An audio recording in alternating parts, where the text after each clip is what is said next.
I have to turn on. There we go. Perfect. All right.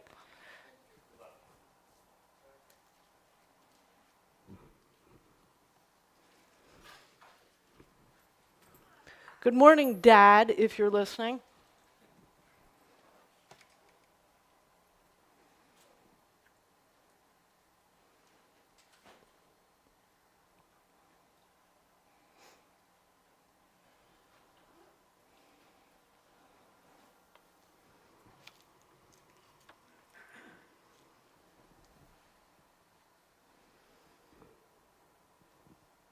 One more minute.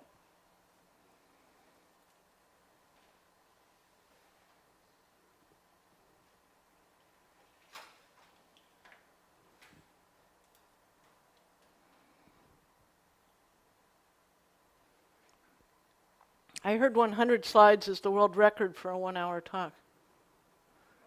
More than that. I did 164 in kernel recipes for 45 minutes. Wow. And you did a 3-hour talk in 2 hours. Yes. A couple days ago. Yep.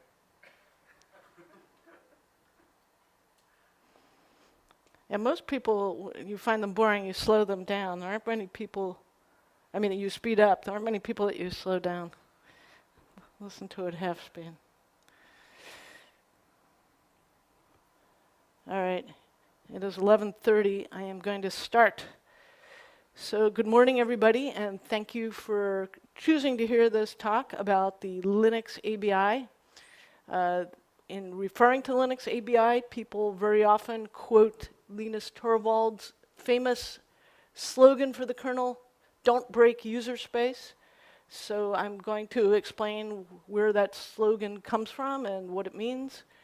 And I'm going to discuss the changes and drift in the Linux ABI, which I would say has some large print and some fine print. The Linux ABI, applications binary interface, is different than the applications programming interface, with which you may be more familiar. We'll talk about the difference.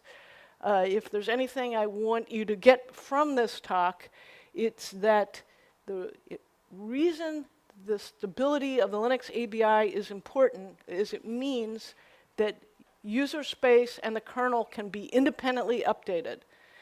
If we did not have a stable ABI in Linux, if the ABI changed all the time, that might mean if there was a CVE, a security problem, like the ones that Ava Black's just been talking about, where the kernel needed an update, it could be that you'd have to completely reinstall the system, and that would not have been good for the adoption and popularity of Linux.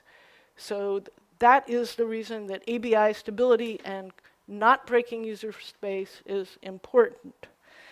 Now, let's talk first about breaking. This large pile of glass shown in the right of the image was my shower door just minutes before the photo was taken. The kernel can also break if you do an upgrade, and that makes people nervous. So sometimes, in particular, commercial projects are hesitant to upgrade the kernel. Things that can commonly go wrong are performance regressions, new bugs, which are worse than the old bugs to which we were already accustomed, or perhaps changes in behavior of the kernel, disappearance of features on which we rely. This third category, changes or disappearance of features, that is how ABI breaks typically manifest themselves. So that's kind of a general overview of the talk. Let's discuss some of the details. Obviously, I'm going to explain a little bit more clearly what an applications binary interface is and distinguish it from the API. Then I'm going to discuss some examples of ABI breaks that have been in the news in recent years. One is the Apocalypse Y2038. That is, I think, a success story for the kernel and user space and their cooperation. The second one is less happy. It's about priority inversion in real-time Linux and problems that robotics is having. I work on robotics, so This problem affects me personally in my work. Those two first topics are basically about the large print of the kernel guarantee. The second two topics are more about the fine print. One is writing and maintaining log monitors and reading the kernel demessage buffer with various tools. Second one is mounting old file systems. Does the ABI stability guarantee cover metadata for file systems? And finally, the topic very much in the news, recently discussed with respect to ABI stability in the run-up to the kernel summit, is the ABI stability guarantee or not for BPF programs. That is currently a hot topic. And then at the end, I'll discuss a little bit about how projects, any project, not just the kernel, might design a good software interface to avoid ABI breaks and all this heartache and controversy that we're going to discuss. But first, let's talk more about what an ABI is. An ABI is something that any compiled program has, and not just a kernel or not just a C program. The kernel's ABI is obviously affected by the fact that it is a long, large C program. For C programs in general, the function signatures that would appear in the header are part of the API, and as far as how they're expressed in the header, but the layout of the binary programs is the ABI. So that is the difference between the ABI and the API. I think of the API as the programming interface as what you see, whereas the ABI is what you actually get when you try to address the kernel with system calls or user space applications. Besides function signatures, there's the layout of structs and the ordering of items in structs, and also the meaning, range, and ordering of enumerated values, or in fact, any other constants. C has the feature when a program is linked that the linker will choose whatever function is in a library that has a matching name to that specified by the application. In languages like C++ and Rust that support function overloads, you may get a different symbol, a different function from the binary if you change the function signature. So in those languages, dealing with having different versions of the same function but with the same name is a little bit easier than it is in C. I should say at this point that understanding C and C++ or Rust, heaven knows, is not really necessary for the rest of this talk. All compiled languages have these same problems. This view of ABI stability is kind of a very nerdly, geeky one. Equally valid way to look at ABI stability is to think of it as cooperation among different software projects. In the case of the kernel, we need the kernel community to cooperate with the compiler communities and the user space applications to some extent, and also, most importantly for the rest of the talk, the C library that implements the system calls.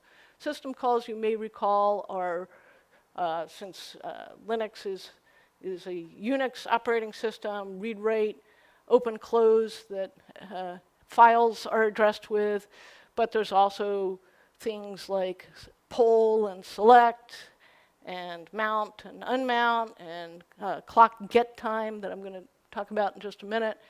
And so all these software projects have to cooperate with each other, and it's when people in different software communities don't necessarily agree how to solve a problem that we get some hard feelings. So with that, I can't have this talk without telling you what Linus actually said and showing you his warranty for the kernel, which is presented in one of its more safe for work versions here. There are many instances of this rant in various forums over the years that you can find online. Fundamentally, Linus says that not breaking user space is the #1 rule of the kernel community, and everyone should know it.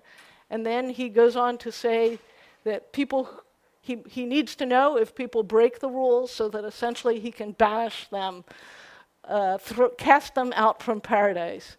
So if you read this, I should say there are hyperlinks to all the resources I have in the talk, in the slides here, and the slides are linked from the abstract at the SCaLE website.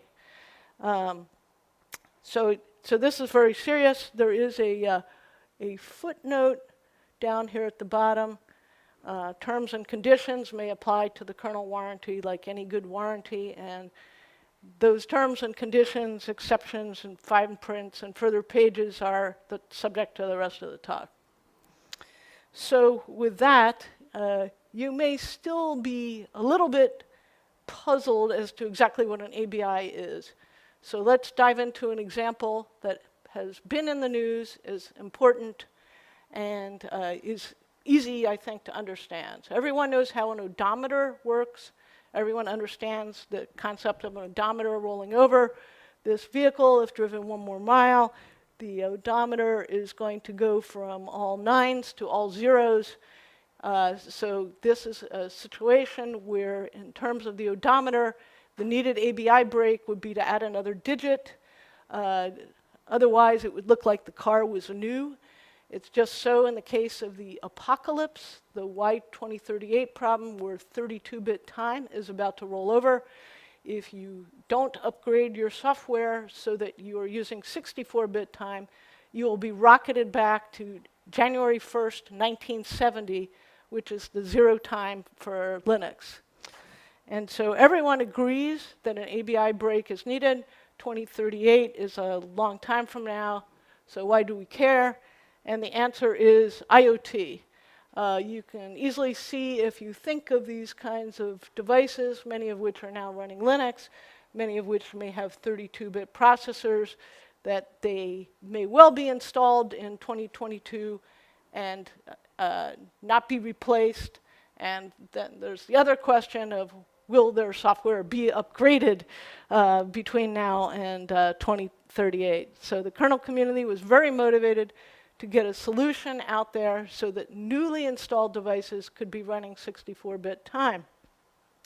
So in fact, there is some good news in that regard, as reported here by Phoronix. In fact, glibc and the kernel community, so the system call implementation and the kernel that they address, are ready for 64-bit time, and you don't have to have 32-bit time anywhere in your code if you're using Linux. So that seems like great news. We have 16 years left, all is well. Except all is not well if you're a Linux distribution that supports 32-bit architectures. And here's the reason why, if you think about it.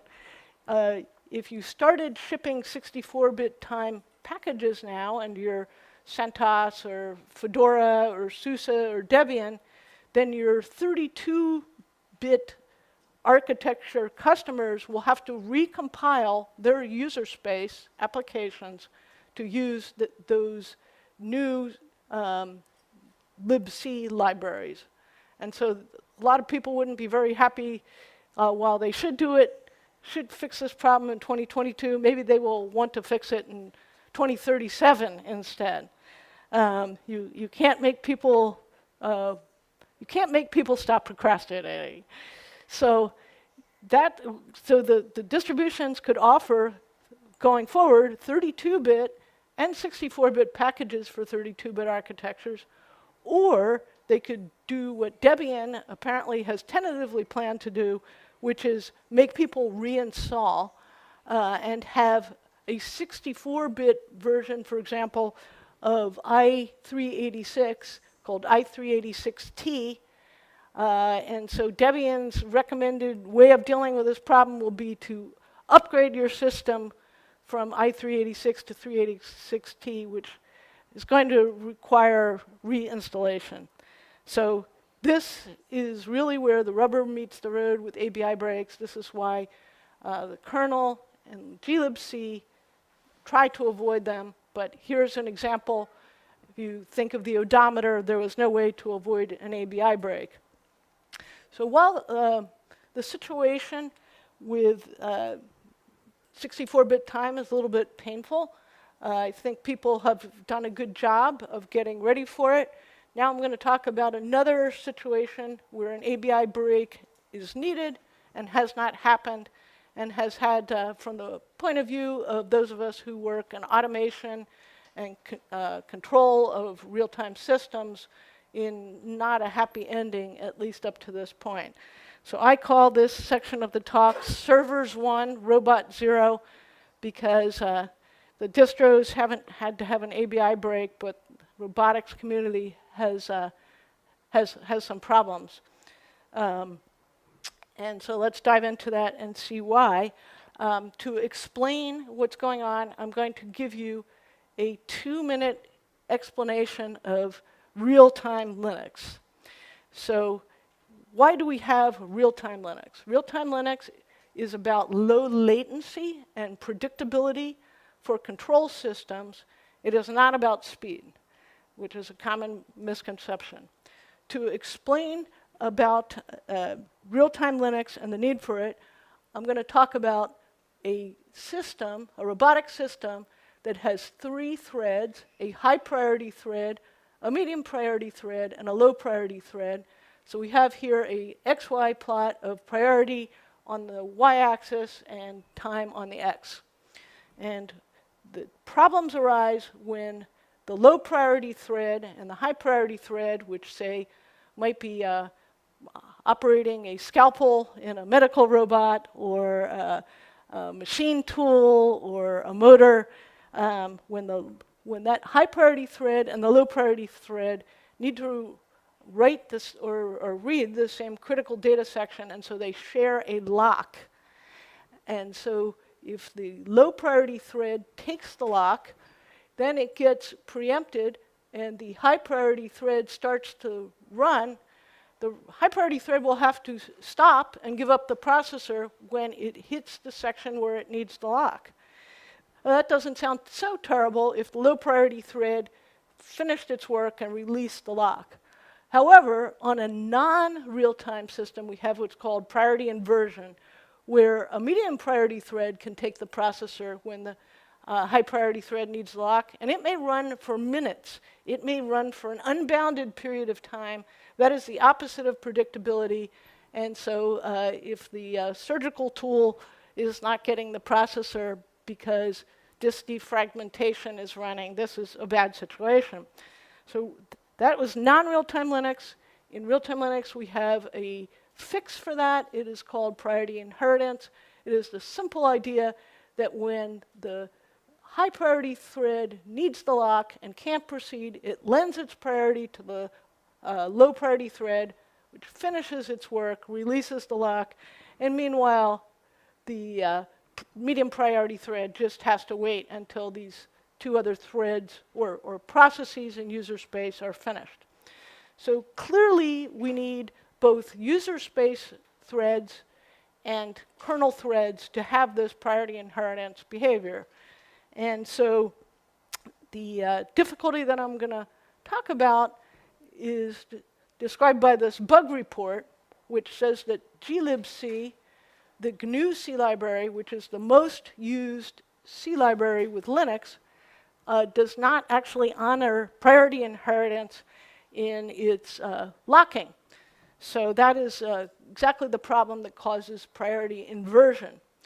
And what's remarkable about this bug is you can see that it was reported in 2010, and I took this screenshot last month, and this bug is still open 12 years later.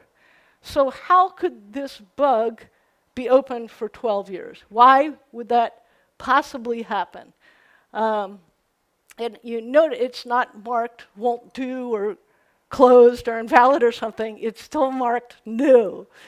So, of course, the reason that this problem, which people acknowledge, for which there are reproducers that in fact are attached to this bug ticket, if you follow this link, um, the reason for this unhappy situation is that fixing the problem would require an ABI break. In fact, it would require changing the function signature of a system call. And if I ran the world, then we would have fixed this problem at the same time as Y2038, when we're already making everybody recompile. But alas, that did not happen. And I'm not going to go into the details of what is wrong, but let's just say if you're using, say, lib standard C++, the implementation of locks under the hood can easily have the problem described in this bug report. And so who knows what the solution for this problem is? Let's see, we have an open source library, and it doesn't have a feature we need. What could we possibly do about that? A fork! Indeed, it is so. Yes. So in fact, there is a fork because the situation is considered intolerable. And the fork is called librtpi. It's a fine product that I believe originally came from VMware and IBM. And is now also supported by National Instruments. And librtpi is just a pthread library, just a concurrency library that is the same as the nptl, the pthread library that's inside glibc, except that it solves this problem. So it's very easy for people to adopt this pthread library and use it. Or if you don't want to use glibc plus librtpi, you could just use an entirely different C library. And in fact, the muscle C library already supports priority inheritance honoring locks. So this is a situation where it's a little bit extra trouble for the robotics community to adopt this alternate C library, but with open source, at least, we can solve our own problems.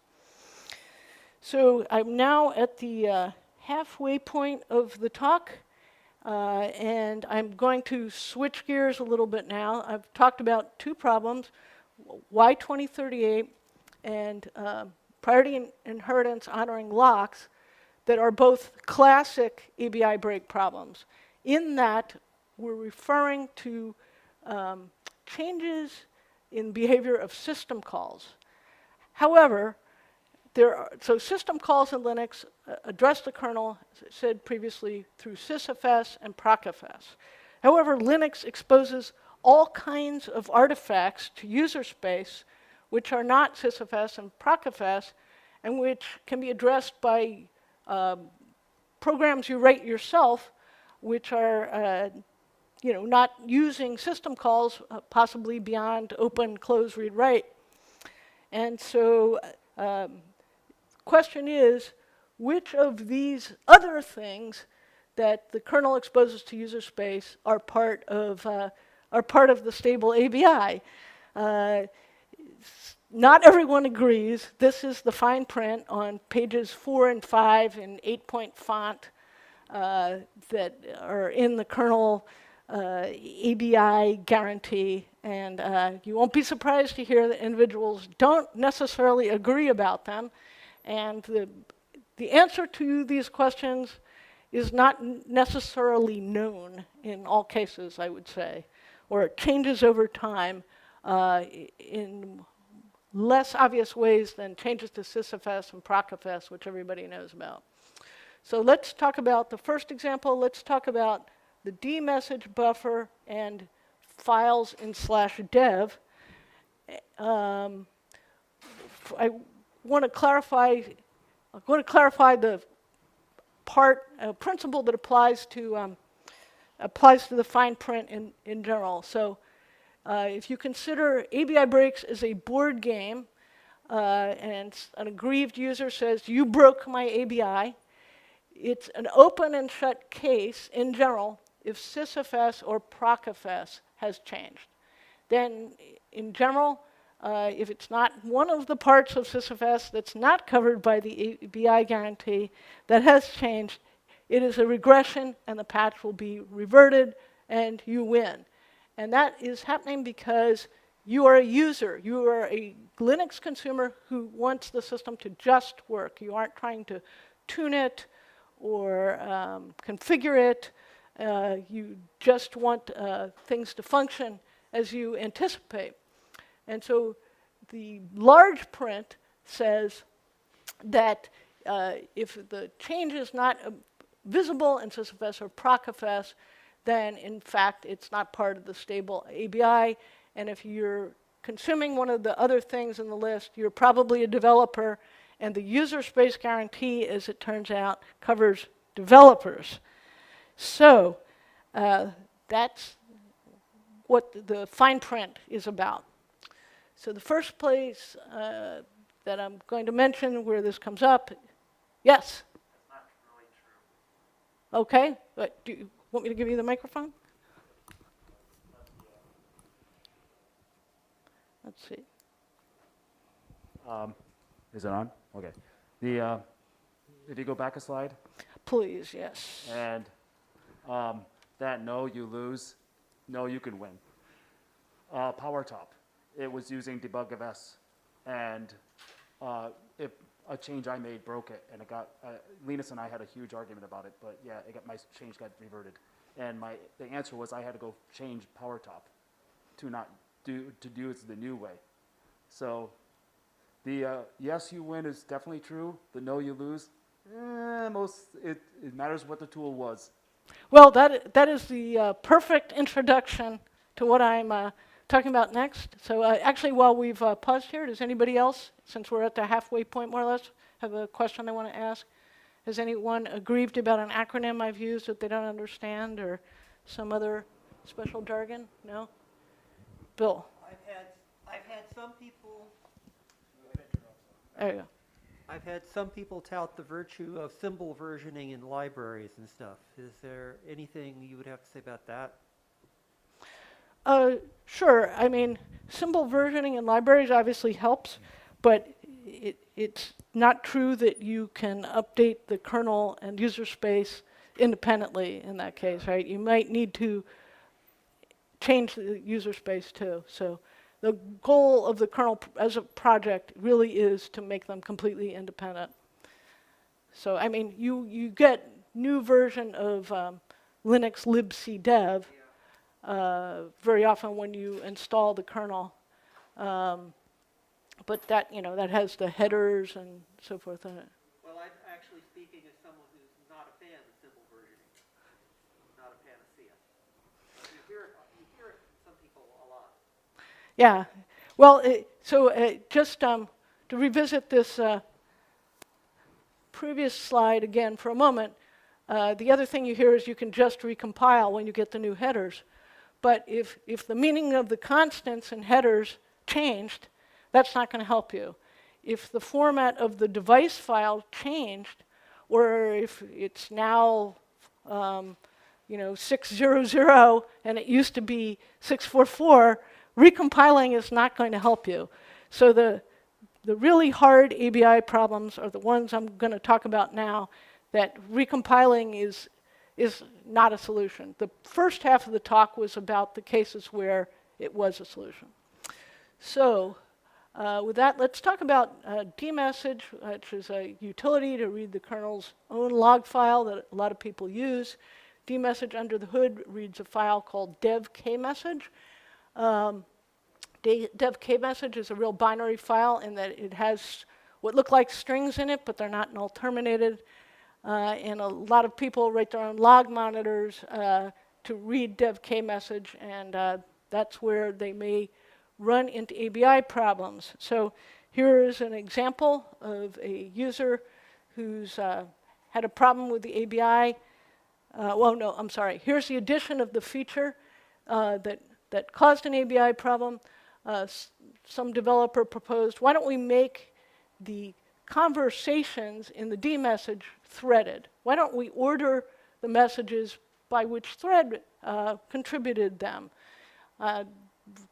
threading email certainly makes it easier to understand, and it would be easier for log monitors to parse the messages too if they were ordered in this way.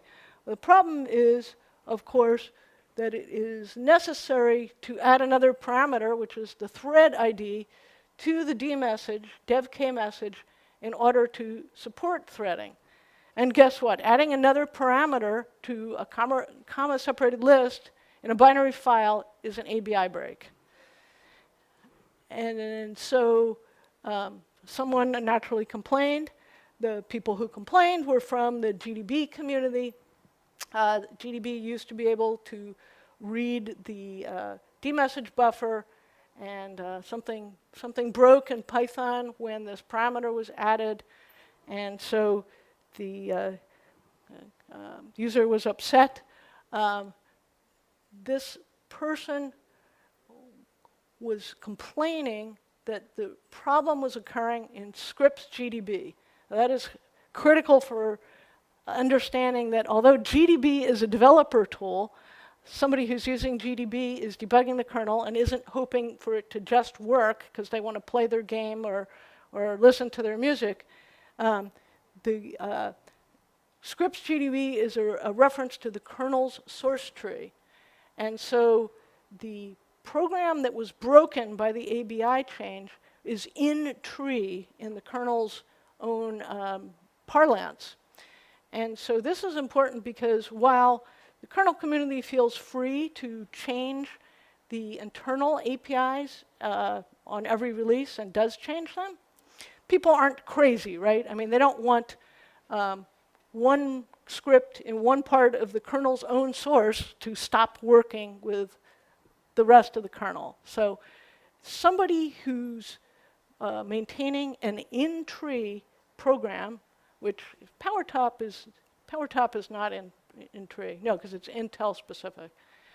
Oh,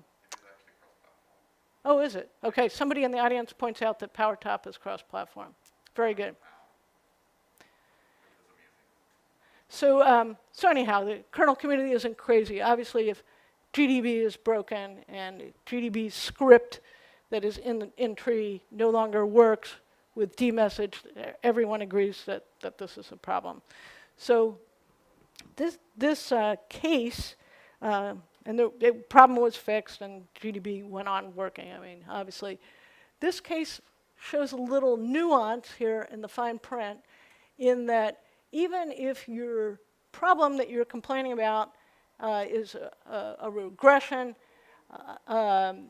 is not part of normal user activity, if the code that's broken is in the kernel source tree, then people agree that you have a grievance and your problem should be addressed.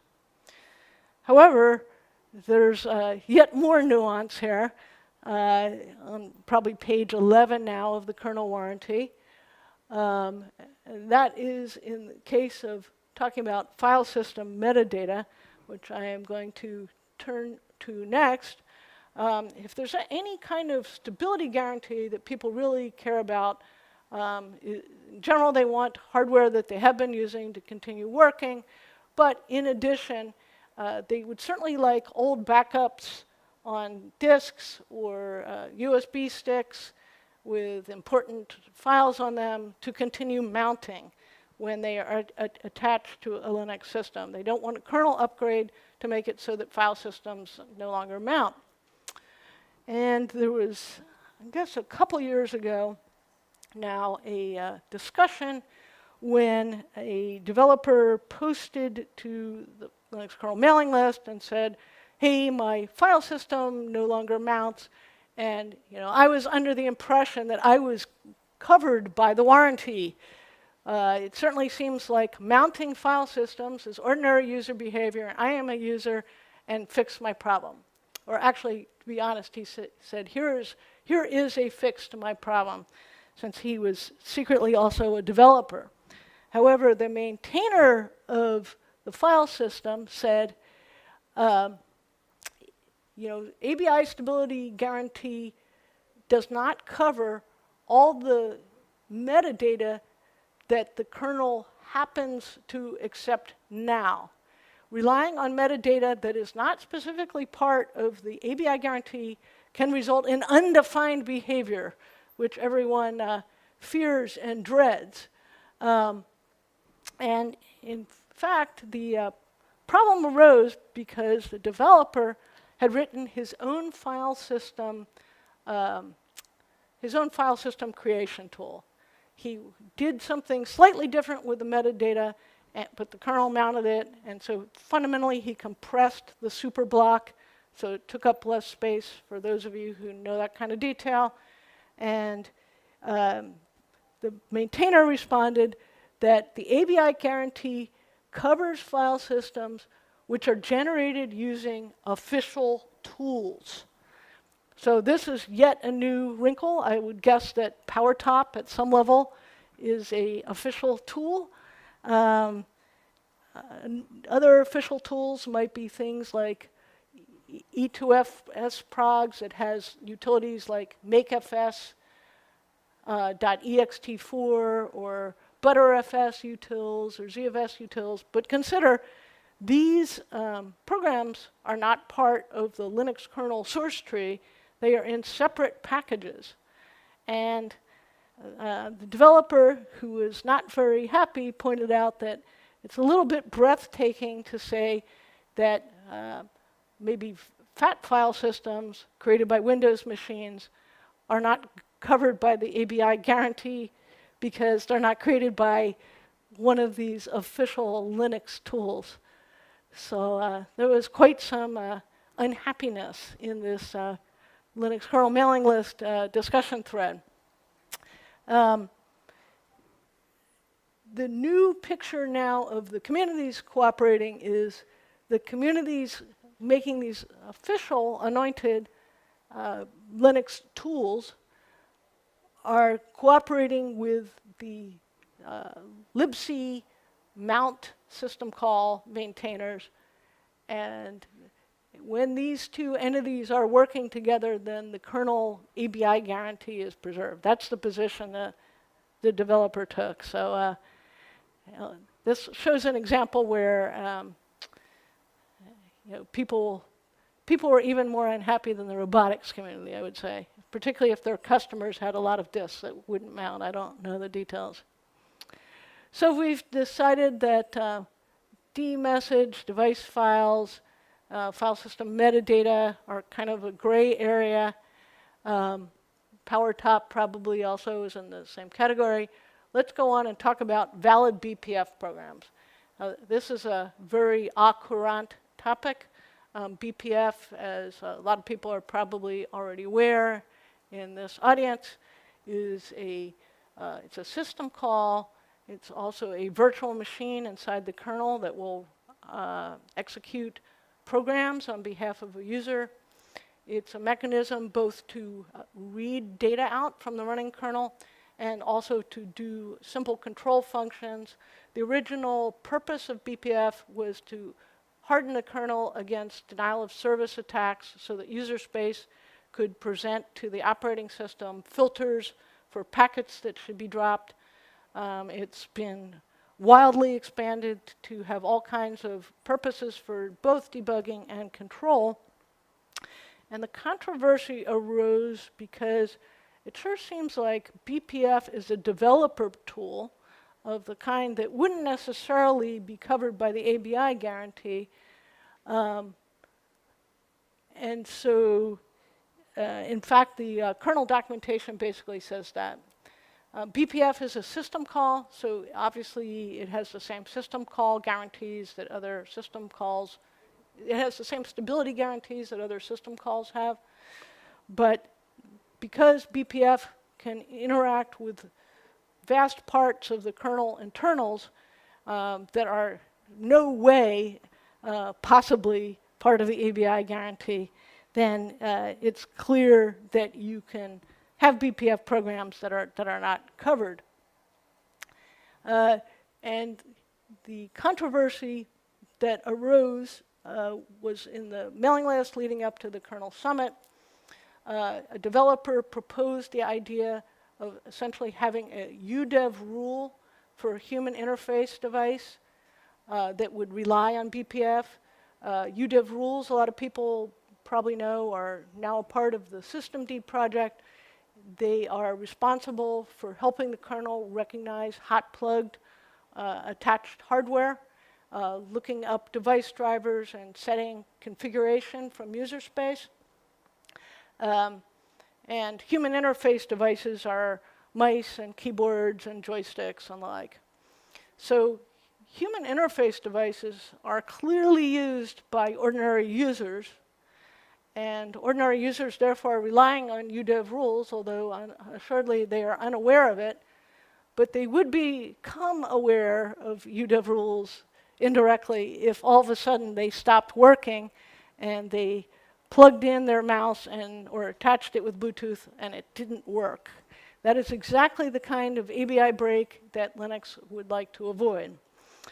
And so the conversation about this topic was very interesting.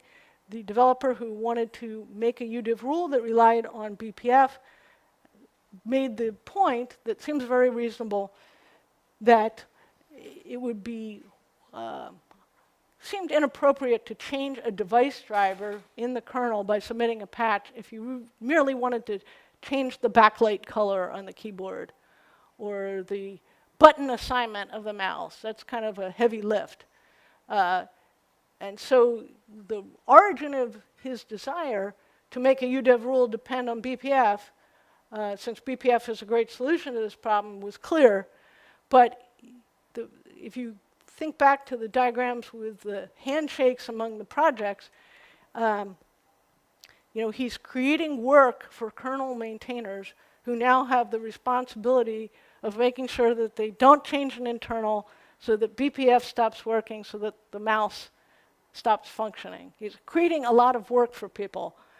And so the position that was taken on the mailing list harkens back to the problem that GDB had with dev-k message, which is basically that people suggested if BPF rules, if BPF invocations that were in UDEV rules were in the kernel source tree, then that at least gives people the opportunity to have tests that will break if the kernel internals change so that the UDEV rule no longer works. So this would be putting BPF scripts for the first time on the same footing as the scripts used by GDB.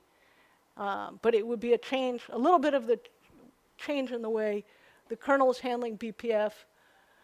Since this controversy was going on during Open Source Summit, Linus himself was asked by Dirk Hoendel about BPF programs and ABI stability, and Linus said basically ABI stability is guaranteed whether BPF is used or not, but of course he's kind of talking about page 1 of the kernel's warranty and not all the messy details. So stay tuned as we move together and try to figure this one out and get a happy ending for everybody. So I'm going to cover the last topic here very quickly, which is how to design software to avoid ABI breaks. As with many of the rest of the comments, the solutions here are not particular to the kernel or to C programs, but just good design ideas in general. Or maybe bad design ideas, depending on who you ask. One method the kernel community uses to avoid ABI breaks is we have a couple system calls that are very generic.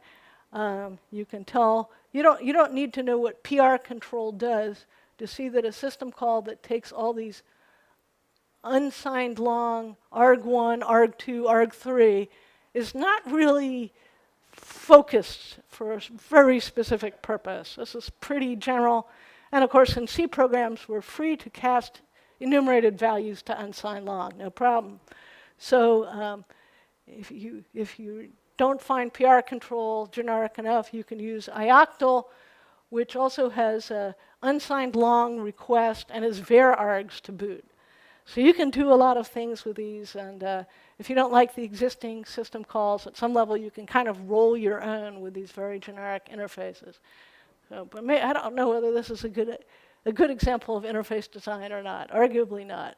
not everyone is a fan.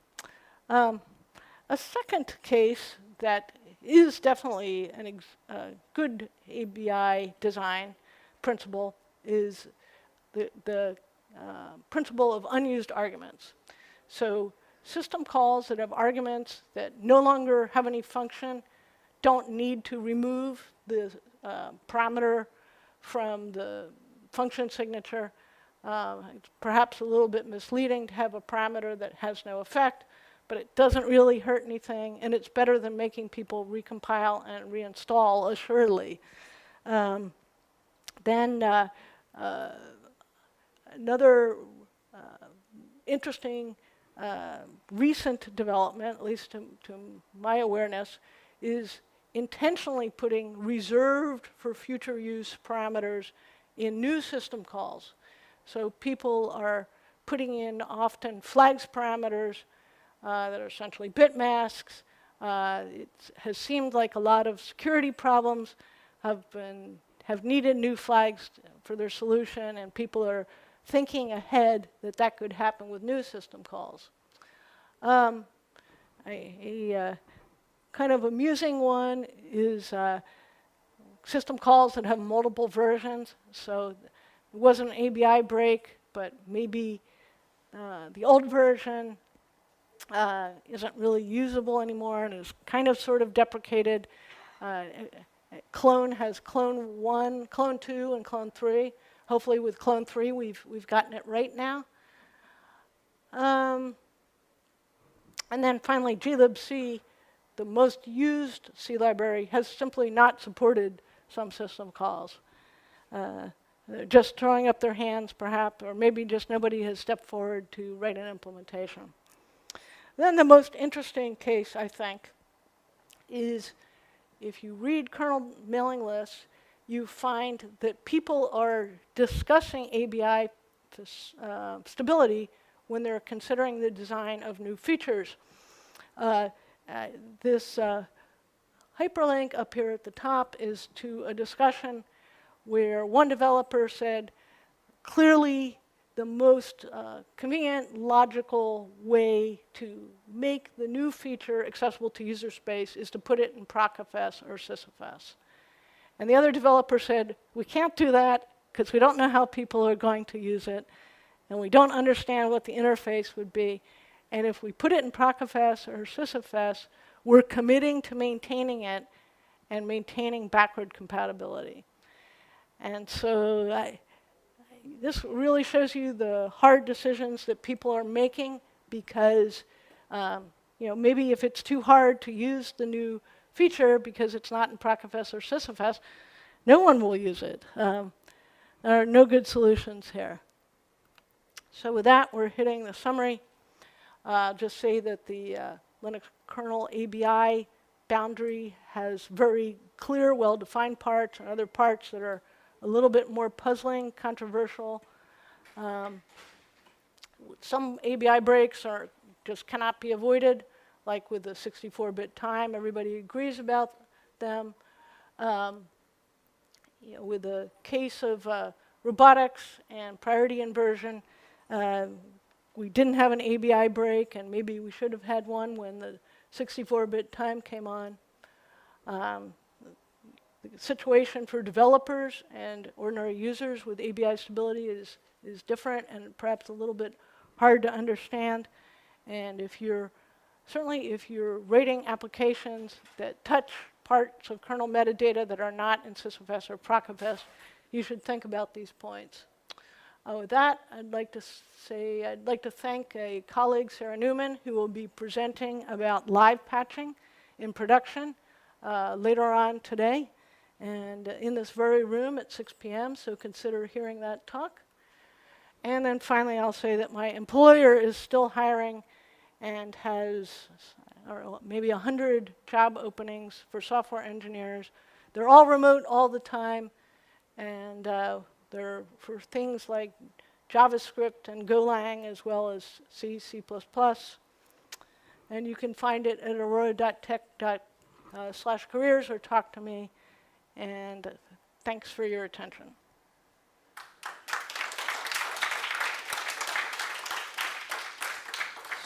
So I'll run around and give anybody the microphone if they are not too stunned to ask a question. I turned it off. The statement in the earlier part about Linus talking about like not breaking ABI kind of alludes to this, but besides like reviewing of code, is there any mechanisms that the kernel employs to ensure that ABI breakage doesn't occur, like automated?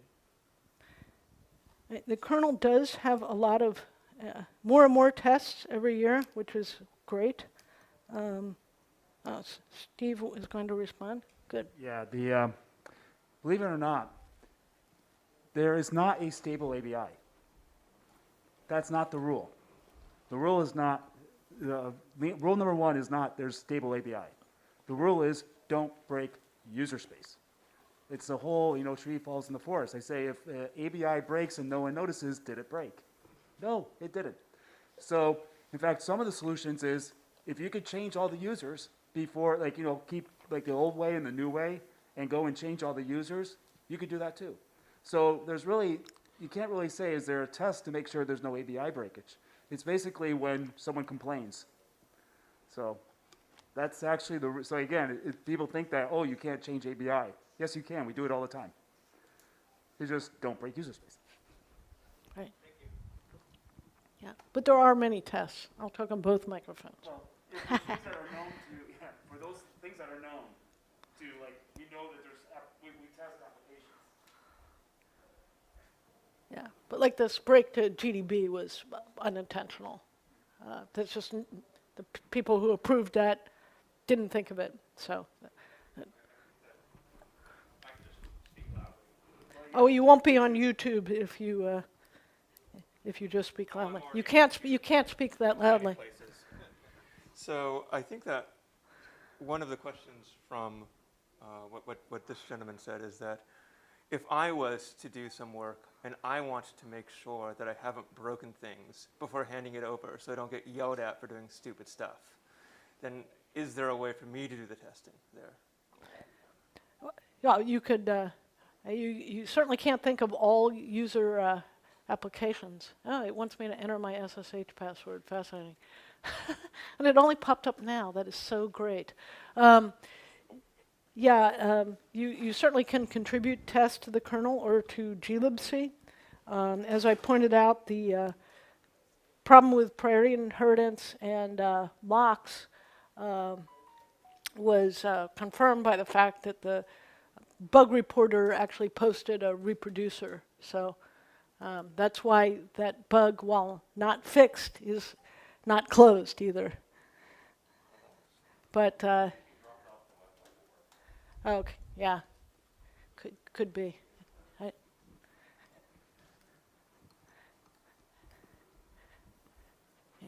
Anybody else? Well, thank you all very much for attending.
Okay. Oh, now I think I can see that the audio is working as well, so that's good. I guess the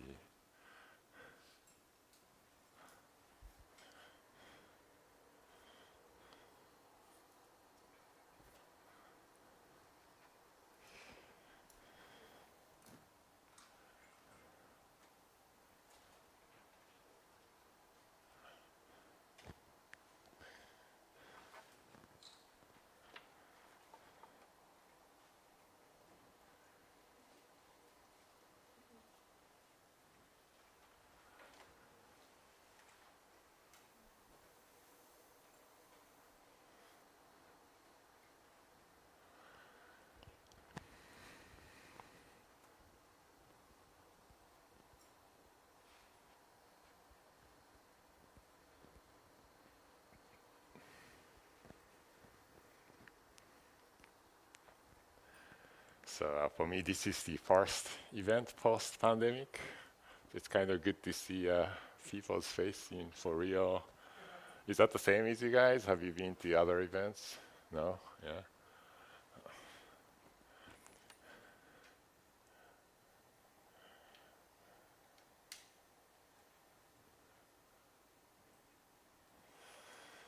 Let's see. I'm assuming since nobody from the event seems to be here, so I guess I'm just going to supposed to start when the time arrives. Yeah. Okay. Oh, I still got 1 minute.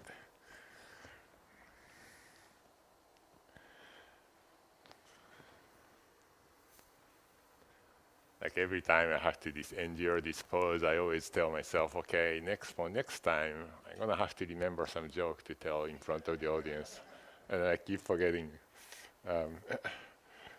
And then one time, so I mean, it's just waiting for the time to begin. It's one thing, but the one time this audio set, I mean, the video setup really didn't work. That trouble I was having at the moment. Well, thanks to your help, I was able to fix this, but.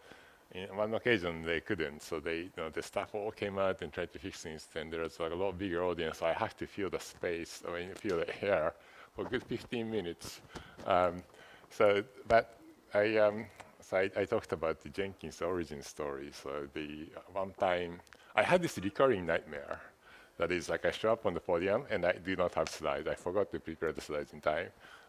Today I have a slide, so that's good. But so when I was telling somebody about that story, they said, "Oh, like if you really find in that situation, you should talk about the origin story because that gives the time." So guess what? It worked. All right. So with that, I think it's time. So I think I'll just get going. I think the microphone is on, so it should be okay. I guess it's probably supposed to be recording me. Hello. Okay. So today I wanted to talk about the Flaky test. So. How many of you are developers? Okay, so pretty much everybody. So you probably are already heard of Flakiness, but according to Google, at least a blog post done by the QA team in Google, whopping 1 in 7 tests have some level of Flakiness.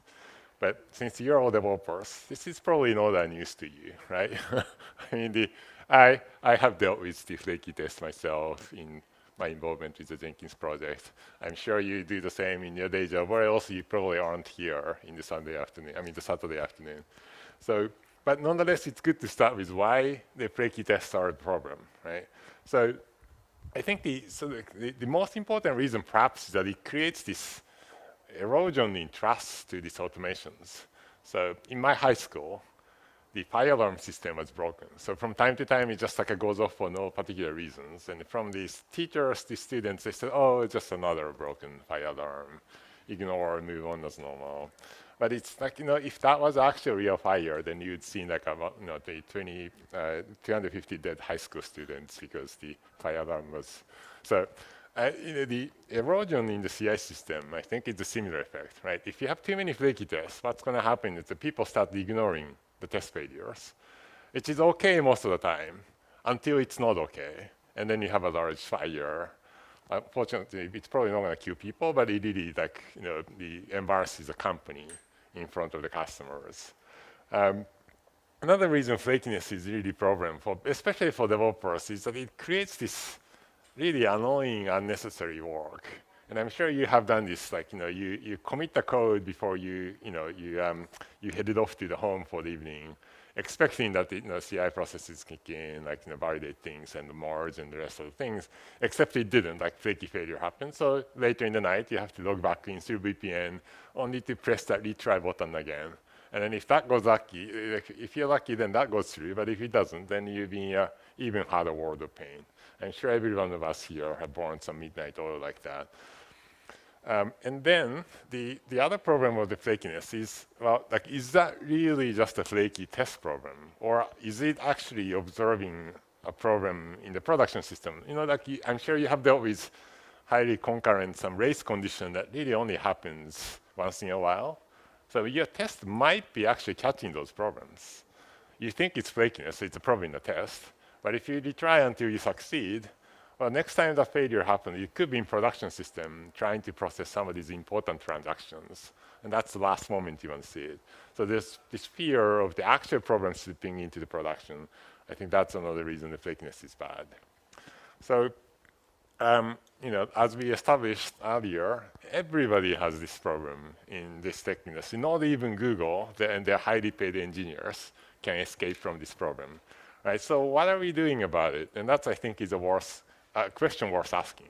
And since I work in this space, developer productivity space, I work in the Jenkins project, I used to work in the Jenkins project, and now I'm a lot more focused on using data to drive developer productivity. I decided to look at, okay, so what are we collectively doing in this industry? So one of the things that the Google guys do great, and they're also very data-oriented.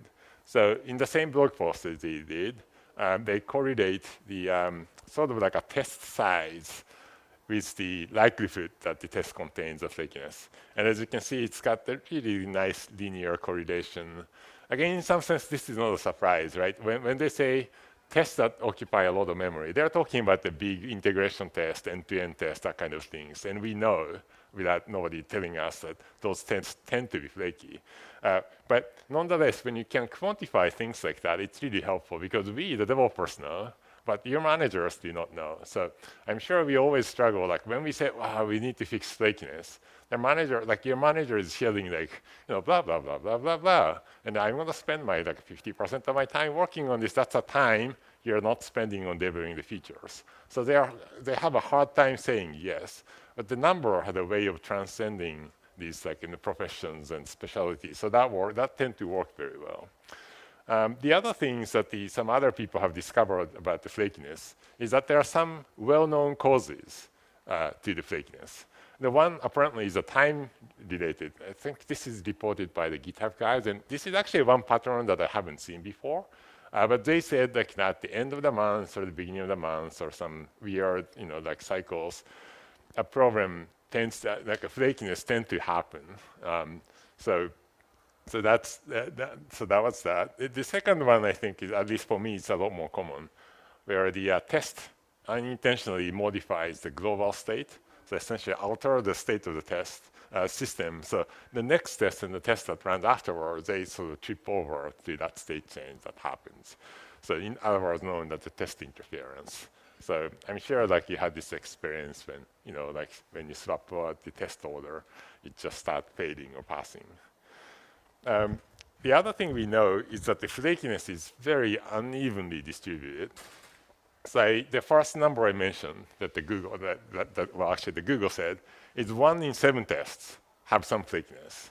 But the same blog report also says only 1.5% of the test runs are flaky. And I'm like, okay, how does that make sense? Is that 1 in 7 or a 1 in 100? You make up your mind.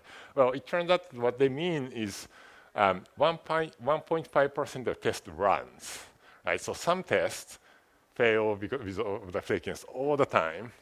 Others, not so often, right? So collectively, they only fail 1.5%. GitHub reported the same thing in a little different way. That's more sensible. So they said in a given time frame, so let's see, so what is this? About the 24% of the tests have seen fading because of fakeness more than once. There's only about 0.3% of tests that's shown more than 100%, 100 times failures caused by the flakiness. So that's what's really going on. And this is both, it's a good news and bad news. It's good news because you can focus on that really tiny number of tests. And if you can solve the flakiness in those 0.3%, then you can really make a huge impact in the perceived flakiness that your developers see.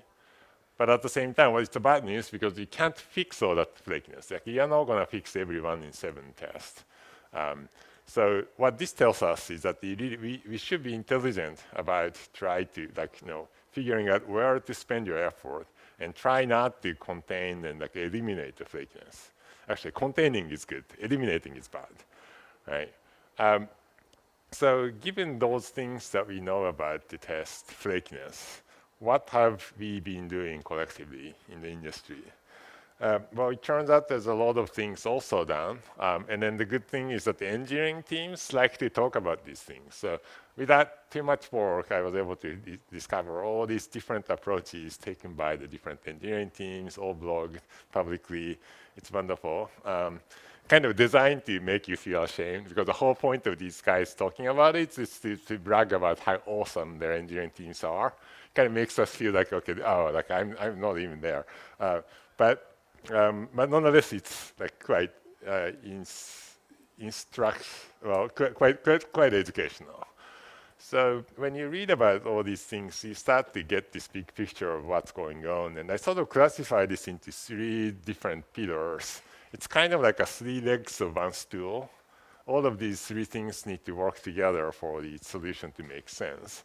And when I talk to the actual practitioners of the software engineering who's struggling with test flakiness, I feel like they're often trying to rely on just one leg of a stool, trying to make the chair stay stable, which is like a hopeless game. Right, so what are those 3 pillars? The one is what I call the keeping builds green. So at the end of the day, our job is to deliver software. So what the flakiness does, it's almost like frictions in your engine, right? They create some heat from time to time. So number 1 goal is to kind of keep engine cool enough to operate so that the software is getting delivered. So the keeping builds green, making sure that the occasional flakiness doesn't suddenly stop the process. So that's obviously the most important things, and that's probably how everybody enters into this space. The second one is measuring flakiness. So people often measure the flakiness by how often the engine stops, right? But if the goal is not to stop the engine, then that's probably obviously a bad way to do it. So as you try to keep the kind of engine moving, you need a different way to measure flakiness, and that's another sort of like a key effort that a lot of engineering team takes on. And thirdly, if you're just measuring the flakiness and not doing anything about it, then you might as well not even measure it. Like, why care, right? And then as we saw earlier, not all flakiness are unevenly distributed. So if you can focus people's attention to the right part, and also if you can focus your manager's attention that this is a problem worth solving, then you kind of already won the battle, right? So that's what the teams are doing. I call that escalating flakiness, the human attention to the right place. So let's look at that a little more carefully. So the first one is keeping builds green. Right, so not surprisingly, I'm sure you do this again, right? The number 1 most common way for people to keep the builds green is just retry. Okay, yeah, the monitors is also keep retrying, so it's also, please. What have I done? Not that. Well, come on. Well, I appreciate it's retrying at the right place. I'm not gonna even touch it. Okay. So yeah. So just keep retries until it passes. Oh, please. Oh. Interesting. Yes, flakiness. Finishes that. So. There's just retries happening almost at about every layer of the tools that we use. So the build tools have a retry engine. The Jenkins has its own retry layer. So, the test runners have its own retry logic, so on and so forth. And I call this like a different size of the retry loop, right? So, and then there are different solutions that create a different size of the retry loop. Like the smallest one that you can think of is probably a test runner. So like, it spends, let's say, you spend 5 milliseconds running a test, it fails. So immediately that your test runner can rerun the same test in the same place, same computer, etc. But if you're using something like Jenkins, then the failure is bubble, like the retry loop is much bigger, right? Your developers get to see that they failed, and then they schedule a rerun. It's going to probably run in a different computer, a different time. And as we know, sometimes that differentness is what fixes or that masks the flakiness, right? So you kind of need to combine these solutions. And some of the people, some of the teams really went much further to tackle this problem. So GitHub and Dropbox came up with a way of like messing around with the system time before they rerun the tests, which is actually surprisingly hard. Like even in the containers, like you can't really change the system time, but they figured out how to do that cleverly. And then so because if you believe, well, what they reported, as they reported, some class of flakiness happens because of time problem. So the natural way to kind of shake things up is to change to a different time. Or they forcibly move the work to a different VM, etc. So those things have been done. And then it also creates the difference between how, do you want the failures to be transparent to the developers, which is good because they're reducing the noise, or do you want them to see the problem, which is good because they get to see that there's a flakiness in the test, that there's this problem that need to work on. Now, the downside of retries is one that it masks the flakiness, right? And this is usually the number of reasons people really hesitate to make, using logic like retry to hide the flakiness. Because if you're not measuring them, then people incorrectly assume that the tests are not flaky, and then they let the problem linger. But another kind of key problem is like it delays the feedback because the retry count has a way of growing, right? Nobody is going to go in and say, okay, like right now the retry count is set to 5, but I'm going to reduce it to 3 because that's the right thing to do. Nobody ever does that. What's going to happen is like, okay, this test kept failing, but I know it's flaky. I'm just going to increase 5 to 7 and rerun this so that the next time it's going to pass. Right? So pretty soon, everybody keeps doing that. It's growing the retry number to like a higher number than it should be. And then when the legitimate failure happens, then let's say if the retry count is 10, you have one integration test that takes 5 minutes to run, and it failed for a legitimate reason. And it has to spend whopping 50 minutes before the developer gets to see a failure. And the people, of course, complain that the test takes longer, but dude, it's retrying. Right? So that is the cost of the retries. So what else people are doing to keep the builds green? Well, guess what? Surprising, some teams are basically just ignoring the flaky test, and this might feel counterintuitive, but I actually come to appreciate what they're doing here. Right? So the teams like Dropbox and Google reports that, but they run the tests. They don't retry. They let the failure happen, and they just basically ignore those failures, especially from pre-merge, where the things are more visible to the developers. Right, so they let the code merge even if the flaky, like a test that's known to flaky, fail. And then post-merge, they're still running all these tests. Now, like those things are farther away from the developers, and then owned by the DevOps engineers or the QA team, or the people who are more tolerant, let's say, of the flakiness, or they are more equipped to handle those. So there, they sort of like do more statistical approach to the failures and so on, so they can decide if the level of the failures they're observing is okay or not, etc. So I guess, another point that's worth mentioning here is, so because I was involved in Jenkins projects, the people I often talk to are DevOps engineers, and usually these are the people who care about the flakiness. Right? But they often do not see what developers are seeing pre-merge, because at the pre-merge, the developers keep retrying until the code is, the test result is okay, and then merge. DevOps engineers domain of the delivery pipeline usually happens afterward. So the DevOps engineers often lack the appreciation of just how painful these flakiness are to the developers, and it creates this conflict within the team. That's often not great. And then that was, I guess I was speaking about this psychological barrier, right? Like this people's instinctive reaction that, no, I don't want to be ignoring the flaky test failures. That feels bad. That should be worked on, not ignored, which is quite understandable. But for all the reasons or the numbers I shared, I came to think that it's probably not really practical to try to eradicate flakiness. So, like the reason it's so painful, the thinking goes something like this. Like if you're putting developers closer to the fire, meaning like a flaky test failures, then the pain is good for them. And that's what motivates them to work on, right? Try doing that to your kids. Like a pain is a great motivator, right? So it just does not work very well. In part because the developers aren't monolithic, like it's a single person. And what often happens is, let's say when the Bob is trying to commit the code, and the flaky failure he sees is created by another developer, could have left the company like a long time ago, et cetera, et cetera. So this idea that, well, by making the pain more visible, they get more incentivized to work on, that's why, in my mind, it just does not work very well. So anyway, so that's about the keeping builds green. So the next pillar I wanted to cover was the measuring flakiness. So what most of the teams that I talk to are doing is what I call the tribal knowledge, right? Like the way they measure the flakiness is by asking the engineer who's been in the team the longest.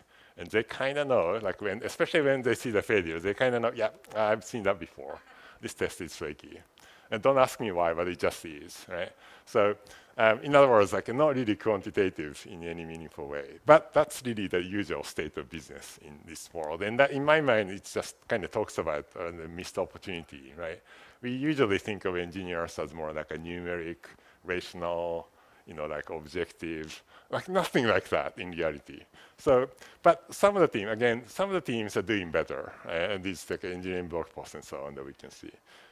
So the usual way of computing this is that so you track what code is being tested, and then if you run the same test against the same code, and if they produce different results, then they measure that as a flakiness. And even Google guys does it, so that makes me feel good. Okay, so if that's good enough for them, that's probably good enough for me.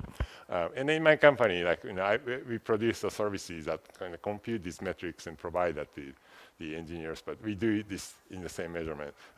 We do measure it the same way. But it also has, I feel like, the kind of very naive, simple way to do things. So as we know, one of the common ways tests fail is that some external dependencies are broken, right? Like, your network is having issues, so tests started failing left and right. So, you stop the test and you fix those, and you rerun the tests. The same code tested, again, by the same test, and now they pass to different results. So in this measurement, they be recognized as flaky test failure, but I don't think the developers should see those as flaky failures. So it's a naive way, but it does work. It's easy enough. And sometimes I think the lesson that I learned from it is like sometimes like a stupidly simple solution works well enough, which is like basically the engineering principle #1, right? But some other teams have even gone further. So this one came from Spotify, which I thought was pretty clever. So they said, the flaky test failures happen randomly. Right? So if you see, so this is tracking like different test cases run at a different timestamp. I think that's what's going on. So when you see like this one build where lots of tests are happening at the same time, they don't see that as a flaky failures, because that's probably some like common cause that caused it. Right? But these like random failures here and there, these like one-offs, like they recognize that as a failure. So this idea that you should compare other tests that are run at the same time and how they fail, that seems like a reasonable thing, very practical thing to do. And then there's a Facebook, right? No. I really apologize on behalf of computer systems, which every time, does that not happen to you? Like every time, like I was in the airline counter and then the people are having trouble with the system there. And I feel like on behalf of software engineers as a whole, I wanted to apologize that our program is not working well, but this is not coming back. Jesus. Okay. All right. Let's see. Oh, yes, you can do it. I know you can do it.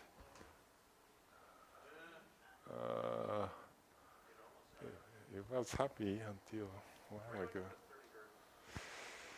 Okay, I'm tempted to start the more proper troubleshooting session, but I also feel like if I was able to keep going for 30 minutes, it probably should be able to go for another 30 minutes. Okay.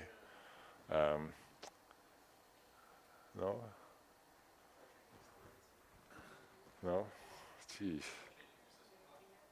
Yeah, good suggestion. I love it.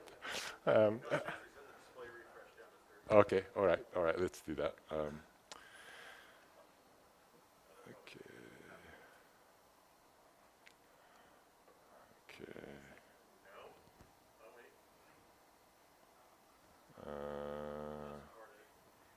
All right, I'm gonna go down the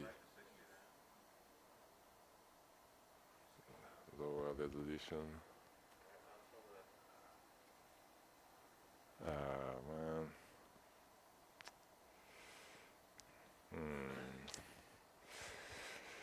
Well, let's see. What can we do here? I could try a different connector since the organizer have it here. Let me do that quickly. Well, so what's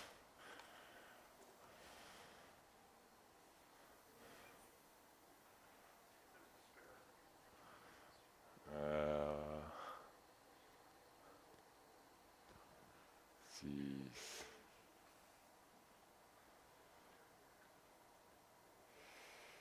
Great.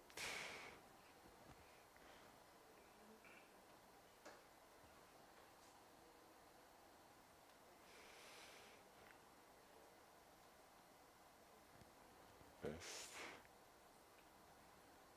Oh, okay. Don't touch. Whew. I don't know. Oh, come on. Let's not jinx it.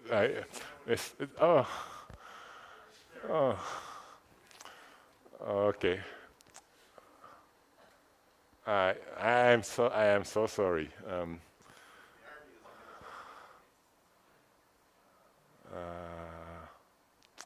Well, maybe this is the downside of missing an in-person conference for 2 years. I forgot how to do these things anymore.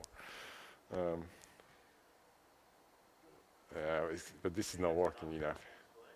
Maybe I think I'm going to avoid full screen mode because the before this show began, that was what was tripping or not. Jeez. Okay.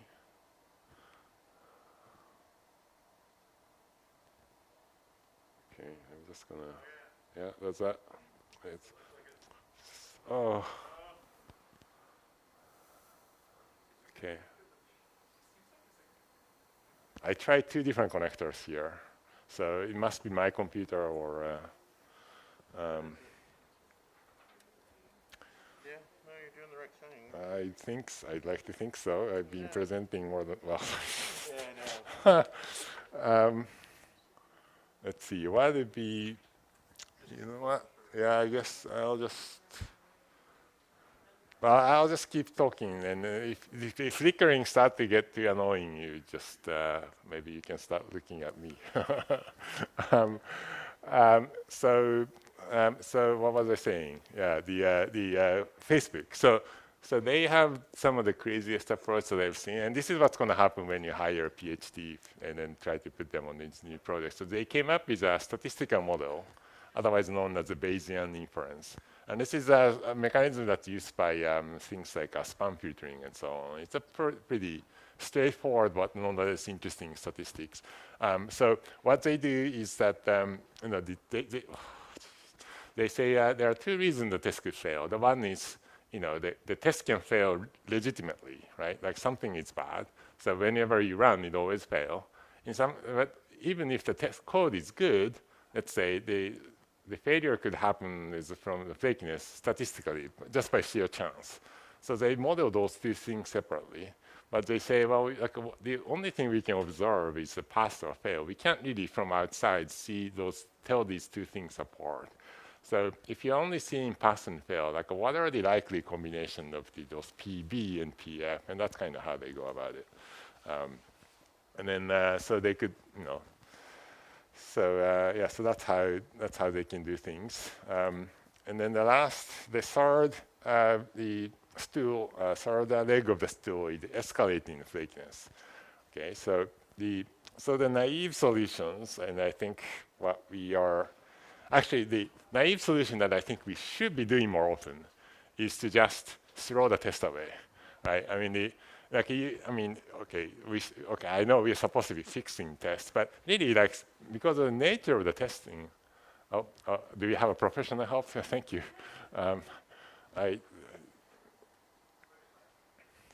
Yeah, okay, yeah. So I know the tests are the flaky failures. Some of those are just inherent to the problem. Yeah. Just put it right there. That's where the splitter is. So it's maybe. Ah. Yeah. It's just See, that's what the pros can do. Like, they see the problem for 5 seconds, they already know what's wrong. All right, I love it. Thank you. Wow, that seems like a magic. Thank you very much. Oh man, well, I guess, yeah, no. And that's always almost like what the technical troubleshooting is like, right? Like, we're looking for this place, and no, the problem is over there. Oh, I love it. Okay. Yeah, so, you know, say, if you're doing the integration tests or like a large-scale testing, there's always some bits of uncertainty in the behavior, and then they compound and cause flakiness. So sometimes if the flakiness is just too high, you should be asking, is this worth keeping this test on, right? The test has a certain benefit, which is to catch some problem. But if the cost of maintaining the problem or that the flakiness that it creates is too high, then it could be that the price is too high for the benefit, and then you should be throwing this test away. But again, some of the teams have done a lot more, which is so this is, you know, done by GitHub. You can see the logo here. So what they did was, like, you know, quantify the impact of test failure, the flaky failure, all the way. So they said something like, okay, they compute this thing called impact score. And I don't know how they come up with a number, but they could say things like, okay, this flaky failure has affected 2,700 builds, and you know, it created a delay in the 37 deployment. So all of that is to try to quantify how painful this flaky failure is. And like I mentioned, if the flakiness is unevenly distributed, that's a great way to sort of help you focus on the right thing. And also, again, they're appealing to the managers, right? So the slowing down the 37 deployment is a better, like, a metrics than saying, oh, like, I know this flakiness is really annoying, which is a qualitative information that doesn't move these people. And they even try to kind of diagnose the problem by saying, okay, like, this test is just touched by this person, like, who modified the code. So try to pin the blame down to a specific person, at least to begin the investigation, so that it doesn't, you know, become this collective team exercise, which, you know, when the blame is shared by the whole team, then nobody is really responsible, right? So I just think about, like, how much effort did they spend in building a system like this? Like, can you imagine, like, somebody in your team, let's say, I mean, it's probably going to take like 1 quarter at least building this web app. And then not to mention all the data collections and computation behind the scene. So, well, to think that even GitHub has a flakiness problem to this extent to justify some of the engineers to spend this much time is both encouraging and depressing about the state of the software engineering. And then there's Dropbox, which is something I thought is really clever. So they have this, like, a system built around sort of like getting a lot more information about the flakiness. So what happens is when they first time see a test failure, they put the test into this noisy test state, meaning their system hasn't determined if this failure is caused by the flakiness or the legitimate problem. So usually, like, in most teams that I worked with, this state, like once the failure observed once is enough, that get escalated to developer right away, right? But they don't do that. What they do is this automated system kicks in, and they start running this test, let's say for multiple times. They sort of check out the earlier code and try to run the same test to see if some of those would fail. And then basically, like using more information, determining either the test was indeed flaky, in which case the test is marked as quarantined, and then the developers are notified that, oh, this test is potentially problematic. And obviously, the change that was flagged by the failure would be allowed to pass in, or the code was determined to be bad, in which case a proposed change gets rejected, reverted, and the test stays okay. So the fact that they built this kind of system to almost like a triage before the developers are asked to look into this is like a great first-line defense, right? They are trying to shield the developers from dealing with this lower-level analysis. And I feel like, throughout our history of automation in the software engineering, that's kind of basically what we're trying to do, right? Like shielding the developer away from all the lower-level details. So they have built the system just like that. Now, what I'm really curious is, as I was hearing all these stories, like, okay, so are they, once the developers heard about this level of information, like, what are they doing with this information? Like, are they at the end of the day still just throwing the test away? Then, like, what's the point of all this building all these systems? That's something I love to ask these people building the flakiness tracking system in GitHub. And then the last bit that I couldn't quite fit into any of these one of the three pillars, but nonetheless, this is the approach that I love the most, is the more architectural approach to dealing with the flakiness. In other words, like, change the product itself so that it becomes more testable. Airbnb guys developed their whole a mobile application framework with the testability designed from get-go, right? So the mobile app, like one of the hardest things to test because it's got the stateful transitions, like interaction with the server. So originally they were doing things like the rest of us, in which case like, they mock up the server, they simulate the people's interactions, and they see if the app lands in the desired state or not. But just like web apps using Selenium is flaky, this kind of test is just so inherently flaky because it's testing like a big thing. So they kind of to me looked like a React native idea transposed into, or maybe they just wanted to build their own framework, whatever. But this was so they made the testing so easy, and then as a result, so they tame the flakiness in that way. And I'm more in the Java developer land, from old school guy. So early on, like maybe 10, 20 years ago, in the server-side Java, the whole programming paradigm called dependency injection was invented, in part because that was deemed more testable. So when we say, DevOps, like we like to say, well, devs and ops, like, they join together, we love each other. But when the testing became part of what the software engineers do, then it really changed the way we write code, right? So this is kind of key example of that, which I wanted to mention. We should be having more of those, but we don't. So so the main approach I mentioned, as I said, the three legs to the stool is keeping the builds green, and then the measuring the flakiness and escalating flakiness. So now how do these things, so where do we go from here? What's up next? So after I'm seeing these different teams take on this problem in different ways, I started to notice that the Saturn Trend, which is, there's almost like the thing is splitting into two parts. The one is inherently local, like a unique to every development team, which is to be able to run the test against the code in their setup. So most of the build pipeline that I've seen kind of intermixes the build and test together in ways that it's hard to just run the test.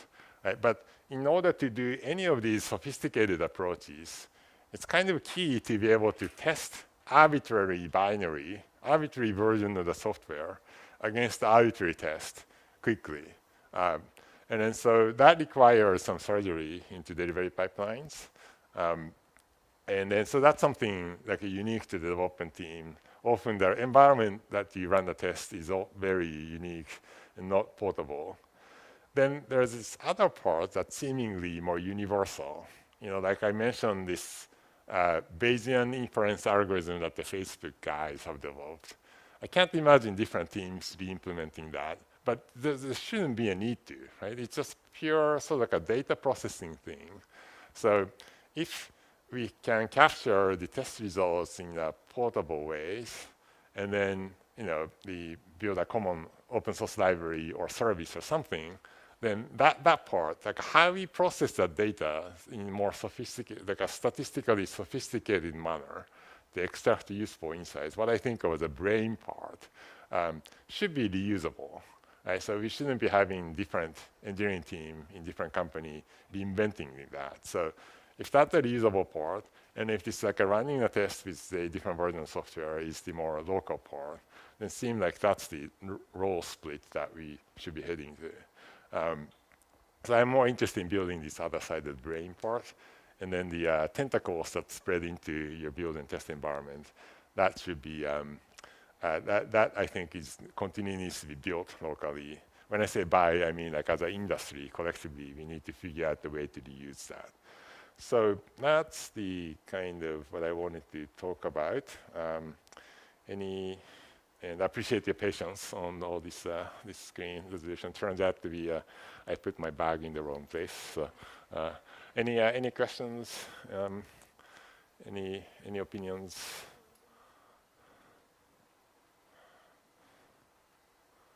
All right. Oh, sorry. Yeah. When you talk about collecting tests in order to like build that brains Uh huh. for everything, do you have opinions about how to do that?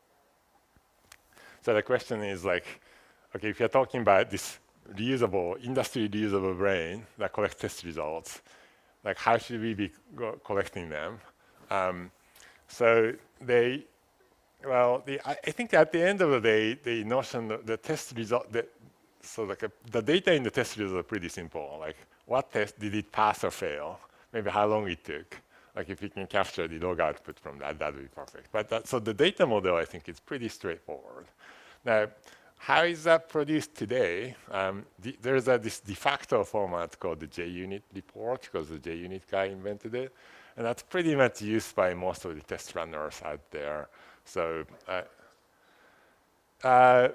you'd be surprised, like Python guys, so Ruby guys, and basically that is the only format that's even semi-widely used. So every time somebody wanted to write a test report, it became the format. So JUnit is kind of a wrong name for it. But anyhow, so that's, I think, how we should, how I see in practice being done, if that answers the question.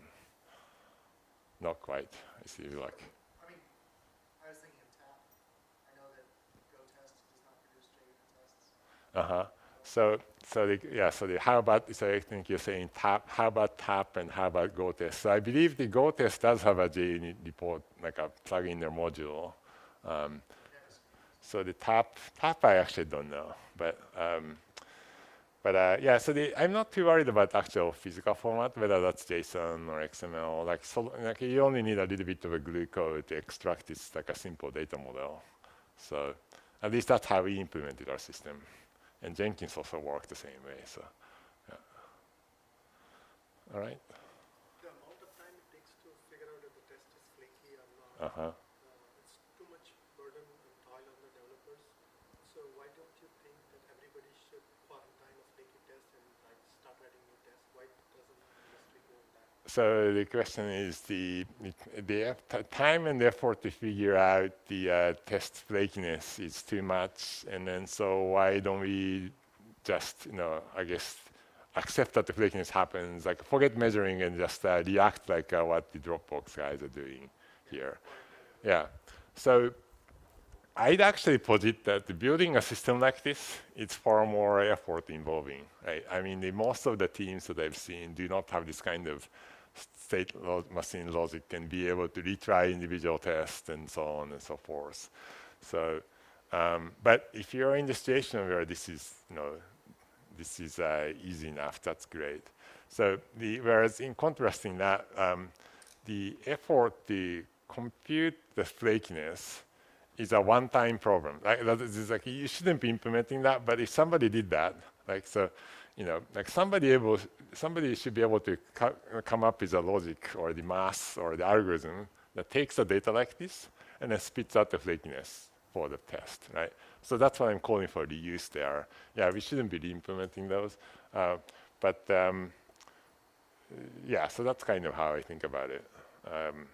But maybe, or perhaps another way to think about it, it's not either or, probably. Like different teams are in the different situations, or some things is easier there, other things are easier over there. So that's great. You should do what makes sense to you. Yeah. Sometimes the test is more valuable in terms of what it covers, the coverage and part. So people are not feeling very easy to quarantine. But somebody has already spent a lot of time figuring out that test is flaky in the first test. So the rest of the developers should not be spending the same time trying to find the same flakiness over and over again. So let's see. So if I try to summarize the comment, sometimes the flaky tests are still useful, right? It's like well, I can't think of a politically correct example, so let's skip that. So sometimes the tests are flaky but useful. I mean, and then so what about those? And then I guess the other point was once the flakiness is measured, the different by one developer, different developers shouldn't redo the work. And indeed, I feel like the flakiness of the test is usually like a team level information that's supposed to be visible to everybody, right? So I never think of these things as individually calculated by developers. It's a part of like the DevOps system's job to keep computing those and make it visible, so that the delivery process itself or developer can use this information maybe to retry or maybe to decide what test to fix and so on. So yeah, and precisely because you can't always throw away tests that show some flakiness, it's useful to measure so that you can decide when to throw away. Yeah. All right. Anything else? Oh. So are these big entities, these big corporations, are they making their source code open source? Or? Yeah, so the question is, great, these guys have already done it. Can we just use theirs? You'd wish, no. But so what's actually happening is there are these like a small number of, well, there's some of these mega engineering teams do engineering in their own ways that's so unique. You cannot pull out individual pieces and then reuse them elsewhere. And I think that's what's going on with these guys. And I know this because in the early days when I was building Jenkins, like everybody has their own in-house CI systems. But when these guys solve the problem, they only solve it for their own team, and they do not make their solutions generally usable. So that's why I think we are not seeing the code or anything come out of it. Yeah, and I don't expect that to change. It's actually surprisingly hard to make a general purpose software. Yeah.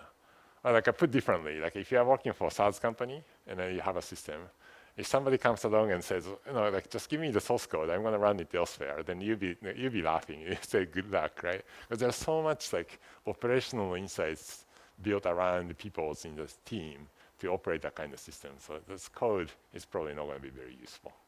Yeah. All right. Oh. Great talk, and firstly, thank you for your work on Hudson and Jenkins. Oh, thank you, thank you. I had a question. I'm not sure if you mentioned it, but we had some tests as part of our configuration management pipeline, and the systems engineering team that was managing it, they did it through Team City. The tests were all 2 hours long. Nobody went to touch it because it was so fat. And at some point, one person did the work and they got down to 5 minutes. And so once that was done, less than 5 minutes, once that was done, I noticed people wanted to contribute to fix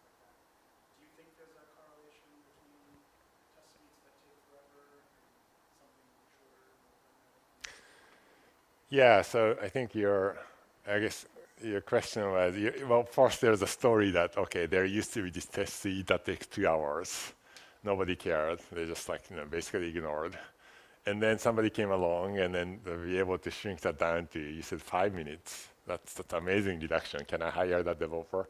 But, and then people suddenly got motivated in adding more tests and actually started using it for real.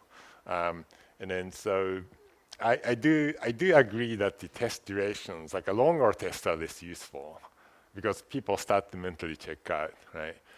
And then because I care about this problem so much, so that is the problem I'm solving in Launchable, my current startup. But I've been struggling to kind of quantify the difference. And it's one of those things I feel like the developers know, like, okay, if the difference between test suite that takes 2 hours versus test suite that takes 5 minutes. But it's one of those things we struggle to describe in ways that the people with money would understand. Yeah, so yeah, I'll leave it at that. All right, anything else? If not, well, thank you very much, and you enjoy the rest of the day.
All right.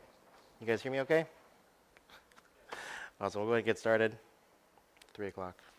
Thanks for coming to my talk. Appreciate it. It's good to be back at SCaLE. I've been an attendee for many years, but this is my first year actually speaking. So pretty cool. A little different. But yeah, it's good. My name's Dan Isla, and I've been here in SoCal for maybe 13 years. So not quite a native, but definitely a transplant like most other SoCal residents. I'm going to share with you a project I've been working on, as well as how I've been continuing to work on it since I left Google. And a little bit of my background, where I'm from, some of the things I've worked on before, and specifically about this open source project I called SCaLE, that's used to orchestrate stateful workloads for users on Kubernetes, as well as deliver remote development environments and IDEs to the browser. So since it's a small group here, just curious, how many of you are would say you're developers and you do developer stuff all day, all night? Sweet. Oh, definitely all night. Okay. Good. What about people do DevOps, maybe systems level stuff, Kubernetes, containers? Yeah. Very good.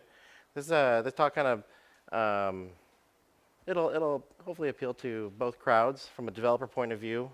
I definitely want to share my perspective and some of the tools that I've built around enabling developers to be more productive through remote development environments.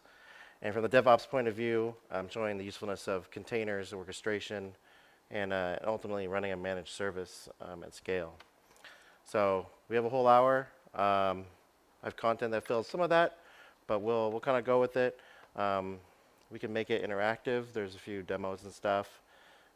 So definitely, let's go and jump right into it. I know this is, I think it's being recorded and streamed to YouTube. So if anyone out there is watching, welcome to the stream. So again, my name is Dan. I went to Boise State and spent 4 years there studying electrical computer engineering, as well as computer science.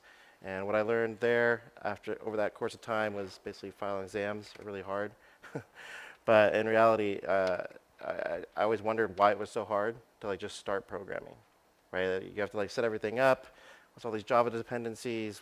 What's this left pad thing breaking all my code? And I want this build on my Mac. It was basically just a lot of hell trying to set up a developer environment so you could just do a simple task. And especially when you're learning in university setting, you're not only trying to learn the language and how to code, but you're also trying to learn what are all these package managers, how does this work, why isn't this working on my machine? And when if you take these practices to your job, then it just continues this cycle of, okay, I got a new computer, this is going to be a problem. Step one, spend a week setting it up, right? So right after Boise State, I moved here and joined the Jet Propulsion Laboratory up in Pasadena. This is where this conference normally is. So it's kind of my stomping ground, and it was for a long time. I was there for about 8 years, and as a systems engineer and tooling engineer. So what I learned there was that operations is pretty hard. And I'm talking about operations, not only software operations and running services at SCaLE, but actual spacecraft operations. JPL, we fly spacecraft to the outer planets and do exploration. Real-time ops is hard. Not only you may have to live on a Mars time schedule, or you're dealing with mission-critical hardware, software, but operations in general is hard. Even in the software world, you're trying to keep services up and running. They might be falling over, and maybe a bug in your code that's breaking not only your services for your users, but at JPL, you're breaking spacecraft on another planet. I did work on the Mars Science Laboratory, or Curiosity rover. It was their landing night. It was a lot of fun. Pretty much the highlight of my career, I guess, at JPL. It was dream job number one, if you will. It was a lot of fun. We landed in 2012. But also what I learned was processes and bureaucracy pretty much ruin all your productivity. As a developer, you know, as soon as like a lot of process and a lot of bureaucracy comes into your sprints or what you're trying to get done, it gets really hard to be productive, and it can kind of eat away your soul. So, you know, being productive is very important to developers. You know, we want to get things done, we want to write code, we want to ship it to production. And the more of this that comes into play, the harder that becomes. So we had like a lot of problems. You know, there's things like you have to be given company hardware. You can't code on your own device from anywhere. There's like all this antivirus stuff you have to worry about. There's VPNs. How do I even connect to my source repository? Where is my source repository? What's with the firewall? Work from home was actually really hard at JPL. We didn't really have a lot of tools, such as video conferencing that worked, or you know, streamlined processes to enable work from home. Was very much that office culture.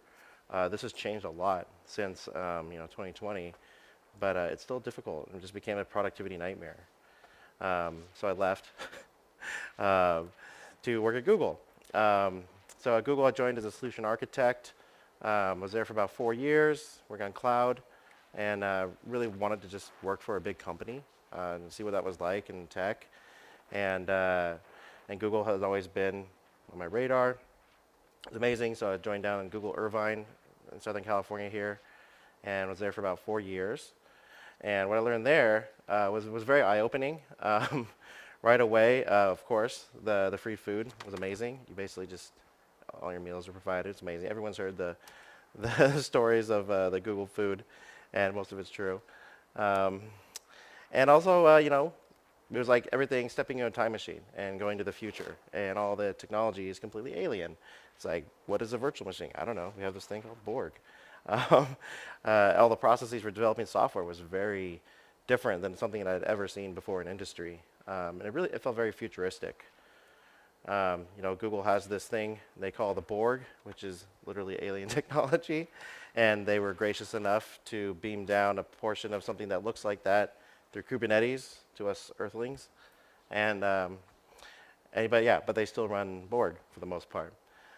The developer experience was actually really nice. It was amazing, but it had it was a lot of differences. You know, we weren't allowed to have code on laptops, so nothing from Google 3 was allowed to go to the laptop if you're working from home. Again, you kind of had to be in the office if you wanted to access this stuff, or use some kind of remote desktop. There were no VPNs. This was kind of amazing. Everything just kind of worked. You open your browser, and you can get to your source repository. You can do your code reviews. You just go to a URL, and everything was kind of magic. This was done with like what we now know as like the Beyond Corp proxy and mutual TLS, but it was just kind of it just worked. Code reviews were very straightforward because it was a giant mono repo. You had actual folks that could own portions of that repository. You always knew who to call, who to contact, who to pull into a code review. You had people that were actually certified in readability. You know, like this person has Java readability, so they're going to automatically be pulled into my code review, and they're going to make sure I'm following all the standards, best practices, and style guides. The mono repo, some of you may have heard Google's mono repo. You know, it works when you're at that scale, and the one thing you have to do is bring in all of your tools. All of your tools have to fit in that model. Like you can't have a distributed repo and have all of your tools kind of working the same way. It's very difficult. So the mono repo, like you have to use those tools. They're all built from the ground up. There's very little open source, if you will. And the CI/CDs chains were fully integrated. So everything just kind of worked. You make a change, a small change, everyone gets automatically pulled in to do a review. Unit tests automatically run. Things automatically get deployed out to production. And SRE just kind of holds everything up and running in production. It was very alien, but it was extremely streamlined. The developers were kings, right? They did everything they could to make sure developers were the most productive people in the company. And it was great. So, but you know, this only really works for Google because they started that way. And it's very difficult for an enterprise to kind of shift into that model, especially if you don't need a mono repo, or you don't have all the tooling, or you have kind of a hodgepodge of tooling, some built in-house, some vendored. It can be very difficult. But Google started that way. So the real thing, so you know, we're stuck with this little next generation shuttle versus the Borg, trying to figure out how to do Kubernetes good. And while Google's off doing their Borg thing. So what I really learned was that the browser can enable this secure productivity from anywhere. Like I said, any asset we needed at Google, you could just open a browser, go to a internal website. You didn't know if it was internal or external. You can just get to things very easily. Everything, like I said, from code reviews to searching for code, even like writing code in a basic IDE that again was built from the ground up. Only works with internal tools, and also Google Workspace. Most of you probably worked with Gmail or Google Docs or Slides or things like that. It's all in a browser. Like you don't need to install anything. You log in with your normal credentials. If you ever see the login screen, because we have things like SSO that automatically log you into your tools, as well as your source repositories. You've got your little security key that you rub, and that has a browser integration. So everything from two-factor to identity is fully encompassed using browser standards. It also helped that Google owned the browser, right? They own Chrome, and the Chromium open source project, they're the main contributors. So you can actually build a lot of these opinions into your platform or the environment that you want people to be working in. So seeing this, what I really wanted to do was see if we could solve these three problems and bring some of this technology to the rest of the world. While I can't actually take it out of Google, how can we rebuild it so that we can kind of obtain this level of productivity, this level of access, and convenience? So I kind of identified three problems when I was there as a solution architect working with customers, and those were access to software, to environments, to tooling. How you deliver that? Do you have to install some client? Do you just go to a web page? Is it in a Google Doc?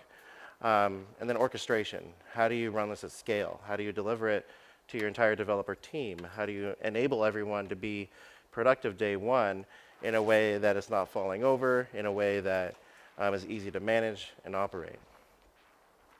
So from the access point of view, it's my opinion that remote is actually better. And the thin client is kind of coming back into view. Not only in the Google world, but the browser is your thin client, and the browser can run on almost any device. And so you don't need super powerful local devices. The Chromebook was actually incredibly useful because all you need is a browser, and everything else is being run remotely. This means you have access to better hardware as a developer. You can compile things that are bigger. If you don't have a remote compiler, you are running in the remote environment. So you can have way more memory, CPUs, faster internet connection. If you're working from home and you only have maybe 50, 100 megabits, you connect to a remote system that's got gigabit, 2 gigabit plus network connection. This is nice if you're working with things like Docker. You're pulling in large images and your local connection is crying. No problem. You're just running remotely. Creators running in the remote world become more collaborative. You can build content in a remote session and share it with other peers or collaborators because everyone's connecting in the common point, which really is the cloud at the end of the day. And it lets gamers play from anywhere. You guys may be familiar with Google Stadia. It's a game streaming. There's several game streaming platforms out there now, but this kind of like remote environment, remote connection, remote compute, bringing that all the way to the local device and taking as much off the local devices as we can, is making this remote world that's a little better. And as connections, people are always connected. In fact, internet is like a utility. I think we all learned that in 2020 when we had to go home and work. If your internet goes out, you can't do anything, right? You're very unproductive. So, as the world becomes more and more connected, developers are always online. So the idea of having a remote environment is becoming more and more palatable. I think one of the exceptions is still flying on an airplane, where you have some satellite-connected internet connection. Your remote environment is not going to be so great if you're sitting on a plane, but that's okay. I think I saw a tweet saying maybe you should talk to the person next to you on a plane or take a nap. But either way, remote is coming back, and I think the browser is basically the new thin client. So some of the problems with access are identity authentication. So for example, if you have to download a FAT client to connect to a remote environment like an RDP or a VNC client or something, you have to like log in twice, or you have to get some special certificate, or you have to somehow integrate with an additional identity system. That really just adds friction if you're a developer, or really anyone, having to deal with multiple layers of authentication. If you're not on the right device with the right configuration that was set up, identity can be a major problem. Networks, firewalls are hard. You know, even running a conference at this scale, you know, there can be network problems. You know, this can be true, especially when you're at home on a home network. You can't rely on someone's router configuration. You're working with your network security team to open firewall rules, make exceptions, you know, peer networks, VPNs, things like that. And then another problem is security and endpoint isolation. How do you isolate your local device from everything else that you might be running on your computer? What if you have a virus on your computer? You know, how are you going to isolate that from your actual corporate IP, the work you're doing, the code you're writing, that environment? How do you keep that safe if you can't trust the local device? Then you get on to all these solutions like Enterprise for doing endpoint management and virus scanners and trying to stay ahead of the curve. These are problems that come with access. And the web solves the majority of these. For identity, Web SSO has been around for many, many years. You log in with Google, that token follows you around. Any Google asset, it just works. You don't have to think about it. And it's better too, because you can have your two-factor authentication. It's all in the browser. The browser understands these things now, and it's very seamless. Networks and firewalls. You know, the web proxies, things like Nginx and HA proxy, are very common now for granting access, integrating with your SSO system, and traversing the network. Also, the browser is pretty limited. You can't really do a whole lot. You can only make web requests, right? You can't just open some random port on some random protocol. The browser just doesn't let you do that. And technologies like WebRTC make this even more seamless. And we'll talk about that a little bit later. From an isolation point of view, this concept of pixel streaming, meaning that the content of your environment never touches your local device. You're just looking at the rendered, you know, manifestation of it and streaming those pixels over the wire. This lets you do things that a lot of CISOs are concerned about with developers, which is like one-way copy-paste. You want to make sure you can copy all your code from Stack Overflow into the environment, but you can't take the custom stuff you write out. So with pixel streaming, you can disable that outbound copy-paste, as well as things like outbound file transfers. And you can also, from a remote solution point of view, you can firewall and control the network environment remotely and make sure you can't like send things to Dropbox or Google Drive or other random things. So that's some of the access problems and the solutions that I've found to them. So let's talk a little bit more about pixel streaming and why this is interesting. So pixel streaming lets you deliver these graphical applications basically as they were built, as they were intended. There's some of these web-based IDEs out there like Cloud9 from Amazon, or even Visual Studio Code Server, that let you run the IDE in a browser. But at the end of the day, it's not the original IDE, and it may be an IDE you're not really familiar with. And so you're having to do a lot of context switching, like, okay, I used to be able to do this in my VS Code environment or my IntelliJ or my Eclipse environment, but now I'm having to like relearn all this new IDE way of doing things because the environment and the application is different. It's fundamentally different. So by streaming, you can just run that application, send it over the wire, and it's the exact same application that you had on your local device. It's just wrapped in a different way and delivered remotely. Another thing that's nice that I like is that you can recover where you left off. So I like to, write some code, maybe run a build or a few builds, step away for a bit, close my computer, maybe go sit on the couch on my laptop, and you open it back up, and you can just resume where you were working without having to switch gears or recover your session or restart a process. If anything, your keyboard is different in the resolution you may have. There's no local dependencies when you're streaming. If you can play a video on YouTube, then you can basically pixel stream to your device. And then, as we talked earlier, the endpoint isolation is another benefit you get with streaming. That adds that extra amount of local device security and isolation. So some of the problems with streaming. The biggest one that everyone throws their hands up at is latency. There's going to be latency. I'm going to be coding and typing a character, and it's going to take like 10 seconds for it to show up, right? Yeah, that might have been true a few years ago, but it's a little better now. But it is definitely a problem. Bandwidth, you need to make sure you have a good enough internet connection. Image quality, I don't want to be looking at blurry text if I'm staring at text all day trying to write code.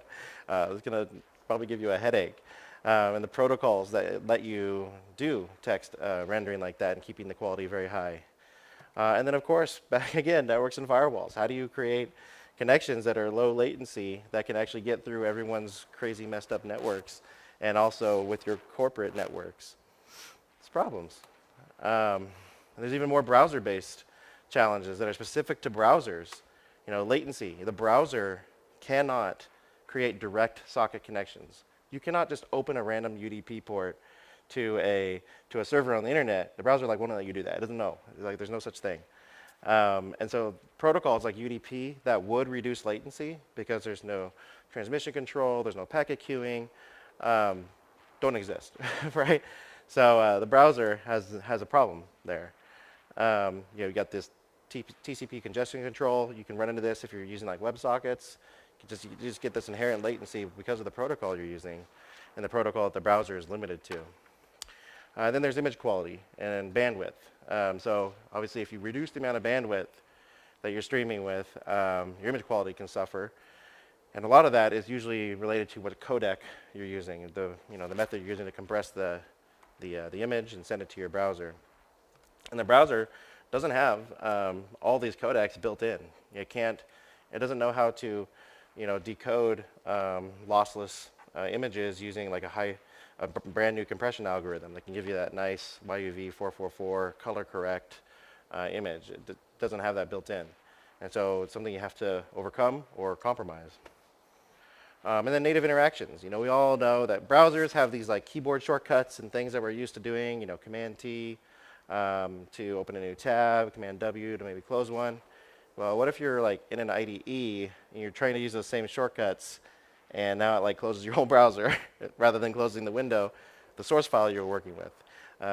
These are browser problems. The browser likes to hijack some of your shortcuts, and developers love shortcuts. So some of the solutions to this. Well, WebRTC fixes a lot of these things. So WebRTC is a standard that recently has been finalized. It's what a lot of video conferencing tools use, and it's for peer-to-peer browser communication. We're going to talk a little bit more about WebRTC here in a minute. But it's basically the only way that browsers can make UDP connections to another endpoint on the internet.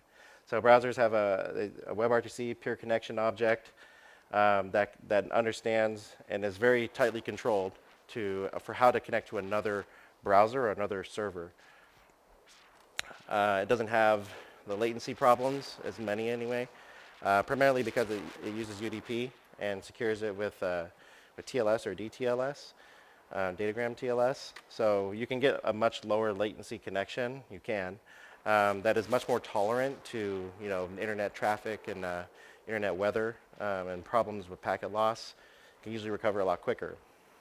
And then from an image quality point of view, there's a new standard coming to browsers called Web Codex that tries to standardize a lot of these more modern codecs like VP9, H.264, 265, and AV1. It's trying to make that more usable within the browser. Right now, the browser supports a lot of those, but it's still not 100% there. And local GPUs. So as of about 2019 or so, almost every laptop and consumer device has a basic GPU that's capable of hardware decoding these codecs like H.264, VP8, VP9, and that's mainly because of YouTube, because of internet video. In order to decode 1080p video on a low-powered device, you have to have a GPU. Your CPU is going to cry if it tries to do that by itself. And so they're pretty much standard in every device. You can buy a $100 Chromebook at Best Buy, and it will have a GPU capable of hardware decoding video. And that's really important because if you can't achieve 60 frames per second on your local device from a stream, then your latency is going to be capped, right? Because you're not going to be able to get that sub 20 milliseconds or even sub 50 milliseconds when you add in your network latency. If your computer is trying to decode frames and it's taking hundreds of milliseconds to do so. From a native interactions point of view, progressive web applications, who's heard of PWAs or progressive web apps? Okay, yeah, so these basically give you back the control of your keyboard shortcuts by making the application look like it was installed locally and kind of feel like it too. So you get like the full screen experience, the shortcuts that you would have lost in the browser when it was in a modal view, or you're just like native browser, you get those back. They don't take over the entire system anymore. And it's something you get for free in browsers now. You just have to like write a little manifest, set some JavaScript workers, and you can install your application as a PWA.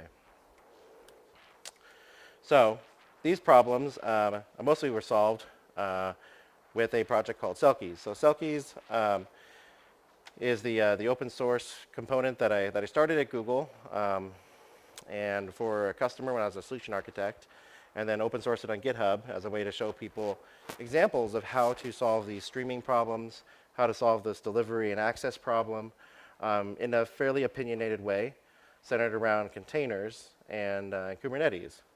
So SCaLE has a few components, has a broker that's used to actually assign workloads and do identity management, and then it has a streaming component, and this is the WebRTC core that uses GStreamer to encode, accelerate, transport to a browser over WebRTC. So there's a few components of that, but they all run in Docker. They can also be run on a VM, and it's very centered to Linux right now. There's a few efforts in the community right now to port it to Windows, but we're not quite there yet. But yeah, so it's very Linux focused, especially container focused. So I want to show you a little bit about SCaLE and talk about this project. So SCaLE, like I said, lets you do this kind of stateful workload. So you can basically go to a URL in your browser that's running in your Kubernetes cluster, and it will connect to the WebRTC stream when the container is running. This is the web interface. Connects to the stream, and we're streaming. So this is Rocket League running in the browser using a H.264 with a GPU attached Tesla T4 accelerator. I don't know why the screen is glitching like that. Sorry. Hopefully it's not too disorienting. But yeah, this is streaming at 30 frames per second right now. And there's like pretty much no input latency. I'm sure a pro gamer would be able to tell if there's any latency in this connection. But from a casual, if I was just using this casually, I could play this game and it'd be fine.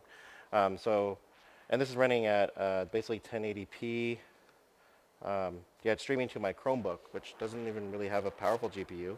It can run videos. This isn't glitching on my screen, by the way. I think it's just their adapter. Let me try to reset it real quick, just so you guys don't go crazy.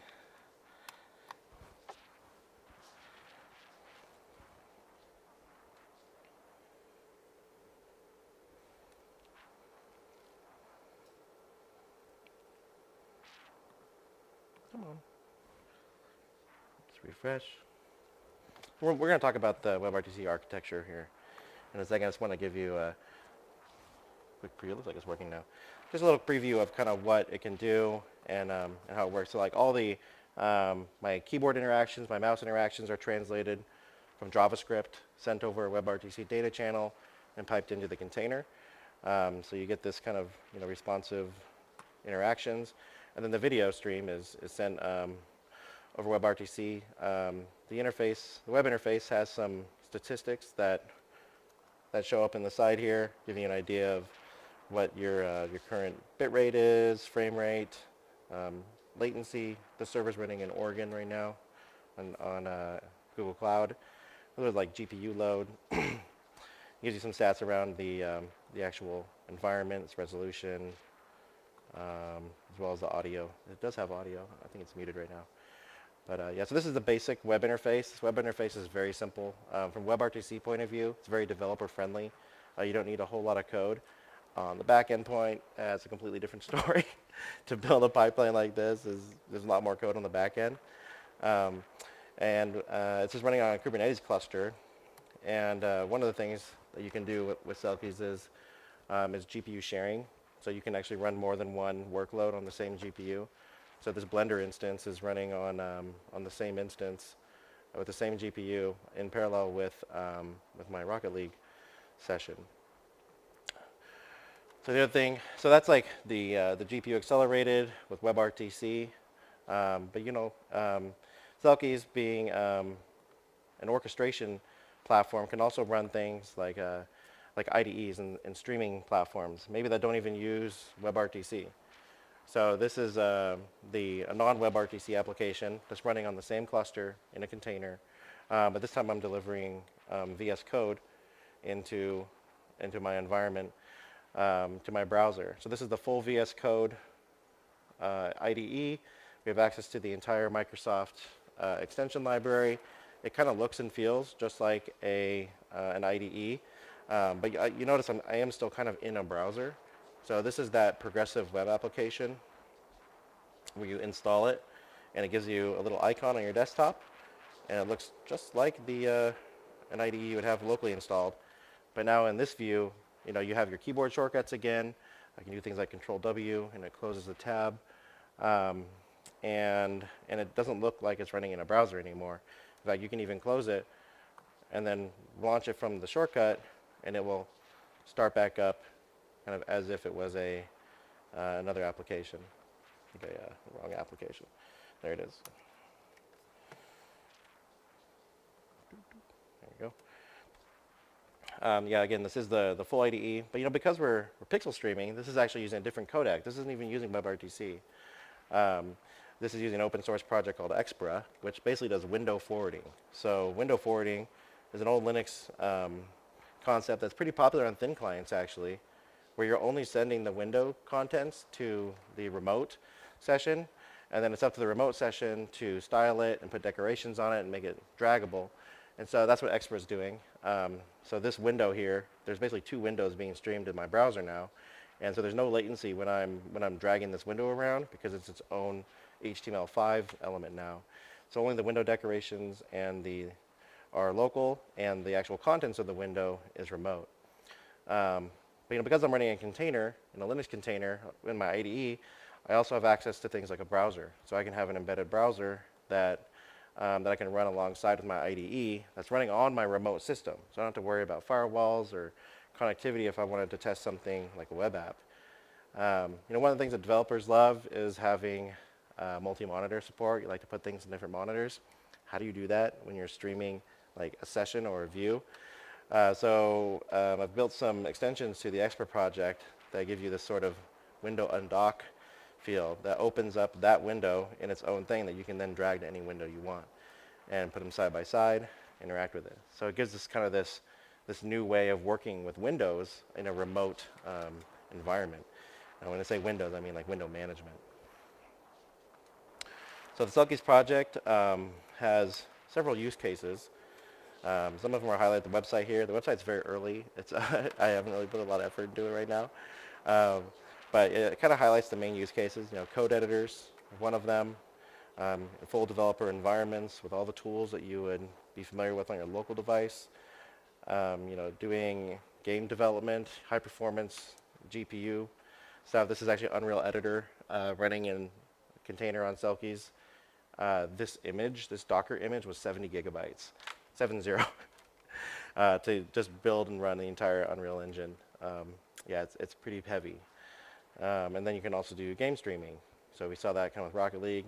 This is my first prototype, was getting SuperTux cart running kind of the hello world of Linux gaming, if you ask me. And so yeah, the website, the main website, and then you've got the GitHub repos for Selkies. This is the broker that we'll talk about here in a bit.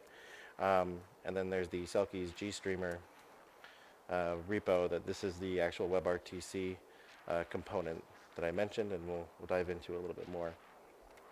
So we'll come back to these repos. Let me jump back into these slides here. Hopefully the screen isn't glitching anymore. So the theory after building this and proving it out without actually turning it into a product at Google or doing anything like that was just a validation that, hey, if this is good enough for games, then it's probably good enough for developers from a latency, from a productivity, usefulness point of view.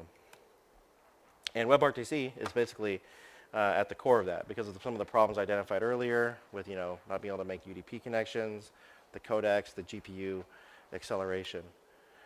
So one of the most popular ways to get a remote desktop in a browser is NoVNC. It's an open source solution. And you're basically just wrapping the VNC experience in a WebSocket and putting it into an HTML5 canvas. This is fine. It kind of works if you're just doing like remote system administration, logging into something to check stuff out. If you're trying to do like full resolution, it really starts to suffer. The compression algorithms are not great. It was never designed to run in a browser, so the bandwidth can very quickly shoot to 50, 100, 200 megabits just for full screen video, because they're not using video codecs in VNC. It's a hexile-based encoding with JPEG compression, so it's a very different algorithm that was never designed for the web. So one of the comparisons I built early on was showing a side-by-side difference of what WebRTC and NoVNC performance was like. And so this was actually connecting the same container. I had NoVNC running in one process and the WebRTC running in the other process, both accelerated by a GPU and running side by side. So you can kind of see even just the not only pixelization, but just the frame rates are much lower. With NoVNC, the best I was able to get was maybe 15, 20 frames per second. And with the full WebRTC hardware accelerated component, we're pushing 60 plus frames per second to the browser out of the same container. And this is mainly due to the GPU acceleration and the protocol that was being used. And for stuff like video, this is fine. You can compress the image quite a bit and not notice like things like artifacts don't bother you that much. NoVNC also has or VNC in general, they have like a lossless mode where you can get every single frame or eventually get every single full frame. But yeah, this was like, to me, very eye-opening, like, oh wow, I can now break past that 15, 20 frame per second limit that I had with some of these other open source tools. And I could not find another open source project that would enable this level of performance that wasn't commercial. And so so I just decided to build it myself. So that's WebRTC, or sorry, that's NoVNC. And so WebRTC is a very different architecture than what you might be used to. Normally there would be like a client-server model for communicating with the browser to a service, and your WebSockets are kind of your only way to do some kind of low latency direct streaming.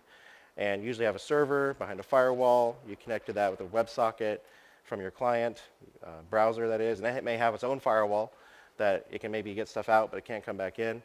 It's very simple, client-server architecture running over TCP. With WebRTC in a client-server model, you've got a lot more components going on.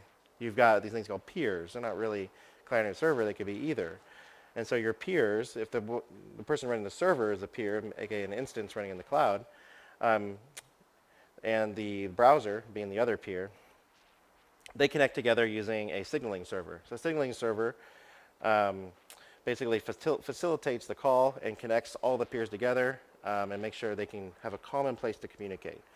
This can usually be run over a WebSocket or even just standard HTTP. You're basically just sending little messages saying, hey, I'm here, and the other guy says, hey, I'm here. And they exchange connection details through the signaling server. From a firewall traversal point of view, you have this component called stun and turn. So these are a set of internet protocols used for traversing networks and firewalls. It uses techniques that I don't know if you want to call it exploit, but takes advantage of some of the properties of how sockets are created and doing firewall hole punching and exposing ports on their way out and making them available for services like WebRTC to get through. So when you have a fully operational stun and turn server, you can traverse just about any network, regardless of what firewall they're on. And so through using stun and this reflexive IP point of view, you can discover ports that are connectable. And if that algorithm doesn't work out, then the turn relay server is used where you basically both clients, both peers, are connecting and all traffic is being relayed through a common point. That's the most reliable way to make a WebRTC connection. Can work through pretty much any firewall. And you need this component because, either party could be behind a firewall in a real peer-to-peer, video call or something. And so you need something that can bridge that gap and find that common ground. And those stun and turn candidates are exchanged through the signaling server. So once all that algorithm runs in your browser and on the server side, the peers, the server and the client, communicate directly to each other over UDP and datagram TLS. So you're not going through the signaling server anymore. You may or may not be going through your stun turn infrastructure, but it's a peer-to-peer connection. So the latency is basically as low as your server distance from your client. So because this is kind of a complex system, it can be very difficult to debug. I'm leaving out about 10 of the protocols that are used in WebRTC, but this is kind of like the minimum set of infrastructure that you would need. The unique thing about this client-server architecture for WebRTC is that everything north of the firewall where the server peer is running, you generally have control over, right? You can decide where the signaling server runs, and you have control of the firewall that's in front of that, just like deploying any other web service. You have control over where the stun and turn server live. Normally, you don't have that much control in just like a standard peer-to-peer, browser-to-browser. And so because of that, you can expose certain ports and make it feel very much like a standard client-server architecture. GStreamer is an open source video streaming, transcoding, processing engine. It's very powerful. It's very easy to use, and it's been around for a very long time. It's a great platform. It's mostly written in C, but it has some Python bindings that I adopted for SCaLE. And you construct these pipelines in a Python application or a C application, and you connect these, what they're called elements, together, and those elements flow from left to right in this diagram. But what SCaLE does is takes that X11 application, inputs it to the X11 image source element for GStreamer, and then sends those frames directly to the GPU, where CUDA is used to transform the color space from RGB to YUV 420, which the GPU can actually use. Then it's hardware encoded within the same GPU to H.264, and this compresses the image significantly and creates a new group of images. It's now a completely different protocol than just scraping a bunch of buffers out of your frame, a bunch of frames out of your frame buffer. After it's been encoded, it's sent to the WebRTC bin. This is a GStreamer element that handles all the WebRTC signaling. It doesn't only handle signaling. It handles all of the negotiation of the connection, the TLS setup for securing it, and packetizing all of your H.264 frames and sending them over the wire. So that's basically the end of the pipeline. The signaling server that you set up as a web service that runs alongside this. But the Python app in SCaLE basically just sets up the pipeline, wires everything together, and then connects to the signaling server. Let's go. Yeah. SCaLE was built on Kubernetes, so it has a sidecar architecture by default. I don't know how many of you are familiar with Kubernetes, but this concept of a pod, and a pod may have one or more containers, and the thing they have in common is network and storage. So there's 3 main containers in a SCaLE pod. The first one is your actual application. This is like, if you're running Rocket League or you're running your IDE or something, that may be one container. And it doesn't have to have any GStreamer components or dependencies. It doesn't even have to have an X11 server. It just has to have the display variable set correctly, and it'll run. Then you have the actual X11 server that's connected to a GPU. So you can run those hardware accelerated workloads like games, like editors and game editors. And then GStreamer sits alongside in its own sidecar. So GStreamer is pretty big. It has a lot of dependencies. And so the reason why I took the sidecar approach was if you had to require everyone who wanted to stream an application to install GStreamer and have a properly configured X11 server, then every single workload would be different and have to fight this dependency problem. So the sidecar method cleans that up a bit, and you can run basically any X11 application without modification, just because you land this in the environment and the sidecars are already there taking care of the actual streaming infrastructure. The other thing this allows for is GPU sharing. Not only can the containers share all the GPUs, like the GStreamer app can use the GPU to accelerate the stream, and the X11 server can use it to actually run the workload. But you can also share it with other pods on the node using this method. I didn't mention this, but the GPU, the importance of the GPU is in encoding, and that GStreamer pipeline is what lets you reduce the latency. Not only can your local device decode the stream at a hardware accelerated rate, but you can encode the stream. A lot of times no VNC and VNC or even RDP, they struggle because they can't get the frames and compress them fast enough, right? The CPU is too slow to do that. But by offloading that to the GPU, now you can really achieve those higher frame rates because it's clocking out frames in just a few milliseconds rather than trying to crunch on it too long. So you pair those together, remote hardware acceleration encoding and local hardware decoding, and that's how you get those full frame rates. So the third problem is orchestration. How do you actually deliver environments, streaming workloads to the browser in a way that's scalable and easy to manage? So this is where the Selkies broker comes into play. This is there's problems like pod templating. There's tools out there like Helm, Customize, and maybe even just doing some Jinja templating. But how do you create those pods for each individual user in a way that is tailored just for them? There's a life cycle of your pod. When I say launch, when I say shut down, obviously you don't want your end user pod to be running for forever, or it's never going to shut down. It'll cost too much. So the whole life cycle of create, delete, update can be problematic. And then per user routing. So this is a big problem that I found building the solution was, how do I get an individual browser identified user into a single pod on Kubernetes? Normally, when you're running a service on Kubernetes, you put a load balancer in front of it, and traffic is kind of spewed between all the different pods. It's kind of random, or there's algorithms. But the idea of sending it to one pod for one user was pretty foreign.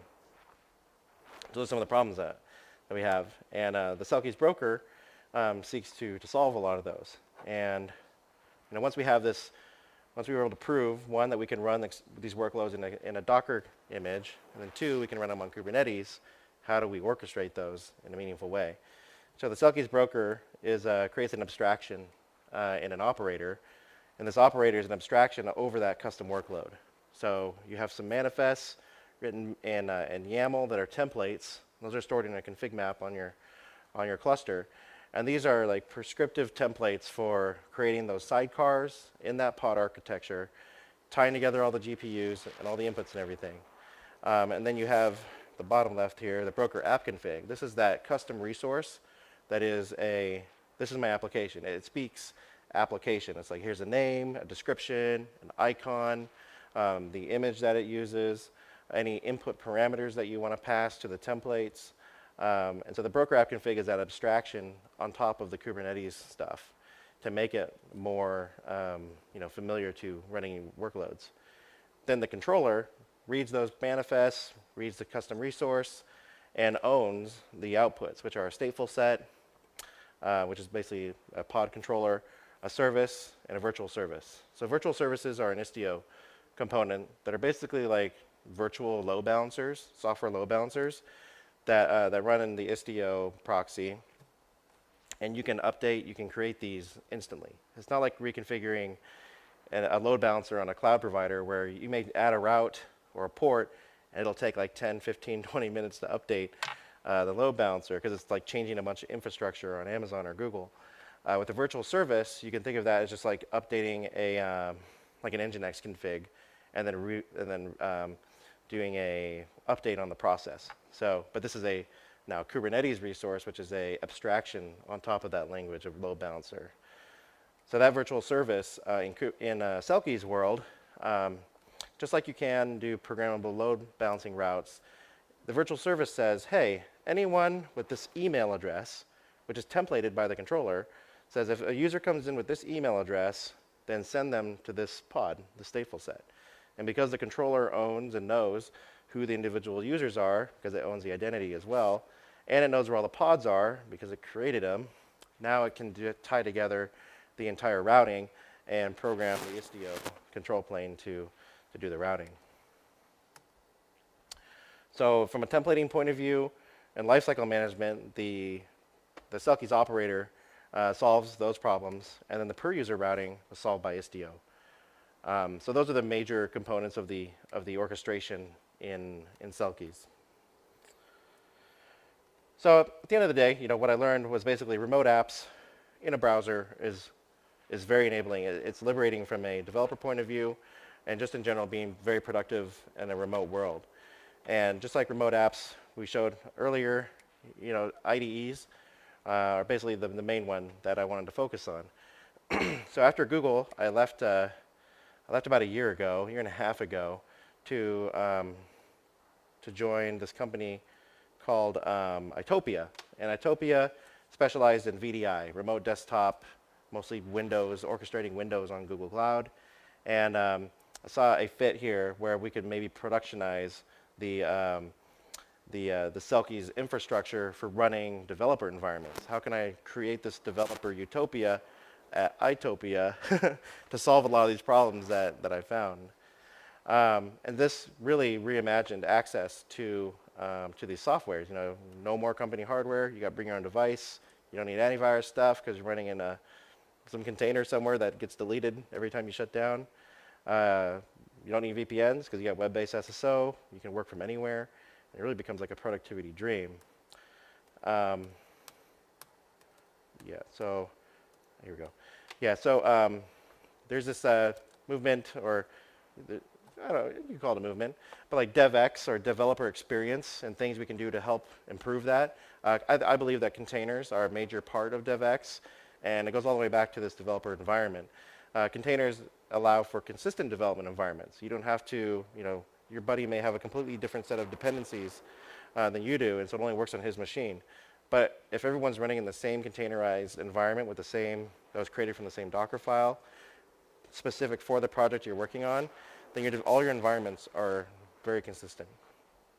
You can pre-install the dependencies and tools that your team uses, and you can basically DevOps your whole environment as code.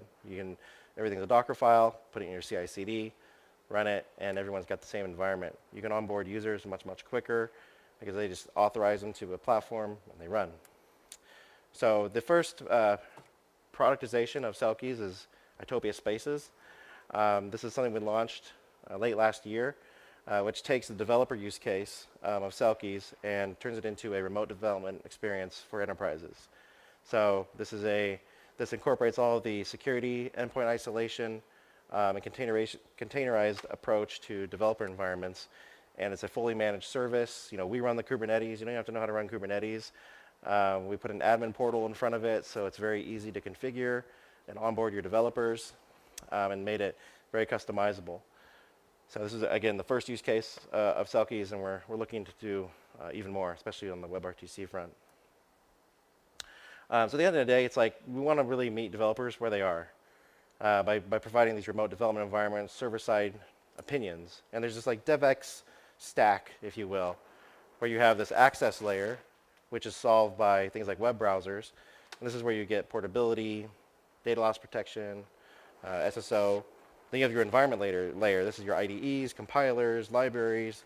And what you get from using this environment is IDE flexibility. You can run any IDE in this environment because it's just sending that window to your browser.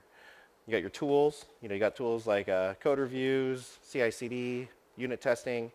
And you can increase your reliability, your supply chain integrity just by having everything be very consistent. Everyone's running the same tool chain to verify end-to-end their commits. And then you got your system integration layer, which is your IDE extensions, commit hooks. This is something I'm looking to do next on Spaces, like really tying in the browser at a deeper level into the container so that whenever you commit something, it triggers a bunch of other actions. And this is where you get a lot of that Google-like integration and experience. So no longer does it work on my machine. It actually works on everyone's machine. And that's the end of my talk. Thanks, guys, for hanging out.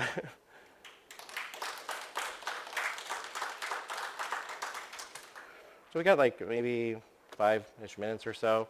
I'll hang out for a while. We do have a booth down in the expo hall if you wanted to come hang out and chat. Otherwise, I'm here for, yeah, but I'll go ahead and answer a few questions before I shut it down.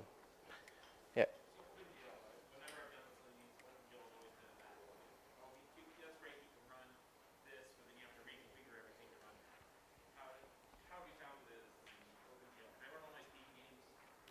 OpenGL, I think that was the question. Can I run all my Steam games on SCaLE? You can run some.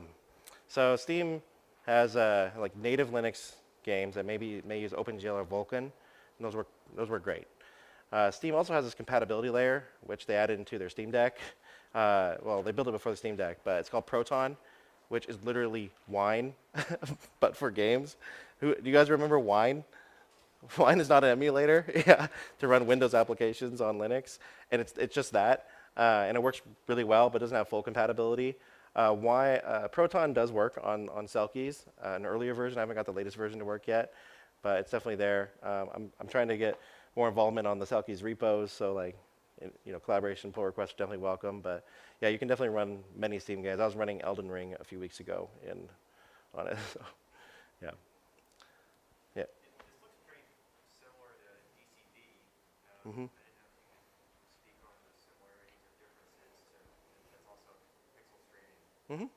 Yeah, so I'm somewhat familiar with DCV. I know DCV has a web client, but what I do know is that they have their own protocol.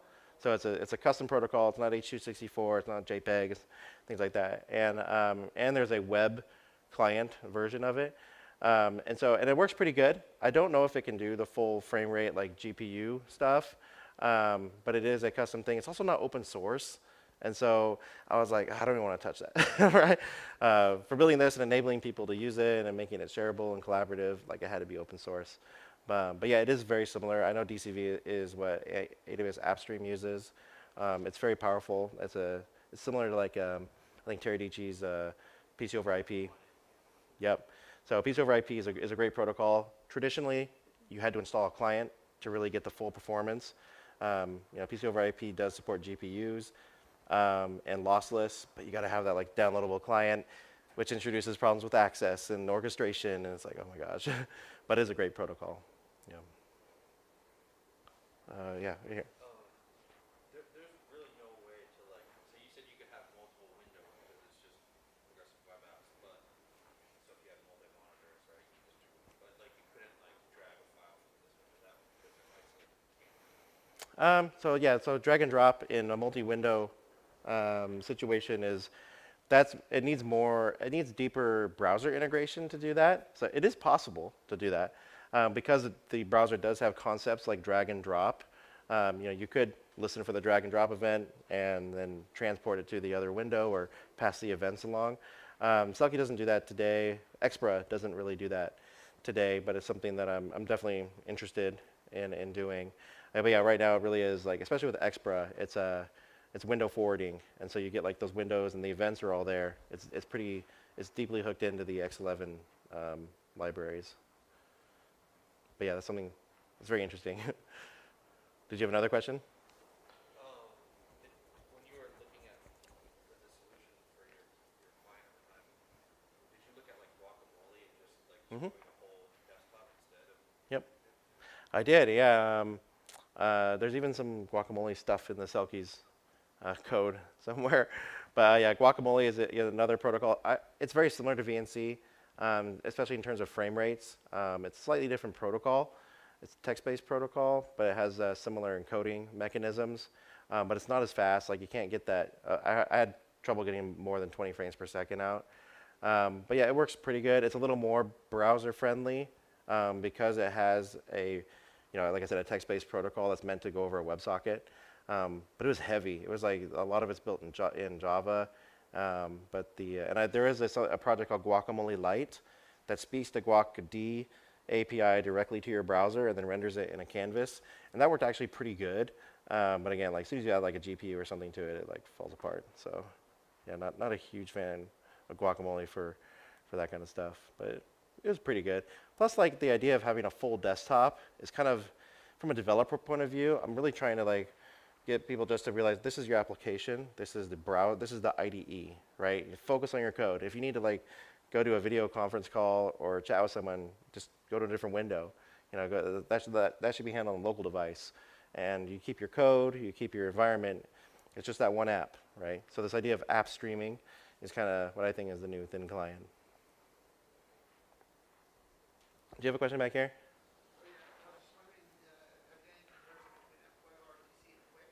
Mm-hmm.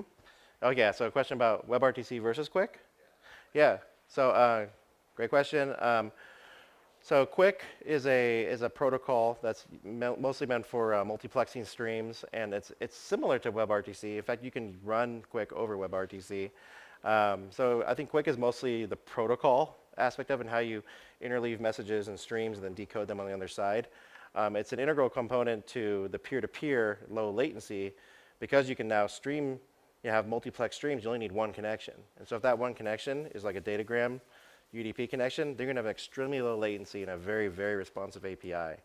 The Stadia team uses Quick for the underlying protocol, and also a newer technology that's going to be using Quick is called Web Transport. Web Transport is a new web protocol that eliminates a lot of the complexity in WebRTC. It takes away the signaling component, takes away the stun and turn stuff, and allows more direct peer-to-peer. That's also, you can run Quick on that, and that's like the future of WebRTC from what I've seen. But yeah. Hey, you go ahead. Yeah, I just looked through the docs real quick, or the GitHub real quick, and it looks like it's very GKE dependent right now. I don't know if it actually is or just the documentation. Are there any plans to make this a little more platform agnostic?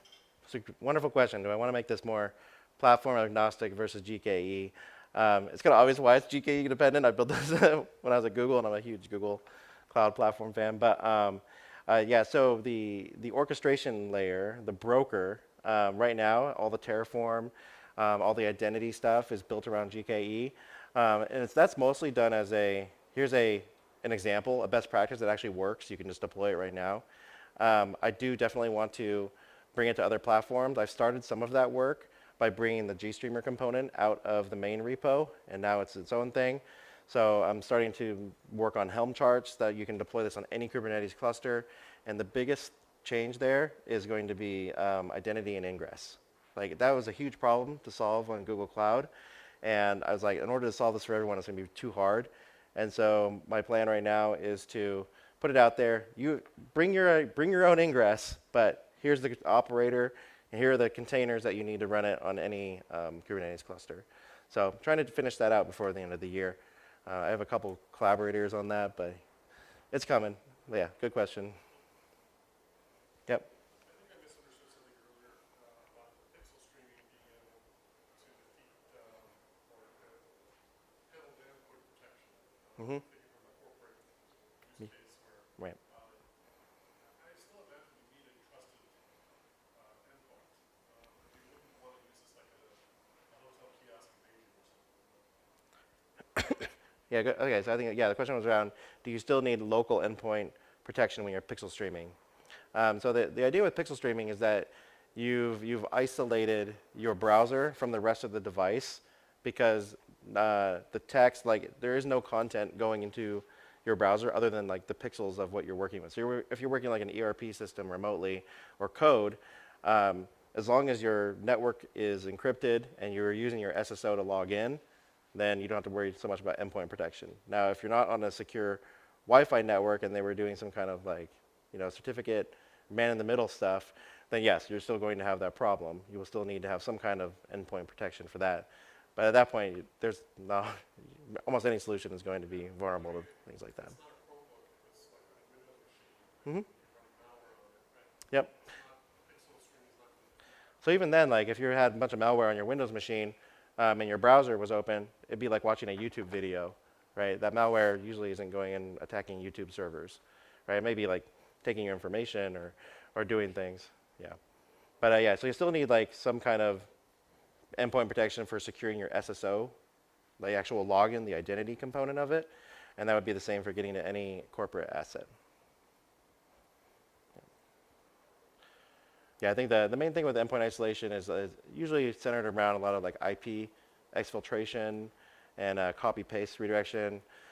Spaces and the developer use case is great for onboarding remote teams, you know, or like India, even Russia, places where developers and networks aren't as trusted, but you want to just like give them an environment that's sandboxed, they do their work, but they can't like take it out and take your IP with them. Any other questions? Okay. I'll be at the booth rest of the day and a little bit tomorrow, so feel free to stop by. Love to chat more about this project and our product. So thanks again for coming, guys. Appreciate it.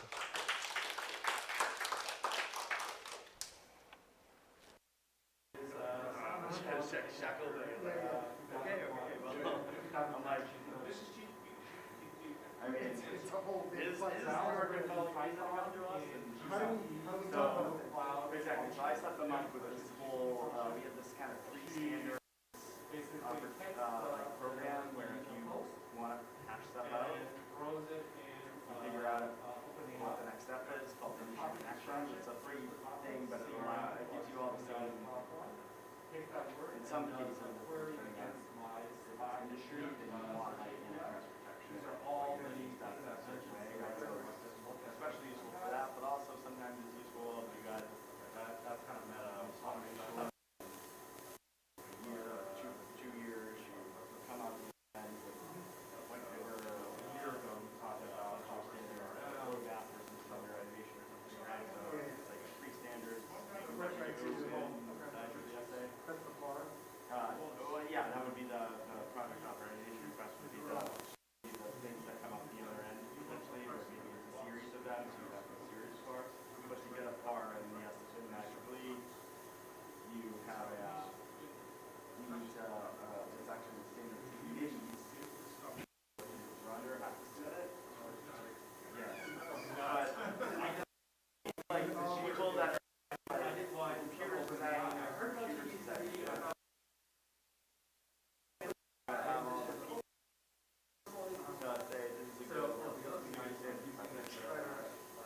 Standard association, not try to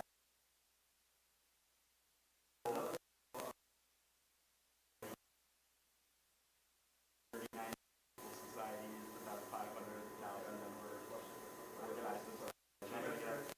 That's just activities, which would be like a conference of, you know, 190 large technical conferences that we host a year. 1,900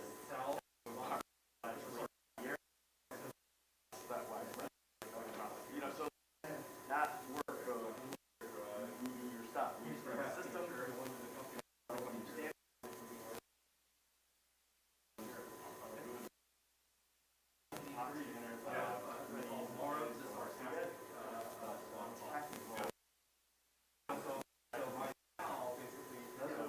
come to us if you're just figuring stuff out and you don't know if there is whatever. But we try to hook you up with that. They'll guide you through the process. You don't know the complexities of everything, but that's what we do. We say, all right, big come in, you got your focus, focus on that. What do you want to do? Sometimes we're going to do that work, sometimes we're not. We're not finding a fit. We're a 501c3 nonprofit. We're not looking to make money off of everything. We're looking at sustainability. So if you don't come here, then you don't cost us money. If you do come here, odds are 90% chance of being here take a while. Every now and then, for something that gives us revenue to keep doing this work.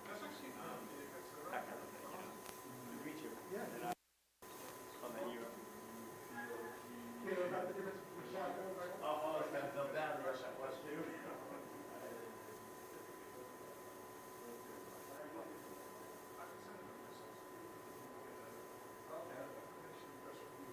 Okay.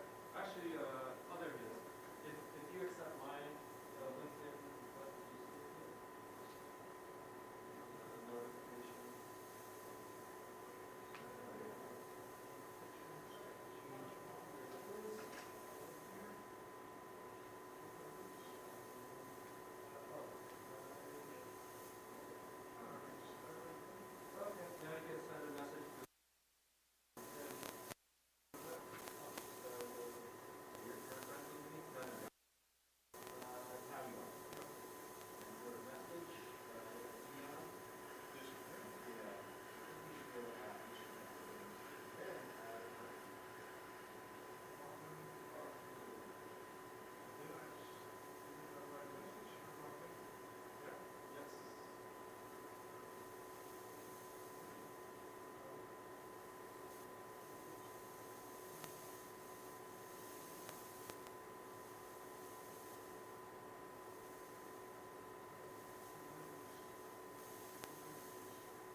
microphone is also on.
I've been working in security operations for nearly a decade. I started in SIM engineering with a tool called ArcSight.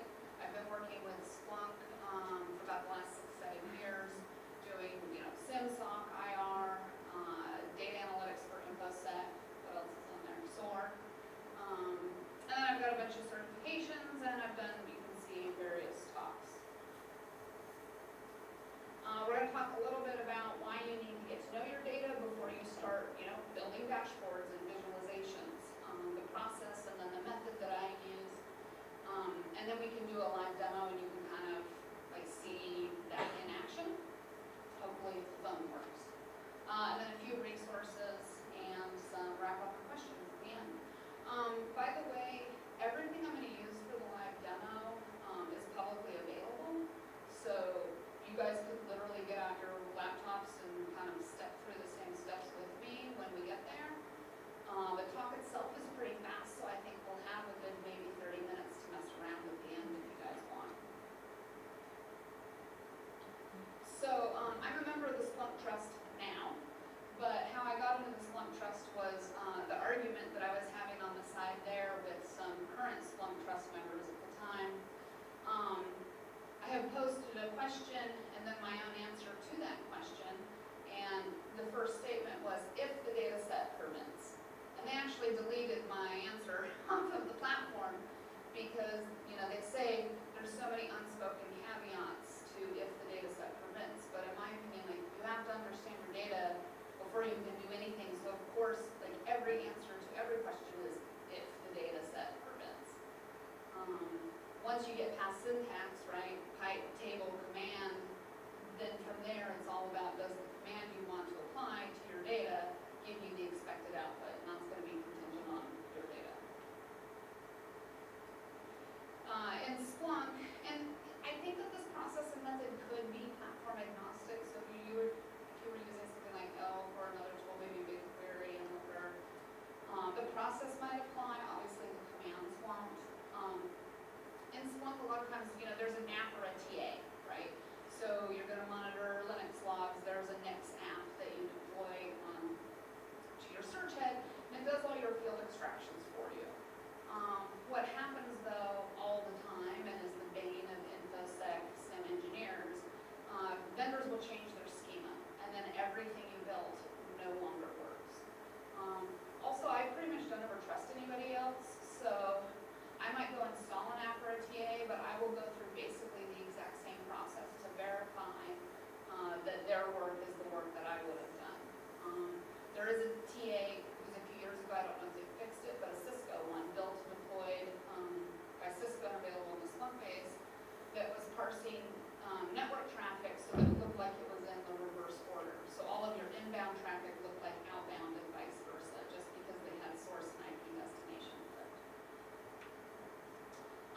So, even if there is an app, even if somebody did this work for you, you might still want to go do it again, or you might have to do it later anyways when somebody changes something. So here's the process that I use. It's 3 main components. Data preparation. This is going to be like 90% of the work. Publishing your base search is just once you've gotten all of your data analyzed, sorted out, and figured out, you've identified the most important 10, 15, 20 fields in your data. They're all normalized and clean. You're just going to save them somewhere so that people can use it easily. And then you just reuse that base search in all of your analytics, right? So you'll have maybe the first 10 lines of the search are all the same across an entire dashboard, and it's the last 3 lines where you want to slice and dice things differently that get changed into an analytic product. Oh, that last bullet point is important too. If you have these base searches published, then you aren't the only one that has to do all of the data analytic work, right? People don't have to come to you and say, Mary, I need a dashboard with some pie charts and bar charts in it. You can be like, here's your base search, go build your own dashboard. I'm super busy with this other stuff. So that's one of the other things where if you get the data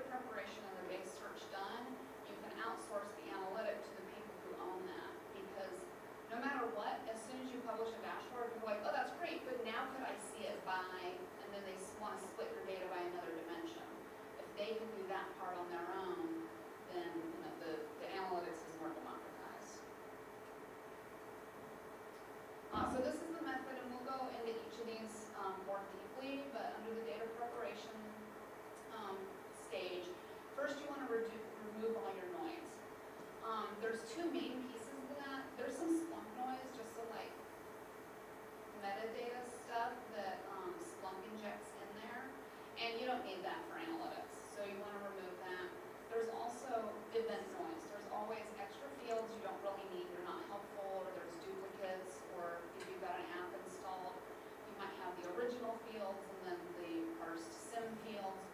So you just want to get rid of the noise, and I found that's really helpful for me because, you know, if you're like looking in a pile of dirty laundry, you can like pull the things you don't want and throw them in the corner, and eventually you have only the stuff you do, only the clean laundry, right?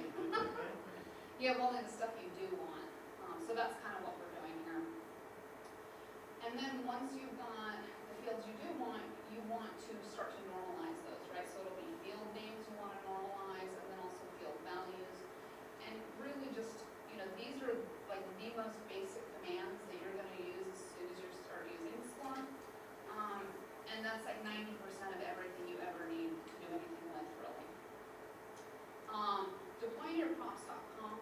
So there's a couple things you could, once you've got your search and all of your data normalized, you can publish that into a configuration file, or you can just save it as a base search, either way.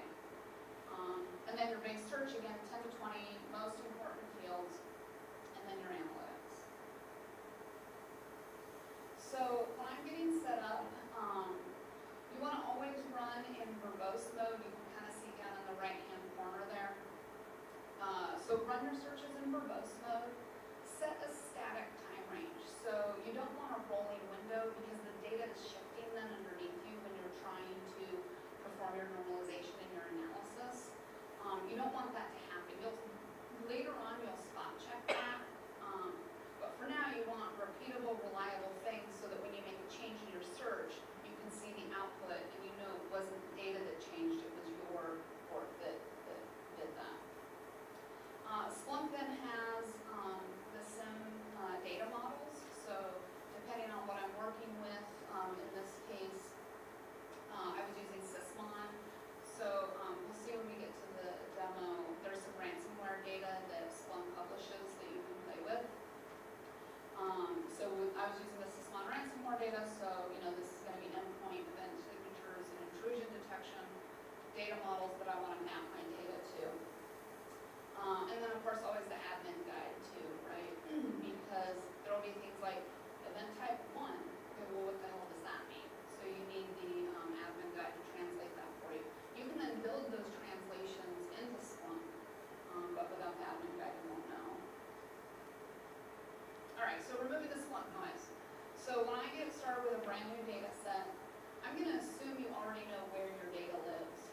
And by that I mean your index and your source type. Somebody had to ingest the data and put it somewhere. Maybe that was you, so you know where it lives. If you don't, I maybe should have included a slide on how to find that. But let's assume you know the index and the source type for your data. This is like the first line that I throw into any search. I just get rid of my Splunk noise. And then what I do is I start to, well, first we want to focus on fields that are present in 100% of all the events that we're looking at. The reason for that is because, you know, if you do search, let's say action equals star, that'll return all of the events that have action as a field in the event.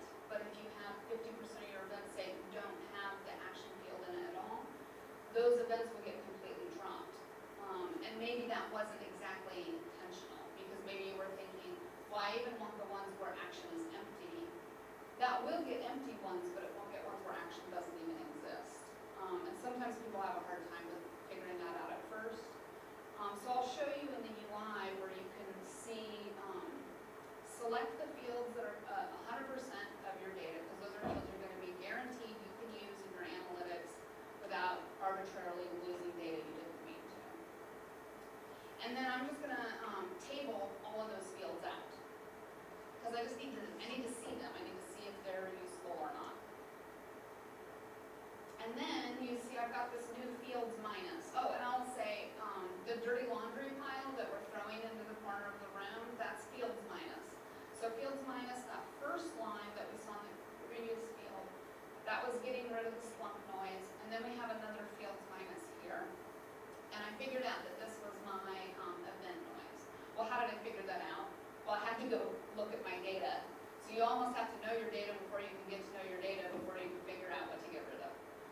But that's why I table it all out, and then I can start to see, oh, I've got a bunch of duplicates. I don't need 15 versions of the same field, so I can throw those out. The other thing also is, it's the same command here, and you're like, okay, well, why did you use 2 different lines for that? It could all just be in one. I like to keep my piles segmented, right? Because maybe I have like a black pile of dirty laundry, and then like a red pile of dirty laundry, and a blue pile. Because later I'm like, oh, you know what? Let me go look at the red pile again. I can find it more easily this way. I will say there is literally no dirty laundry at my house that isn't black. Oh, great, I guess. And then once you've identified, so in the previous slide I had the second fields minus, right? Fields minus event channel. Am I sure they're trash? I would usually go back and double check all my work, right? So I flipped the second fields minus to table plus, which then only displays those fields. And then I ran a quick stats value star to star, and that gives me a quick visualization of all of the distinct values in each of those. So I can say, yeah, for sure, event ID and task duplicates. Keyword, completely useless, because I don't know what it means, and it's the exact same value in every single event. So it's really not giving me any contextual information. I know it's sysmon already, because that's my source type. High cardinality fields, so fields that have like thousands of distinct values, will crash your browser. So stats values star to star with caution. And then you want to start to identify the important fields here. So you can see now I've got 3 piles of dirty laundry. I've got still my table command, which are the fields that are still important from those ones that are 100% prevalent. And I just wanted to start to work with some of my most important fields. So I just saw, you know, I've got 4 host name fields. Let me look at all of those and figure out what's the difference. Which ones do I want to keep? Which ones do I want to trash? Do they need to be normalized in some way? And I'm just going to use, again, our basic fields table stats, the UI. We're going to find and group fields that have duplicate and similar values, make more trash piles, figure out which ones we want to keep. And people will look at this when I'm working with them, like one-on-one, and we're doing a screen share. They want to tell me, Mary, fields, tables. Don't worry about it, right? We're not actually building a search. We're just doing data analysis right now. So none of that really kind of matters. Don't worry, it's okay. We'll clean it up at the end. Is anybody relatively new to regular expressions? Or are you guys kind of okay with regular expressions? If you're not, this is a really excellent book. It's like a 1/4 inch thick. It's like $15 on Amazon. I think I only read the first half of it. So you can get through like 30 pages and most of the regex you'll need for anything except like regex competitions, perhaps. So then you start to normalize, and you can see right here at the bottom, right, I decided to rename device as dest. And then I also did a regex to extract the destination NT domain, which is just the domain and not the full of KDN. And then I made a new trash pile, right, because I now no longer need computer device or host. Those are all duplicates. And then again, I'm going to spot check, right? So where I just invented a new field called dest_nt host, well, if I know for a fact that that my device field was present in 100% of my data, right? Because that's what I was starting with, 100% of all of my fields. If I perform a regex and then I do where is null, the new field I created, and that field is empty, then my regex is screwed up somehow. Because if I've come from 100%, I should be preserving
come up with the same result at the very end, right? You should, at the end, have roughly the same fields.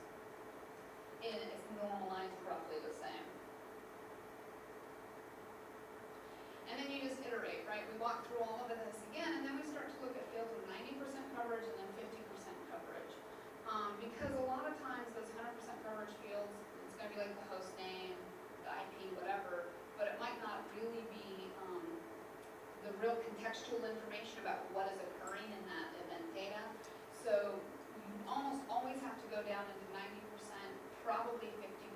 Anything less than 50%, you might actually be building a very specific use case as opposed to a more generic like base search that's going to cover your 80%. And then, so here we've got, fields, fields, fields, tables, tables. At the very end, then you clean that up, right? I actually don't need the fields minus anymore because I already know what's trash. I've already figured out now my table command at the bottom. These are all the things that I've normalized that I want to keep. And I've just got my emails and regexes and ring names, etc. up top.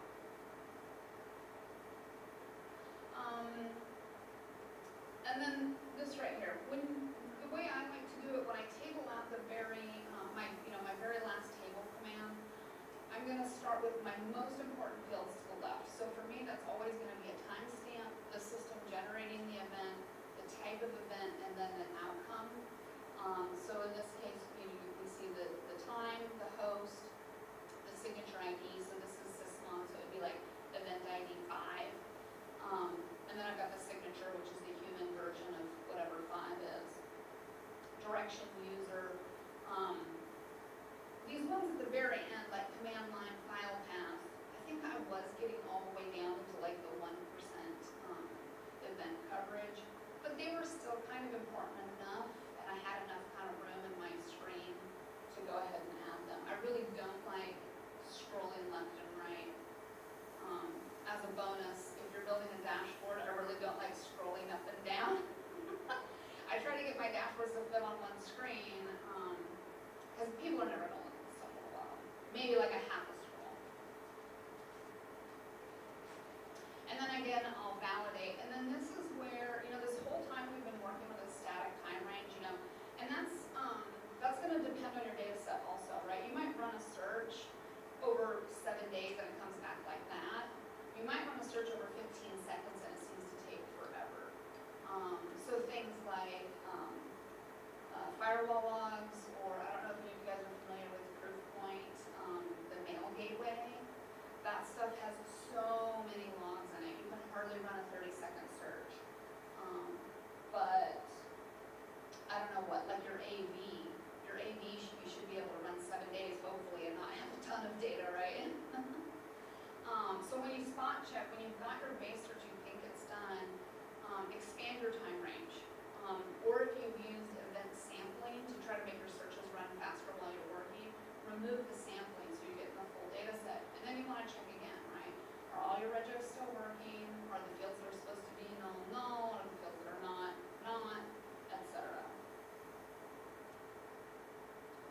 And then you can deploy and publish your base search. So I should have had a snip in here, right? Because all the stuff in the middle is missing. But, well, if you put it into your props.conf, then you actually wouldn't have all the stuff in the middle. Because the system would do all of the work here, right? So from the rename down to the table, that you could put into props.conf file, and then the system would do that for you. I like to actually save them like this because your more advanced users might actually need to SCaLE. Maybe they don't trust you, right? Like I don't trust anybody else, maybe they don't trust me either. And then that way they can see my work. It's also helpful because then if they want to start learning to do this work themselves, they've got some cheat sheet code, right? It's like a private Stack Overflow for them. I gave this talk to a deeper group in San Diego, and one of the women there, she does this, but what she does is she puts these into the macros. And I was like, oh my god, that's so smart, right? Because then people just know, like, oh, sysmon base search macro, or Palo Alto base search macro. So I thought that was really smart, and I stole it from her.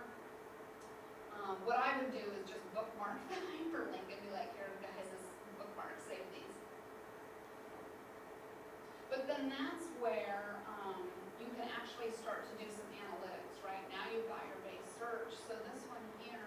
we can actually craft a command that will, or craft a search that will show us which system was getting ransomware at the time, put in some thresholds, build an alert, and if something like flipped over that alert, which this system would have, and that's sort of how you start to do your detection engineering. Okay, so 4:53. Does that mean I've been talking 23 minutes?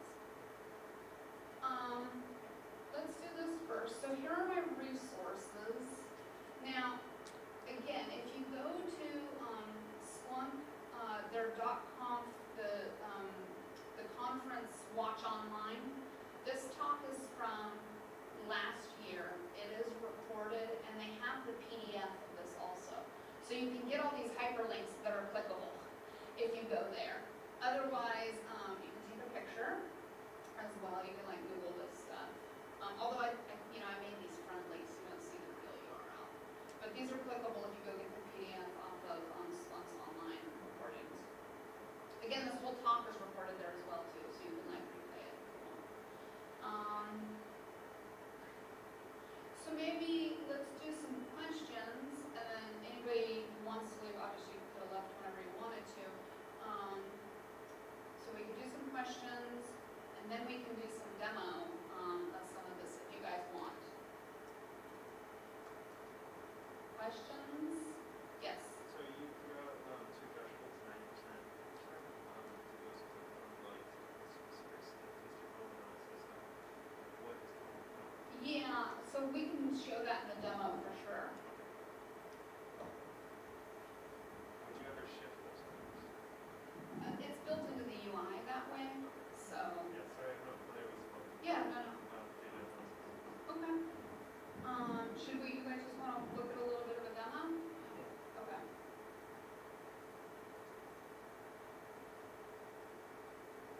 So, I think it'll just log me in. Oh, no, it won't. Okay. So, this security data set project, it's public, so you just come in here and you see I've used it a lot.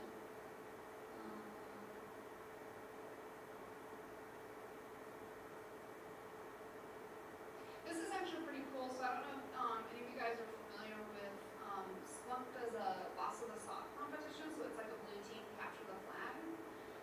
This data set is from their bots version 2. You know what else is really cool? Do I have it on the slide deck? Why did I close my slide deck?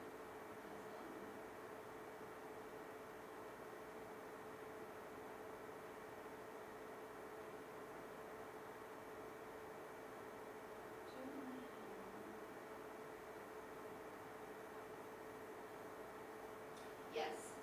So you can actually, this is free as well. You just log in, sign up, and you can actually go do the capture the flag on the older versions of the data set. It's pretty cool. Can I take right on this slide then? Sign in?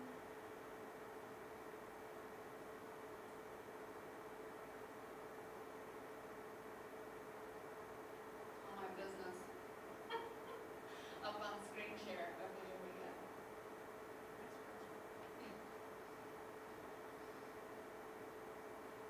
Oh, here we go. So, yeah, so you get the challenge questions and you can go through. So it's really pretty cool, actually. So that's freely available. All right. So this is the actual data set project, and if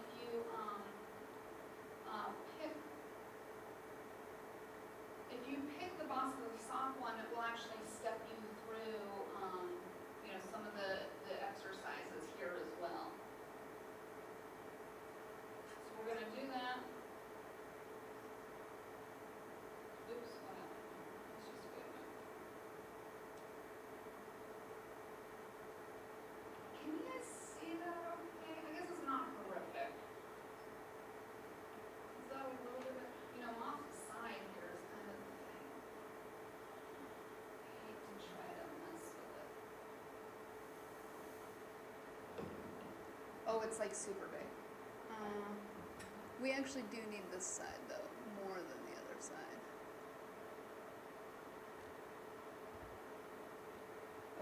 That's a little better.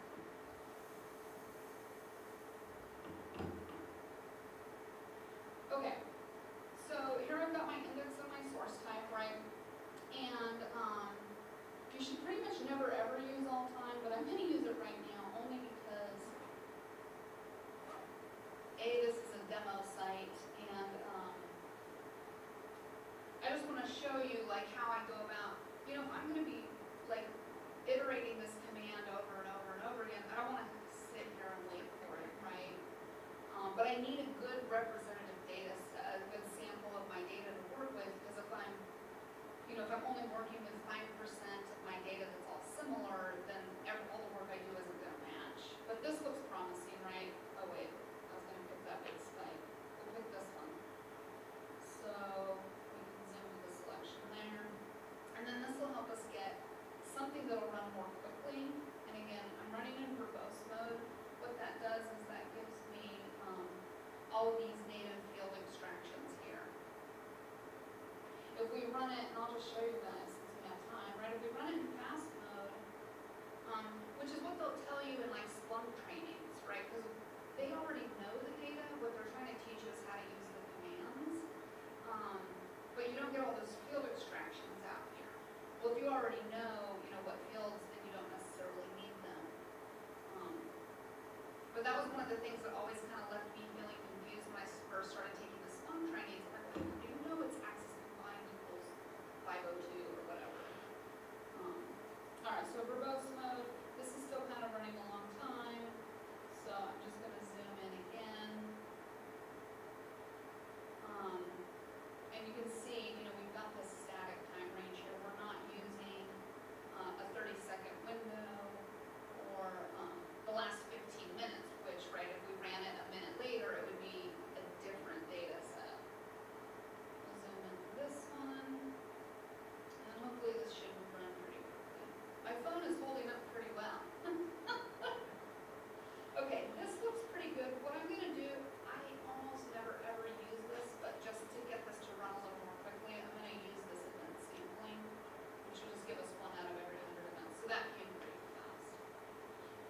Okay, so index source type, we've got verbose mode, we've got our static time range. There's a whole ton of fields over here. So what are the important ones?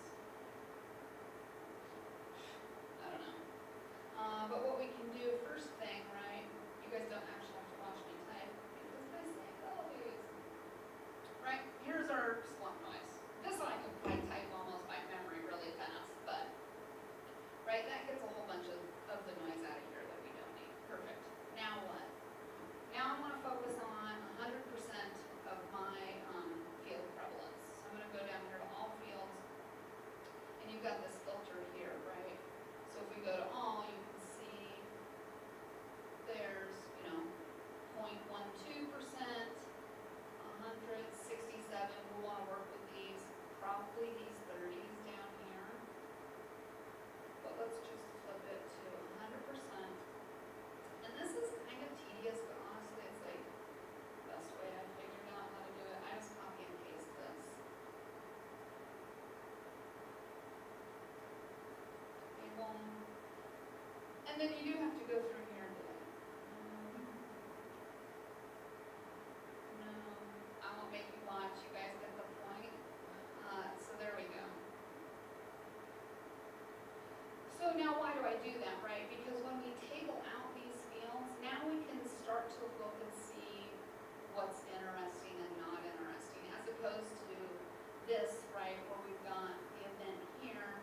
We'd have to like click through every one of these and try to, you know, it's just not as workable. So we table these guys out, right? We can start to see some things right off the bat.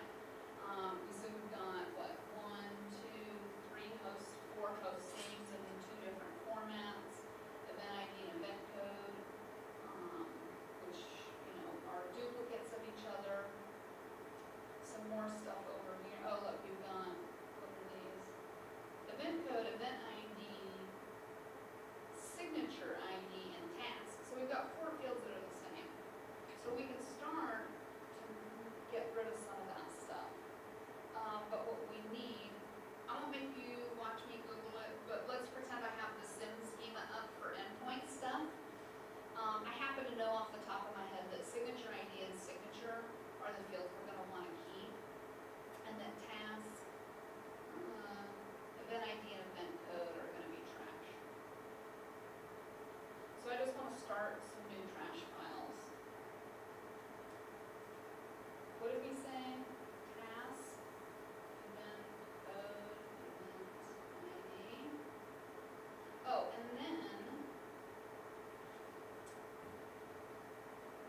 say? We said signature and signature ID we want to keep, right?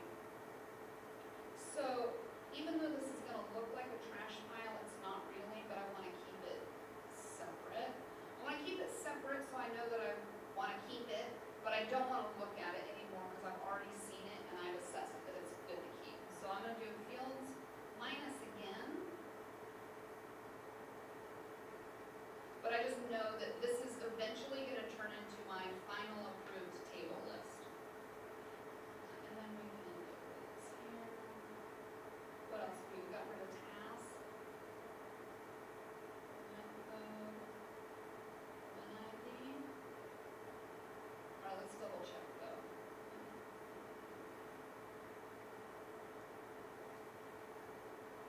All right, let's see what we got left now.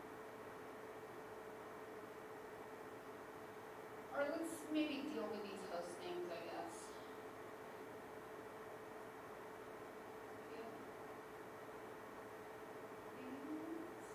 Plus, what was it?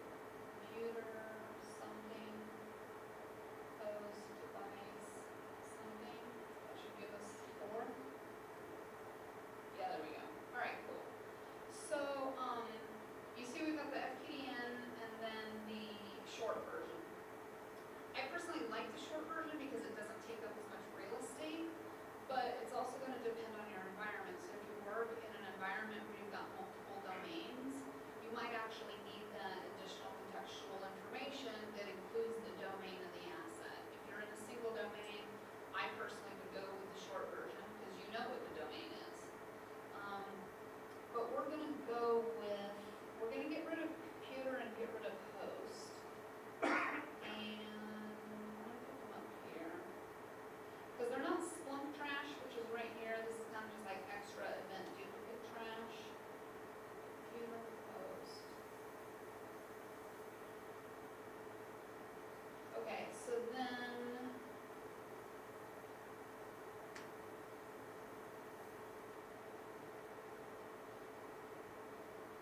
but do I need 2 fields for this? Or do I just want the domain? Like maybe I just keep the host name. Maybe I want 2 fields. Maybe I want host name and domain. Or maybe I want 1 field that's just the FQDN. I don't know what you guys vote for. You want 2 fields? Okay, so I'm going to do this. All right, this is going to be, I'm going to put this right here because these are my 2 lines that I'm eventually going to be my official work. Eval nice empty post equals nice empty post. Why? I don't know because I was taught a million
maybe should have picked a different data set thinking I had to redo the whole talk though. I don't know how many of you work with Windows event logs. The security ID is usually the user account that is performing the activity. So it can be an important account. I think it's like 18 or 19 or 20, I forget which one is like the system admin account, right? But in this particular, so normally I would keep it, but if we take a look, will we crash the browser? Let's try it. Let's use, no. We can see here that every single event, so of the 1,600 events that we're working with, now I normally work with a bigger data set than this, are all the same exact security ID. So it's the same user account. What that means is this is actually the account that is running Sysmon, which is collecting the event data. It's not actually an account that's performing the action that Sysmon is collecting the events from. So because of that, it's actually a useless field that I don't need cluttering up my UI. So if this were a different data set, right, if this was still Windows, but it wasn't Sysmon, it wasn't this ransomware, well, forget I said ransomware, if it wasn't Sysmon, right, that would actually be a field we'd probably want to keep. We also see right here we've got 2 timestamp fields. Now when you do a stats value star, oh, and I don't have it in here. Underscore time is the field that Splunk uses to mark the timestamp for an event. I didn't have it here in the UI, but I can see right then that I don't need these extra time fields, right? So we can put them again up here in the trash. We don't need our, well, we can keep our stats values. So we don't need, so event channel, same as our source type, we can get rid of that. We like the event description. This is actually helpful, although, didn't we see that? You know what, we did see that already, I think. Let's get rid of event channel first. And let's give us back our signature fields.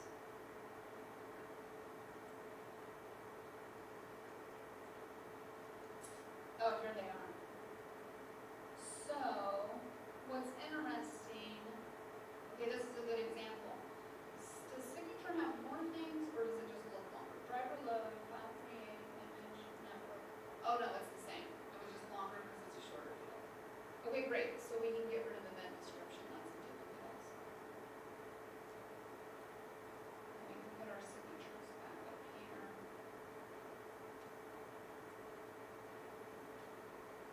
Okay, we got rid of security ID, right? Yeah. I definitely don't care about whatever version Sysmon is running. I'm not the Sysmon administrator, I'm the security somebody.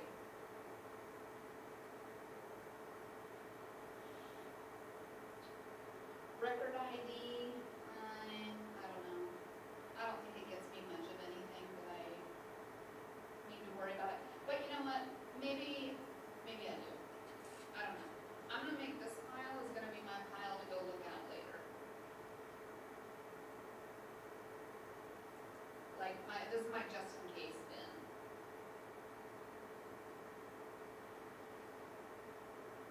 Oh, keywords useless. Again, it might be something that we want to translate later. But even if this was like a really interesting piece of information, if it's the same piece in literally every single event, which it is, because we only have one value, but how valuable can that actually be? You could literally put it as the title of your chart, and then, like, you don't need that field. We'll save it right here anyway. All right, keywords, where are we at now? Level of code.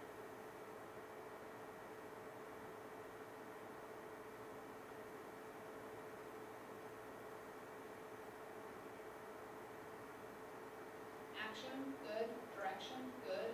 Process, great. So if we took this down here now,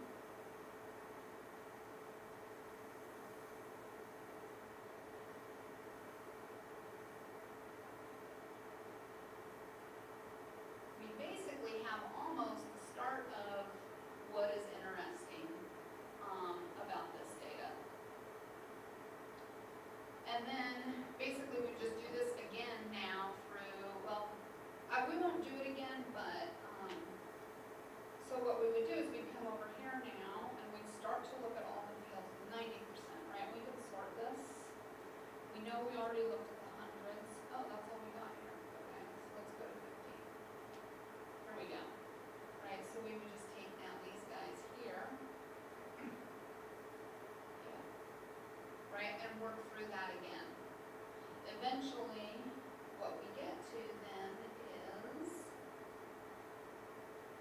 90%. Right, so we've got here again that device and signature that we liked. And then all of these guys down here at the end, these are the new 90%ers that we would walk through that same process.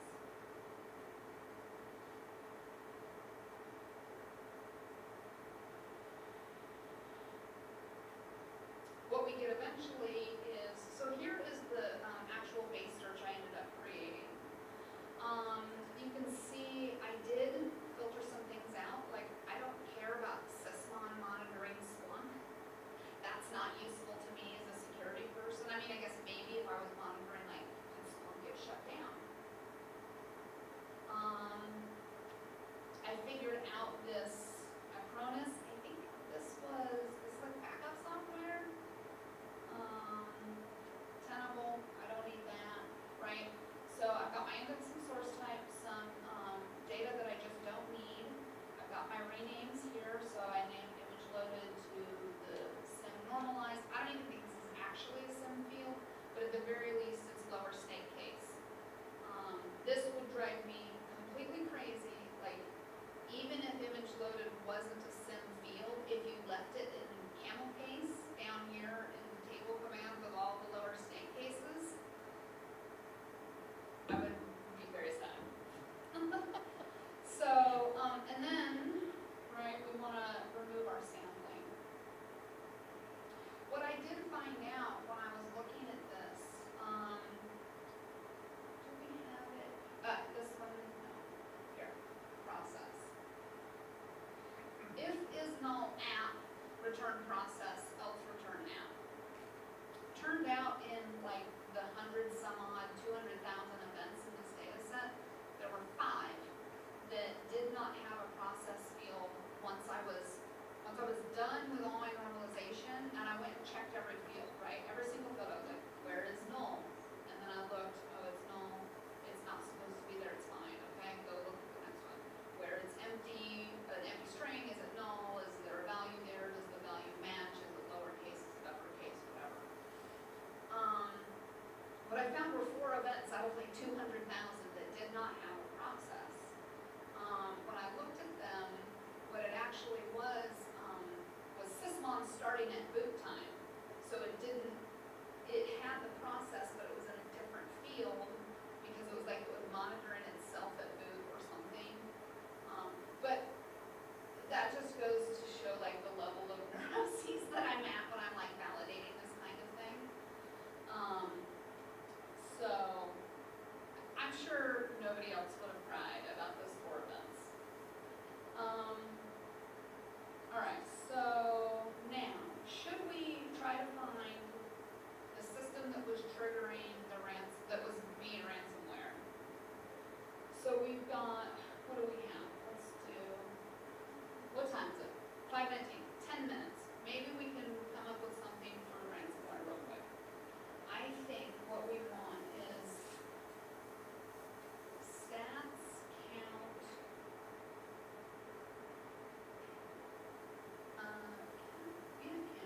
Let's do count. Process. Let's see, ransomware. What does it do? It encrypts every file on your system. I think it triggers a unique process for each file when it starts to encrypt them. So I think if we count the process IDs by system, by device. Oh, interesting. I decided not to uppercase this. Weird. See? A little art and a little science. Sense count process ID by device. And let's do also this one, distinct count. Let's do this.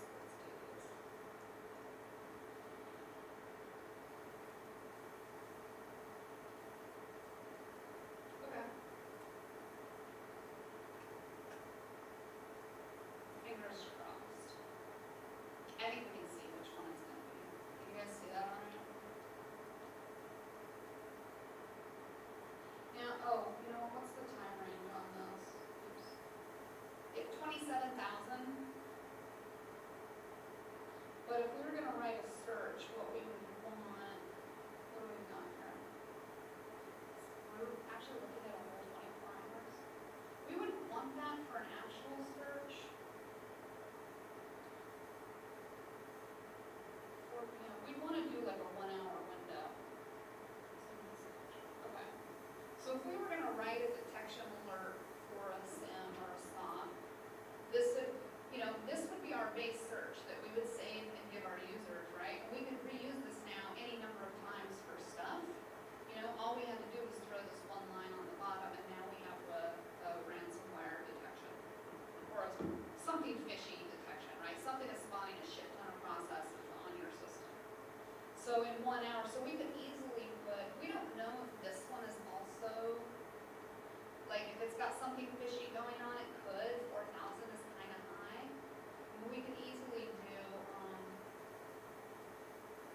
run this every hour, right? And every hour would give us this whole list. If you've got 20,000 systems in your environment, every hour you would have this list of 20,000 systems. So we need some kind of a threshold, and then we can set that as an alert, so we don't trigger alert fatigue with our stocks. So we would do where,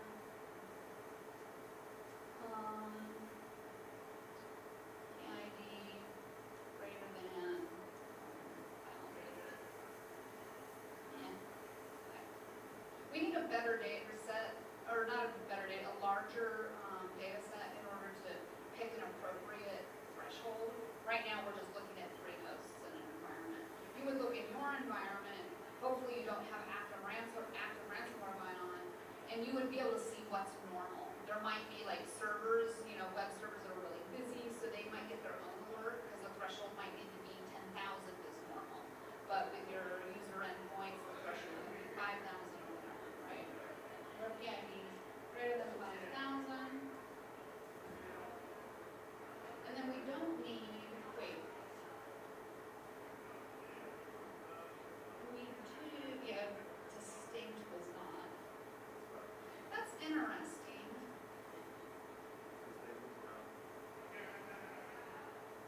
Yeah. But also, maybe we also need to count, maybe just go process IDs as being lazy. Is it also going to be like well, it wouldn't be the process, but do we have like the target file?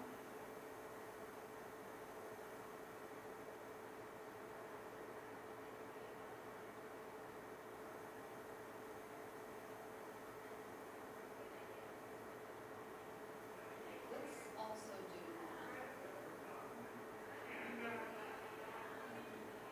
I'm gonna do, actually, what was the file path?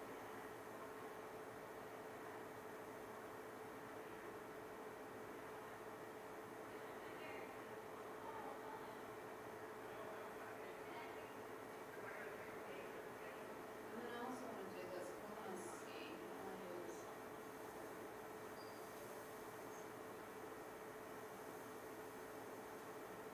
okay. Oops.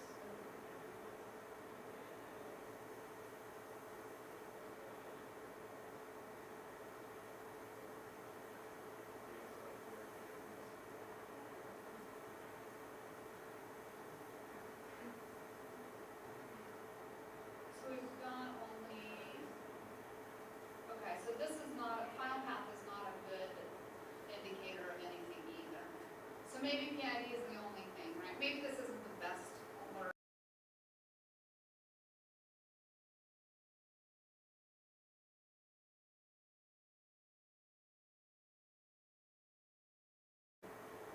But you just have to kind of like poke around through it and figure out, like, what does the data have that's interesting that you could use.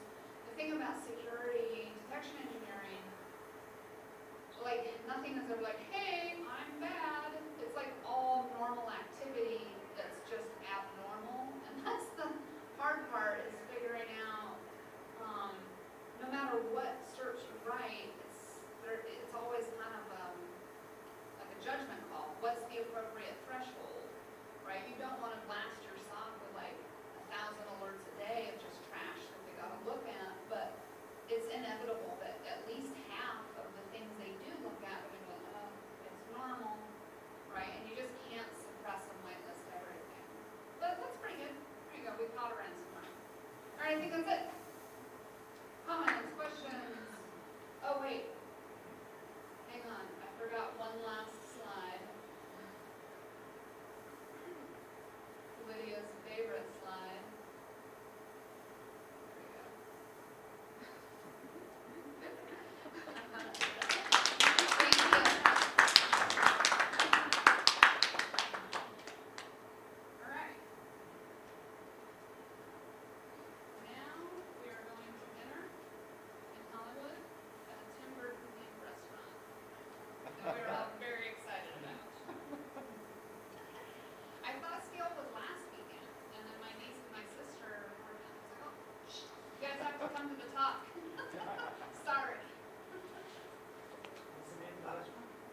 She smiled.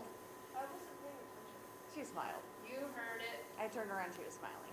Oh, yeah. You were looking at me? Yeah, Oh, wait, where's my... everybody was at that point. Yeah, the whole room was looking at you. Oh, I didn't know. I was on TikTok. Hang on, let me get my mask now that I'm done talking.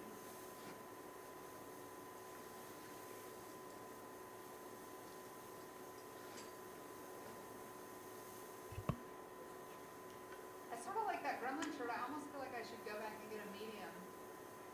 That was rad. Maybe I can get two mediums. Let me get Like from one shirt, or actually give me the large, you can get the medium. right. Yeah. One of each size so we can try. And then if it's too big, I'll just shrink it. I feel like some things actually shrink and then other things, like things Yeah. don't shrink well. I know. Well, that went pretty well.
oh yeah, 30 minutes talk, 10 minutes Q&A. Yeah.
wonderful community. Oh, we were wondering why they left the laptop for people. Because they were flustered after their talk and forgot it. It happens. Thank you. Well, that answers it.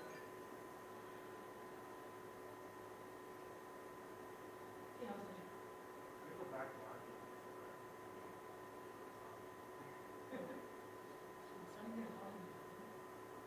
A little bit. Well, back here it's nice. Do you know an Asha?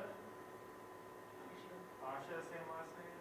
In your family name, you know? Okay, so someone I know does a lot of data stuff. Asha just did that. So I was like, I wonder. There's a lot of resources in India. You're a minority in India, Christians out there. Yeah, I know that. Yeah, I know this. I know there's a lot.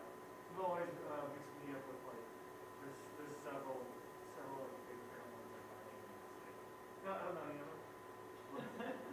But there were just too many things that were similar. I had to ask. Is she Malay or she's Indian? I know her family's here. I forget where she's based out of, but she used to be here. So I had her help me out with a couple things. Consulting with the customers. I knew that like people that would be in this area that would be interested in today's conference and have like data in the background. It's the same thing. Sorry, what's your name? Chris. Yes, just Which Cal State? All. yeah, I'm the chancellor of Stanford Education. Down in Long Beach.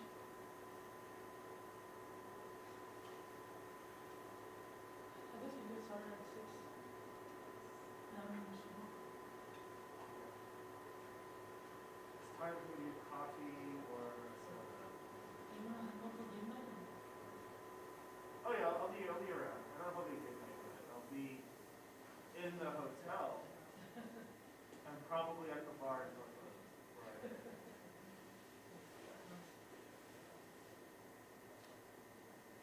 Yeah, I always stay in the hotel for these things. At least it's like across the street. You know, if you want to be having a nice conversation and you don't want to necessarily interrupt it, but you know, it's 2 hour drive home. You know, just stay.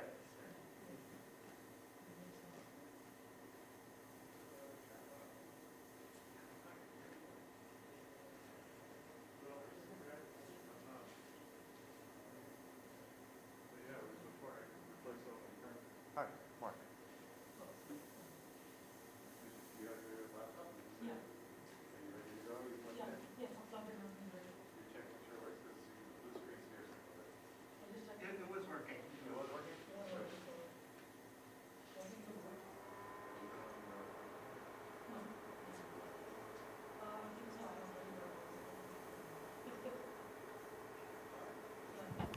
Not sure.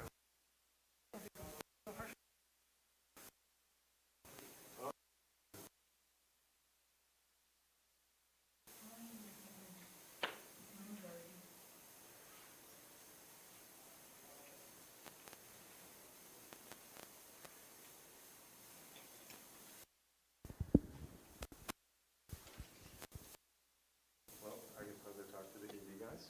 Should I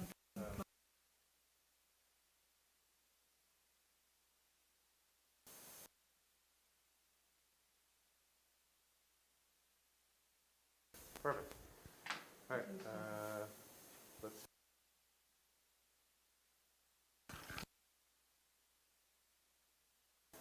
So these are going to go behind your ears.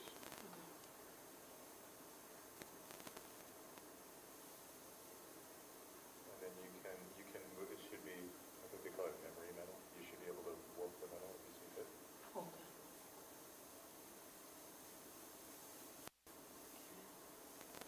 How often in one year,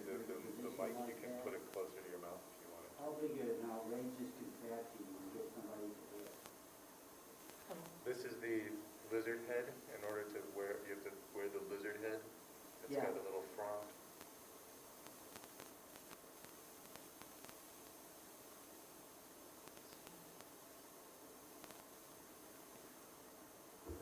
Hello?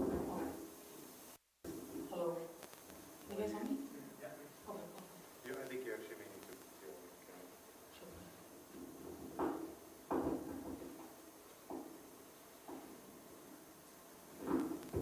Try that.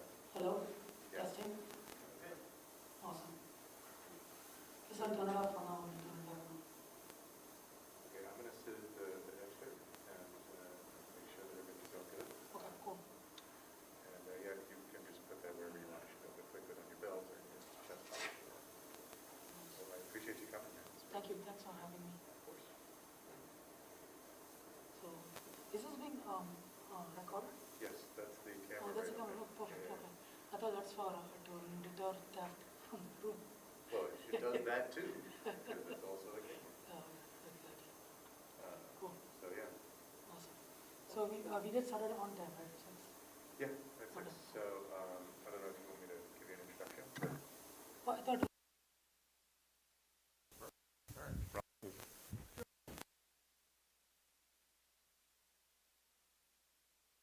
I just want to, it's turned on right now.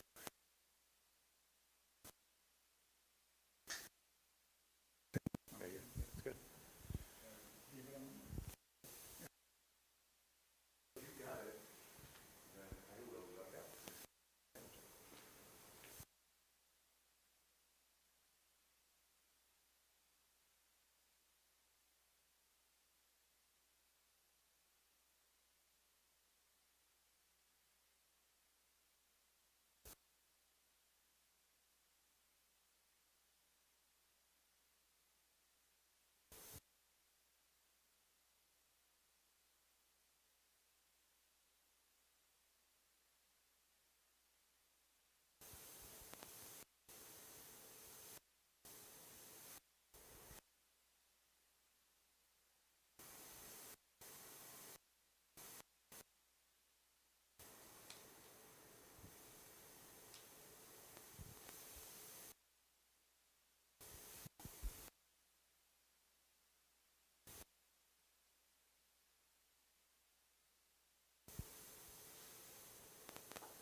Okay, so it's 6 p.m.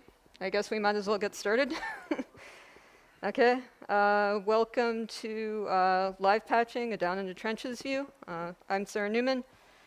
I want to start this talk by some disclaimers. I'm very much not the expert on live patching. I'm somebody who was running a virtual private server company and decided that live patching seemed like a pretty useful technology. And so I decided to try it out. It seemed to work. And so now I'm going to talk about it now. I would say that incorrect live patches can cause crashes and data loss. So if you're going to try anything from this presentation, you probably want to try it in a test environment first, not in production. Don't do what I did and crash a single server because you didn't do adequate testing in advance. All right, agenda. I'm going to start with some terminology. I'm going to go over why live patching, talk about some types of live patching, and then the bulk of this presentation is going to be about building live patches. So terminology, because I'm not sure where everybody in the audience is starting from. This is all probably pretty basic for most of you. But with a hypervisor, it's a system that runs virtual machines. Common examples are KVM and VMware. Xen is also a type of hypervisor. CentOS and Ubuntu are Linux distributions. Binutils is a suite of utilities that includes readelf and object dump, which can be used to look at program sections. So an executable on disk will include a section for machine instructions called text, or it will include something for initialize data in the data section. With newer versions of GCC, there's also compiler options, fdata sections and ffunction sections, which allow your functions in your data to go into their own sections, which happens to be handy while you're building live patches. Then finally, microcode is, I would guess I'd call it firmware that goes on a microprocessor, such as an Intel or AMD. A lot of times when you want to do security updates, or at least some of the time when there's a security update, often related to side channel attacks, there might be a new version of microcode, and you might have a live patch that depends on that. Next, I want to talk about why live patching. So, problem statement. I want to apply a software update to a kernel or a hypervisor, or in some cases, a core user space program, and I want to do this with no restarts or reboots required. And to go over why live patching, I'd like to talk briefly about some of the alternatives to live patching. Reboot is an obvious one for applying a software update. In the case of a database server, unless you attended one of the previous presentations, this might take on the order of hours. When I was doing my virtual private server company, we would have it where it might take up to an hour to bring down the virtual machines, reboot, and then bring the virtual machines back up. KExec is a way to avoid the hardware part of that reboot, but you still have the overall time associated with the reboot. Redundant services, so behind a load balancer or some kind of high availability solution, allows you to perform a software update on one of the systems without having any downtime to your customer. And then finally, in the case of virtual machines only, there's live migration. So you can have your unpatched hypervisor running multiple virtual machines, your patched hypervisor that maybe doesn't have anything on it. You use the live migration protocol to copy over the virtual machines one by one. When your old machine is evacuated, you can go ahead and bring it down for your software update. Given these alternatives, why would I look at live patching? Well, at least in the case of virtual machines, not all operating systems are live migration capable, so you'll try to live migrate them, and you'll have to perform a reboot instead. Live migration is not always as well tested, so you can have bugs that occur after the migration, and then you have to reboot the virtual machine anyway. And then finally, live patching is very fast to apply compared to pretty much all the other options that I mentioned. So I would say that if it takes any effective time at all, like we're talking about the order of probably tens of milliseconds, which is much faster than doing a reboot. Other than redundant services, I would say redundant services obviously would be comparable, but you can perform live patching without loss of redundancy. Okay. Any questions before I continue? All right. Okay, types of live patching. And by this, I just mean conceptually, like how I would perform live patching. So I have edit in place where I could overwrite an existing function with a new one. So generally, when I perform live patching, when I talk about doing a live patch, I'm talking about patching a function. I'm not talking about patching individual bytes or a module. Okay, so in this case, I have a function here that I want to overwrite. I want to make into this one, and if it happens to be the same size or smaller, I can just overwrite that in memory. I haven't found any examples of doing edit in place that I'm aware of. So then another possibility in theory would be splicing, which would be if you could find all your callers to a function, edit them to point to the new function. You do have a problem with function pointers that are pointing to this original memory. Trying to find all those function pointers and edit them might be a challenge. So again, I don't think that I'm not aware of any examples of somebody trying to use splicing for doing live patching. And then the final method I'd like to talk about, which is the method that people actually use, is a trampoline, where conceptually you're just inserting a jump at the beginning of the original function to point to your new function. In Linux, this uses, I believe, the ftrace framework. And then you have the advantage that your new function can be any size. This does have the disadvantage compared to the other ones of having some overhead, but it's fairly minimal. And as far as I'm aware, as I said, I'm pretty sure that all of the live patching technologies use this. All right, so the bulk of my presentation, because as I said, I'm somebody who built and applied live patches in production. The bulk of this is going to be about building live patches, and in this case, all the debugging that went along with building live patches. So there are a number of different implementations. And if you come out of this talk interested in the live patching, but it's not your dream to be a kernel engineer, I would highly recommend you talk to one of these companies about live patching solution for your system. So I will specifically be talking about Zen and also Kpatch, because those both had pretty good open source implementations, or at least they had open source implementations I could find. So next, your build environment. You really should use the same compiler and the same compiler options as the original build. If you don't do that, Kpatch at least will warn you. I'm not sure that the Zen live patch build tools would. I would say that it's easiest to self-compile and preserve the original environment, so probably using mock or Docker or Chroot or whatever it is, just something where you're not continually trying to keep that build environment up to date. Then there's a question of what can be made into a live patch. And again, this may vary between different implementations, but I think that at the base, the basics are generally all the same, what is easy and hard. So what I found to be easy was changing just the logic within a function. You can also add variables, so add a global or a static variable. Harder would be changing an existing data definition. So perhaps if you have a bit field and you want to add bits to that bit field, but you aren't changing the size of anything, this should, in theory, be possible with some help that I will get into in a bit.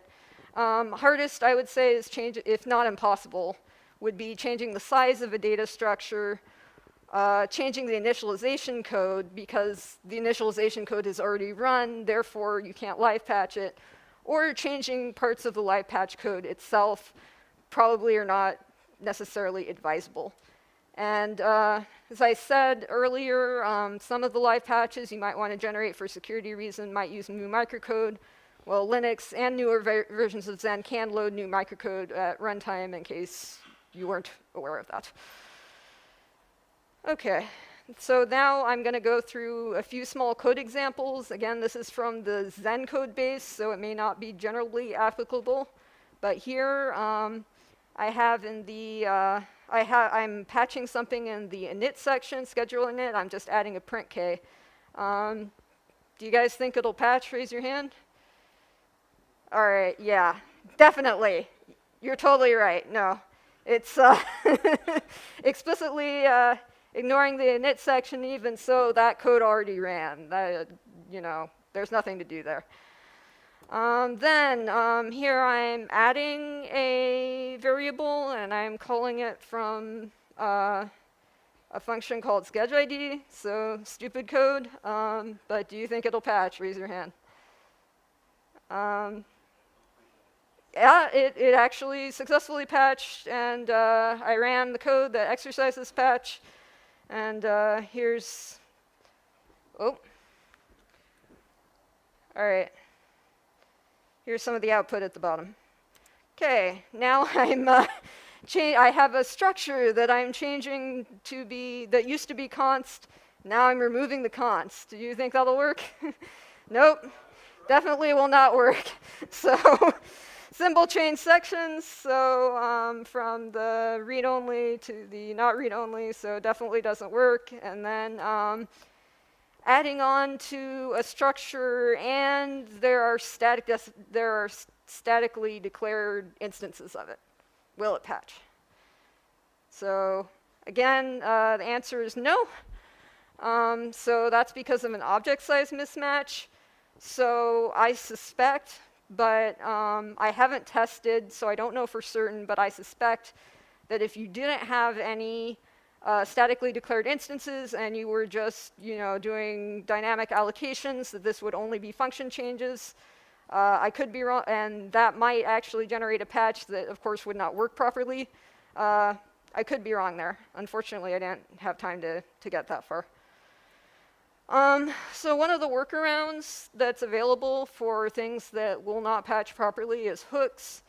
Both Zen and Linux have a concept of hooks. You can make changes potentially before, during, or after a patch is applied, or revert hook. You can make changes right before, during, or after a patch is reverted. So you can use this for sanity checks. You can use it for modifying data. So if, for example, you wanted to add that bit to that bit field and you knew where all of the instances of that structure were in memory, maybe you could go back and backfill, you know, some of what that bit, the definition of that bit is, as an example. Another workaround is shadow variables. So conceptually, this is adding a variable onto a structure. In Linux, there's a shadow variable API you can use to do this. So I can have multiple shadow variables associated with a single structure, or just an address, really, in memory. And Zen, unfortunately, there's no shadow variable API. You'd have to hand roll whatever it is you were doing there. And alternative instructions I mention only because this is the reason that I had my one crash in production.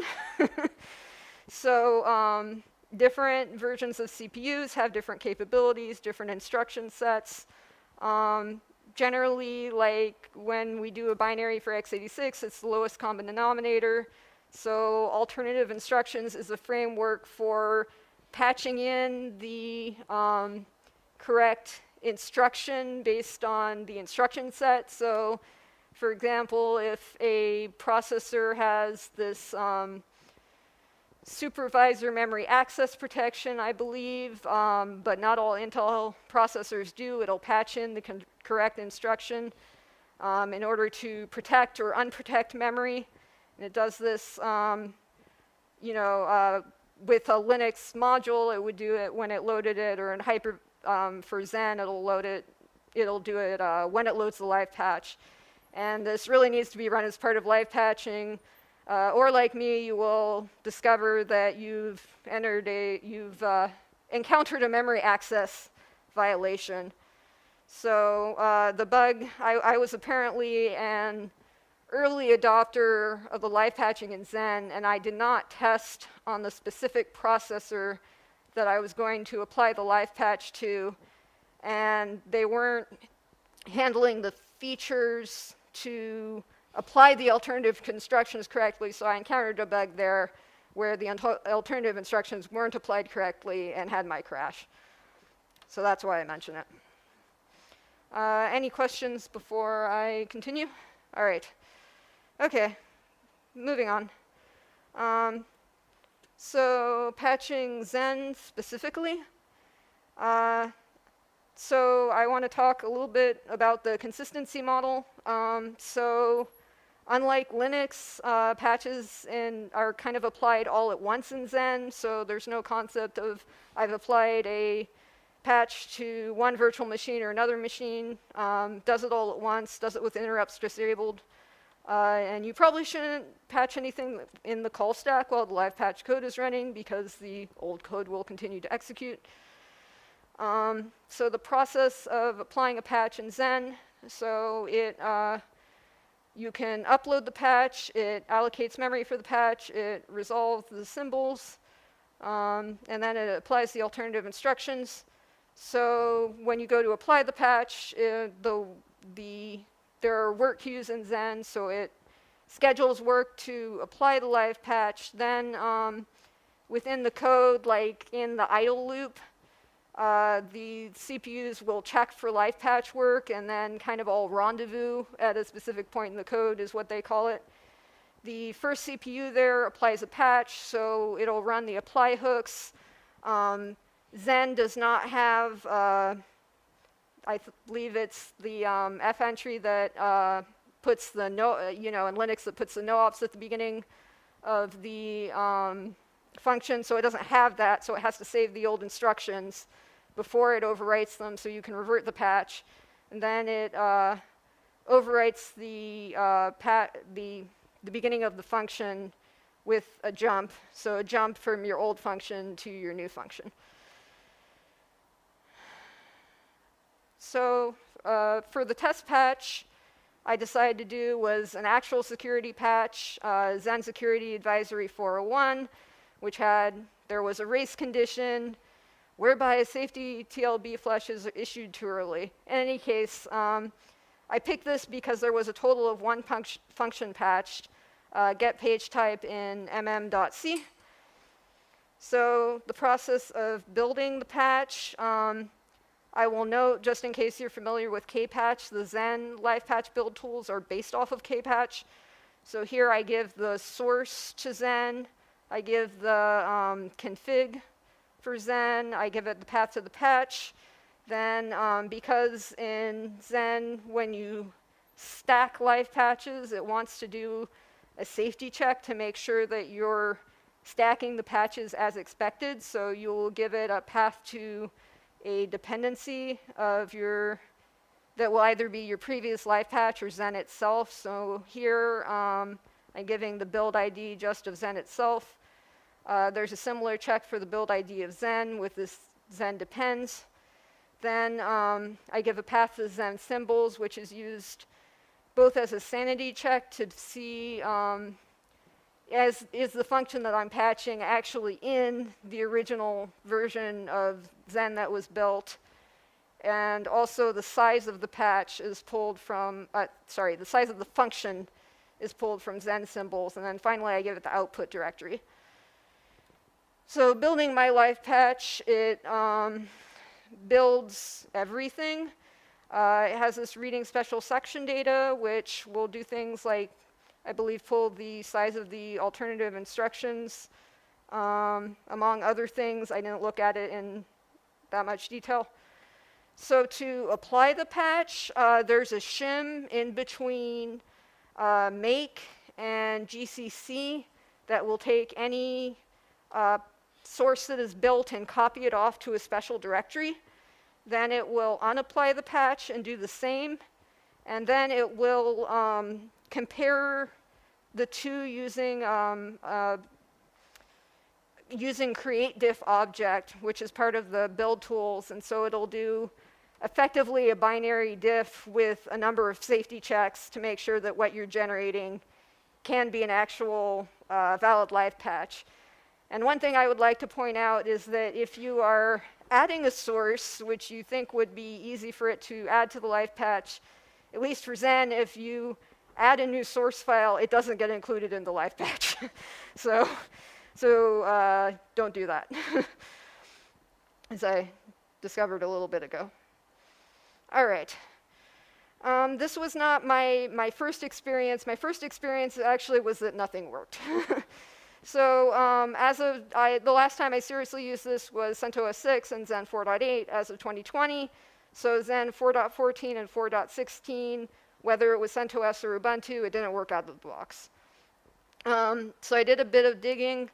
I was able to generate a patch for Zen 4.13, and that's still security supported, so I figured good enough for this presentation.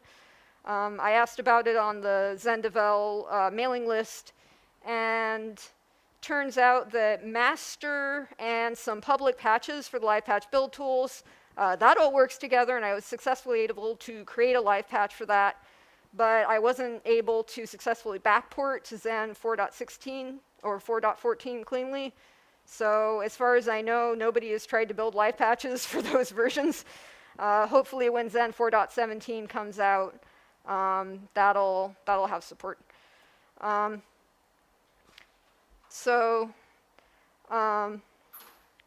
Then problems I encountered, I needed dwarf debug info re-enabled. So the dwarf debug info had been disabled. I encountered a seg fault with create diff object. That was fixed upstream in kpatch, so I backported that successfully to the Zen build tools, and then I had a change function not detected. And I'm mentioning all of this only because I want to emphasize that there's kind of a strong dependency in between what you're building, your live patch build tools, and the version of the compiler. So then I tried to load my live patch, and it failed because I have an ABI breakage. So having fixed the ABI breakage, I was able to successfully upload and apply my live patch, but then when I went to go take a look, it had patched a lot more than I expected. So rather than patching my one function, it had patched eight functions. I took a look with object dump, and indeed those were all defined. So now I needed to do some debugging. And I happen to know from former experience that log messages can be a problem with generating live patches. I think more so with Zen than with kpatch, because kpatch has some logic to try to filter out changes to the log messages. But having fixed my formatting, fixed that, my new object dump, I had just the one function patched, and it successfully applied. And so we've generated a live patch for Zen. Some of the other problems I encountered previously was that with CentOS 6, the compiler would kind of randomly insert no-ops into the code, and I would manually look at those and try to figure out what was changed, and I didn't really observe anything changed, so I carried a local patch that would allow me to filter out those functions from my live patch, but I haven't yet observed it on CentOS 7, so I'm hoping that that is an upstream bug that has been fixed in GCC. And then the final thing for Zen that I'd like to mention is there is a payload limit. So applies to Zen only for the most part, I would say. If I try to generate a live patch that is larger than 2 megs by, for example, inserting a space at the beginning of a whole bunch of files so that we get those debug line message changes, it rejects it with invalid argument. That's because there's a check for live patch max size, which is defined at 2 megs.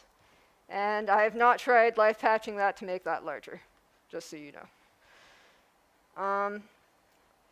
Then finally, I'd like to finish with patching Linux with Kpatch. So I didn't go into this as deeply as I did with Zen. The consistency model. So for the consistency model, there's a live patch framework in Linux that is somewhat common between the different tools. So with this, patches are applied on a per task basis. The kernel will, when you go to apply the patch, the kernel will check the stack of a sleeping task to make sure that there's nothing being patched in the stack, and if there's nothing being changed in the stack, it'll go ahead and apply the patch. Otherwise, it applies the patch when the task returns to user space, because when it's in user space, it's not executing anything in the kernel and is therefore safe. So here I have a test patch just to modify proc devices. So a very simple patch. Not really terribly interesting, but it has a visible effect, which is nice. So if I successfully live patch, there will be devices at the beginning of proc devices. So with Kpatch, I looked at Ubuntu 2004, and I tried doing an apt-get of the Kpatch build tools and building against that. And very similar to with Zen, I need to give it a path to the vlm Linux. So the original symbols, I need to give a source directory, a configuration, and then finally my devices. When I kicked this off at 5 p.m. one evening, I came back at 8 p.m. and it still wasn't done. And I'm like, well, maybe it just takes a long time. And I came back in the morning and I discovered it was still running. And this was not something I expected, so I decided to attach GDB. I turned out that there was, it was performing an fscanf of module.symverse from symverse.read. I looked at the offending line, and it was doing a while fscanf is not end of file. If fscanf does not convert anything successfully, it doesn't increment the file pointer, so it just stays there in a type loop, doesn't do anything, so that's the bug I encountered. I looked at the upstream build tools at symverse.read and found out that this was a bug that they had fixed in upstream, so then I went and I did user local bin kpatch build tools. So I got a working patch then, and then I had a beginner mistake where I did not notice that the source that I was building did not match the source I was running, because apt-get source got the latest Linux source. Having fixed that, I was able to generate a live patch successfully, so this is very similar to the Zen build process, and was able to load it. So it loads as a normal Linux module. It waits up to 15 seconds for the transition to complete, and it is patched. So, huzzah. All right. So to summarize this presentation, live patching is very fast compared to other software update options. It's typically performed via a trampoline. Live patches may need to be specially coded. You can't just take a random bit of source and expect to be able to generate a live patch from it. And don't assume that live patch tooling will work with any particular software compiler version. You really need to test. So Thanks to Allison, Vadim, and Luke for early feedback on this presentation. I have some references here, and any questions? Yes? I can, this looks like a very delicate thing to do. Yes. I mean, I can envision any number of things, like if in its infinite wisdom the compiler decided to inline the function you're trying to replace, things like that. Right, so you can tweak some of this. So the patch author guide here that I reference here is pretty good. So it talks about when it decides to change the inlining there, you can do things like apply no inline or apply always inline in order to get that to work. Yeah, that only works though if that was done in the original binary you're patching, right? There is a case where you might not be able to patch everything. So for one thing, your function has to be large enough in order to apply whatever trampoline you have, for example. But Sometimes the compiler authors will do surprising things. right. I agree with you.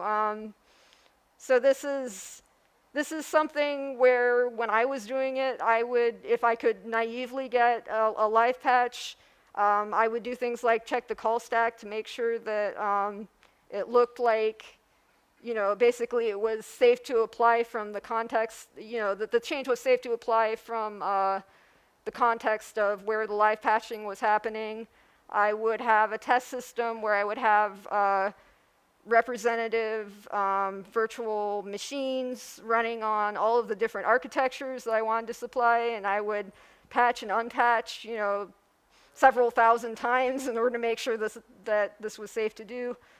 But I agree with you that it is delicate and you won't always be able to successfully generate a live patch. Yes?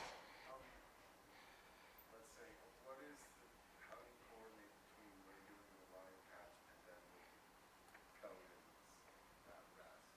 Sorry? How do you coordinate when you're doing it with a live patch along with whatever the code at rest in case the system does have to restart? So sometimes we would basically just automatically reapply the live patches at boot. So that's one way of doing it. The other way is to do a full recompile and then just load the fully patched version the next time it happens to reboot. Let's say you can tolerate having rerunning the patch on boot.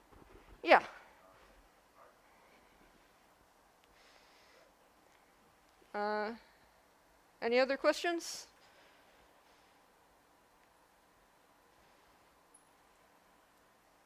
All right, then I guess we're done.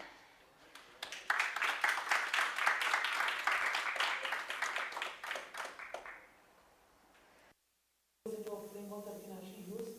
You actually have to spend hours, if not days, and you have to have a team that can work with each of these components and build them out. A lot of times you probably heard of this term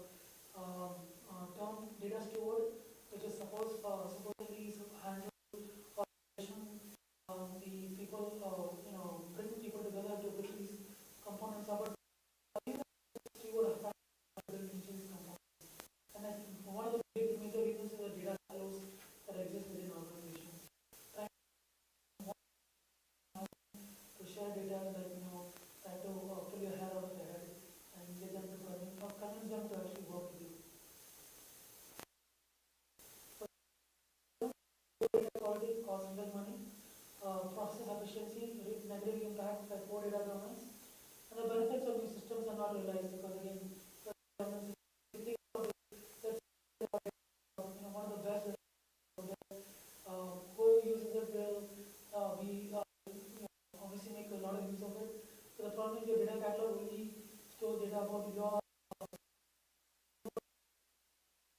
your systems in the other parts of the organization. So let's say you're trying to come up with a new project because you haven't looked into or delved into what the other systems store, you probably may be reinventing it because you probably start building a schema which already exists in some other part of the system, but because you have no access to that or no insight, you actually rebuild that whole schema into your data set. You're not understood some of the nuances of the schema, why some of the changes being applied in the other side of the company, and that makes you go through this whole cycle of understanding and trying to come up with a situation that's similar to what the other team has built. So that's a very key component in understanding why most systems fail, because they have no insight into silos within another part of the organization. So objectives of data governance, inform data management decision making, ensure information is consistently defined, well understood, increase the use and trust of data as an organization, like I said. This requires a lot of what we call support and time. It's not something that engineers can do themselves. Building trust is something that it has to be a bottom mentality. If you try to bottom approach, it never work, because you're asking other silos in the organization to work with you, and for most part, most silos will refuse to work with you because it's not in their budget. It's job security, right? If that silo is working, just making sure that they are doing the job, they make sure that they have more, they feel laid off when something does happen. So unless the management mandates that all the groups kind of work together, you're not going to see that. So then the flip side of this management is, looks at the bottom line, does it make money? And most of this is back-end stuff. You probably won't see dollars, won't see any kind of value out of it until you spend time and money and effort, and probably take a few years to see value out of it. So you will also see that pushback from management saying that this is a waste of time, why are you doing this? The reason that you also see this clearly, because the amount of time you need to spend in this, the amount of value that comes out of this is not valuable in the near term, and you need someone in the management that understands the long-term value of this. If you don't have that, it's hard to build use cases or support for these kind of use cases. Regulatory compliance and then anything data. So how will this? So before we get into this, any questions so far? So how this works? So this is kind of the system I've been working on this for several years. I kind of formulated this as an application, a framework of how data governance can work. At the lower level, obviously, you have application DBs for object storage as well. You can have service-oriented architecture services on top of that, but then starting from that, your main framework would be your data security. So things like your compliance, anything regulatory, CCPA, GDPR, whatever that may mean, is applied at the base layer component of your organization or your data framework. Things that should work across the board, auditing and workflow. So you make sure that whatever happens, you'll just keep track of that. So anything, who touches your data, when it was touched, is the data there, all of that, so you can keep track of that, the right access being provided, the right. On top of that, you have data catalog. We talked about this. Data catalog is kind of like single source. Pull that data, the schemas, and appropriately analyze and make changes to sets as they move in the pipeline process. It will allow you to make changes and notify your downstream of those changes. One thing that you've done for data catalog is that changes, a lot of them in systems they do it, but we handle it.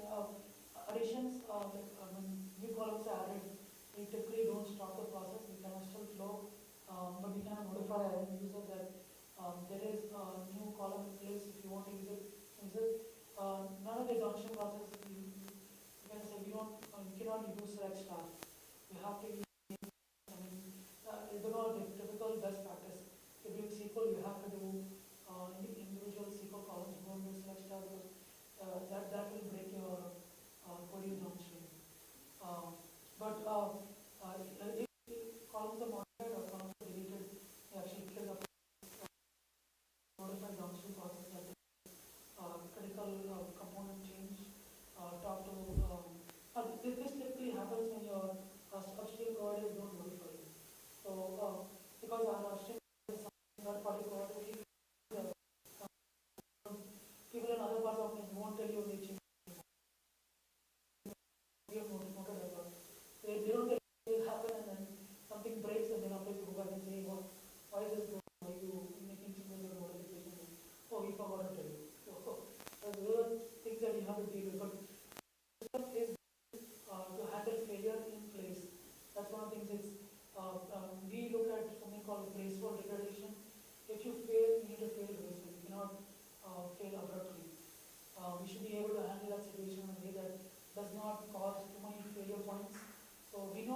we are bound to fail. We just handle it much more better than situations in the past. So for us, this is something we are working on, but the data lineage is basically telling us how the data landed in the final case, how is it transformed. So right from the source, where the data came from, what kind of transformations it went through, and then how did it land. Okay, so by keeping the data lineage tracker, we have a complete understanding of where the source of the data came in from, what cells, elements were used to apply, what business logic was used to apply to that, to convert it into that final transformation that you wanted. Then on top of that, metadata management and master data management. Master data management is been there for many years. It's something that's important because it kind of gives you more finalized view of how the data should be, especially when there is conflict data across the board. So it kind of creates a clean data set that you can work against. Master data management creates business rules to make conflicting data more streamlined and level set across the organization. Any questions? Related to what you just mentioned, and also on one of your slides, on the data governance challenge slide, poor data quality is one of your challenges. So after ingesting all the external raw data, or rendering people on the transformation state, especially before loading it to staging area. Yeah, so good question. So a couple of things over here. First of all, there's obviously third-party applications that supposedly help Tamar is one application tool that people have talked about doing data cleansing. Also Tamar? Tamar, T-A-M-R. But for us, we don't have the luxury of these so most of it is written through code. So we have business rules in place. We understand a lot of our data how it should be. For example, SSN, SSN that doesn't come in a form that we realize, or it could happen that the data is moved because extra spaces come inside, or there is some kind of mumbling of the data. So you have to have business rules in place to handle any kind of challenges, data quality challenges. So we have business rules in place that cannot breach the data set. We have checks in place and look at the data, convert the data. So if we see something that's broken, if an extra new line is added to the data, goes on to the next line and causes the data to kind of break up, we cannot bring the merged data back into one line. So we look at multiple things that can use business logic to write that out. I wouldn't recommend that for everybody unless you understand your data set really well. So if you don't understand your data set very well, it's very hard. Now, data, we see these issues, hard for us to identify that because of the data sets are coming from upstream. And sometimes we don't understand the use case because downstream users are more attuned to how they want to use a data set. So it becomes a challenge in those cases. But then it's data set that we understand, where we have to apply correct rule sets and quality control on that data. So we haven't solved it completely, and I would say at some point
source of the data, data systems where the data comes from, transformations, and this one kind of gives an idea of focus of where each person or each structure of the organization is focused on which source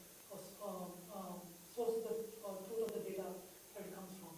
So I like this because it kind of tells that story of who wants to use what and what stage of the data in it lands in a planning system. Conceptual architecture, this is the conceptual year 3000 thing, which I think if this to work will be awesome, but it's something that is year in the making. At the very lowest level, it's a services platform. Obviously you want to make something that microservices have something you can automatically source data from multiple places, which you cannot do today, but then on top of that you have a security compliance framework, AI catalog services, reporting services, orchestration, on top of that auditing workflow, privacy compliance, data catalog, all of the data governance tools, and then on top of that you have microservices, authorization and accounting, which is your single sign-on and permissions for the users. So that's one source of truth for permissioning. And then finally, the system that it comes from, integration. Sorry, didn't mean to interrupt you. Yeah, I understand all this. Data lineage, I'm not quite sure what that means in this context.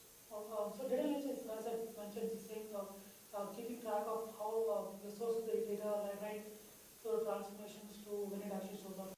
So this specific element we're looking at, trying to understand how the element landed in that place, what are the source of the data, what kind of transformation, what's the business logic that is applied to that data should tell you the whole story. So we actually, when you look at the report, you actually know, so this is where it came from, this is how it's transformed. Thank you. So as I mentioned, it's very important for the data governance to happen. You need to have a partnership. With data governance, top-down approach, have your sponsor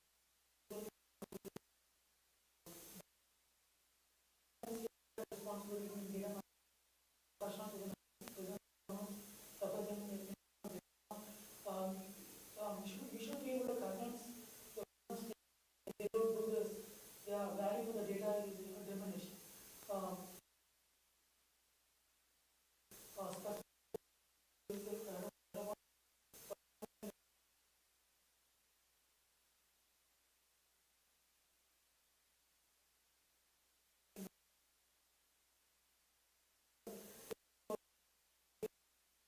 Will also be supporting a use case specific kind of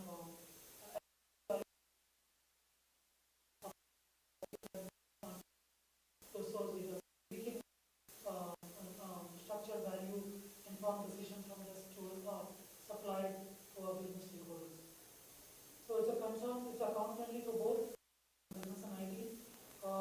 Business data owners are data subject matter experts, and then for both responsibility for quality and use of data.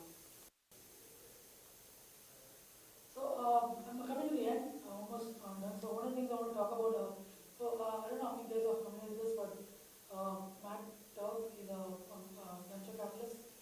Every year he comes out with this thing called MAD, which is the machine learning, artificial intelligence, and data landscape. He came out with this last October. I think he'll probably do one this October. But they kind of you can search for Matt Turk. It kind of talks about all of the application tools in the data ecosystem. From here, we're just talking machine learning, artificial data. If you see this, I just took a screenshot of this and see the number of application tools. So this is humongous. It's hard to read even what's in here, but if you should actually see the entire if you search on Manta, you can actually see this. It's so humongous. It's probably like 1,000 applications and tools in the environment.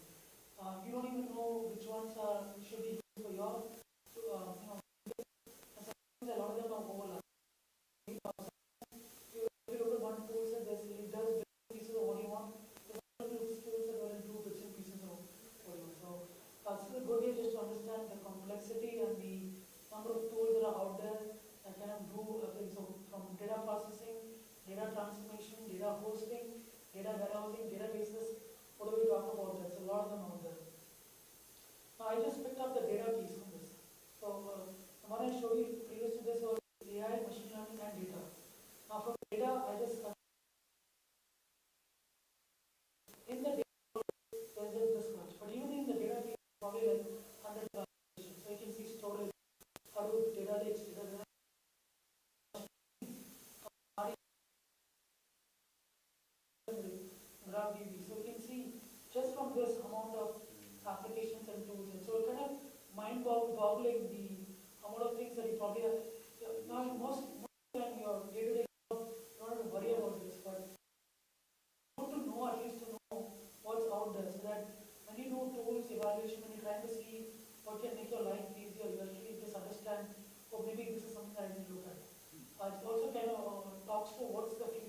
I talked to you about Databricks, which is kind of become the standard for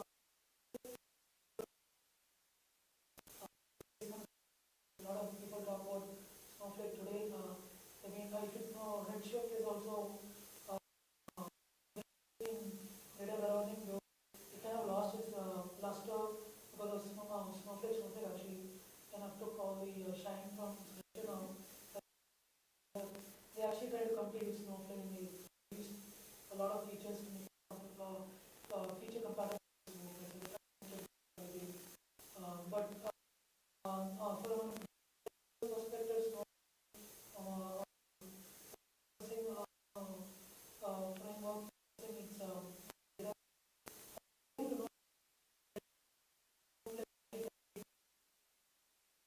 a huge amount of businesses that the only way they can grow is when they can actually compete with each other. So now you'll see Databricks actually more data and Snowflake data. It's a very funny that everyone is trying to compete with each other, expanding the thing. Obviously, all the processing landscapes, so everyone is trying to reach into each other's piece of the pie. I just put the console out here if you want, and then for data quality. So I hope we're going to be doing in 2 weeks, August 13th at USC. It's a full day of talks.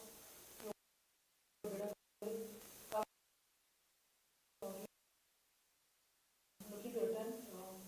It's valid for tomorrow. So feel free to attend. It's at USC downtown LA. So Please add that.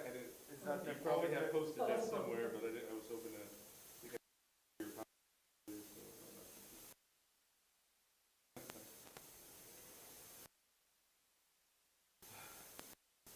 So that's all I have. Any questions?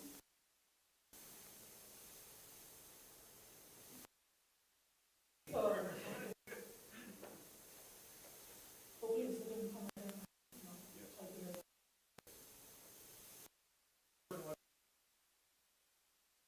Are you supporting any streaming analytics? So we just started doing that. So today we are doing managed Kafka. So the plan is to start expanding that use cases. So a part of that is what we're doing is using student data. So we're getting student data from the campuses. This is a very small subset use case for the student data. We're trialing this out, but the plan is to expand that to use cases as we progress. So we want to bring in more student data, use that to part of that is understanding how we can help our students succeed, graduate their classes better. So we're bringing that use cases in currently. Was student data previously acquired, but in a sort of more summarized? Yeah. It's a traditional object storage that we're getting, but so we have all of the data coming in a traditional but because we are saying more streaming application which are small use. Now start shooting the data towards more frequently. So we're doing now it's a 15-minute push. Open so they push into that every 15 minutes, and then we have Kafka every 15 minutes and load three. We have a Lambda application that once it loads in, we do that reads off this to the S3 buckets and then process the data on a 15-minute. So every 15 minutes to process the data, and then we go into a reporting. Now we read every day we do rebasing the data because we cannot cumulative annotation of the data on top of data. We don't because we try to do more real-time analytics. So we kind of rebase once a day. Like we redo the whole processing the data at the end of the day, and then we so when the new 15-minute version of data comes in, we APIs on top of that. People can see, it's called near real time, not actual real time, because of the fact that it does not encapsulate the real true, what do you call, that.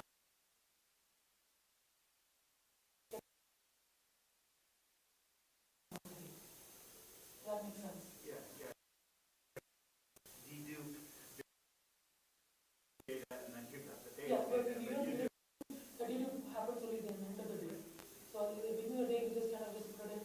So sometimes we kind of say that we probably see records, a few more records than we see, and we the real-time data. We've kind of set expectations for the user that we see, but at the end of the day, all that goes away.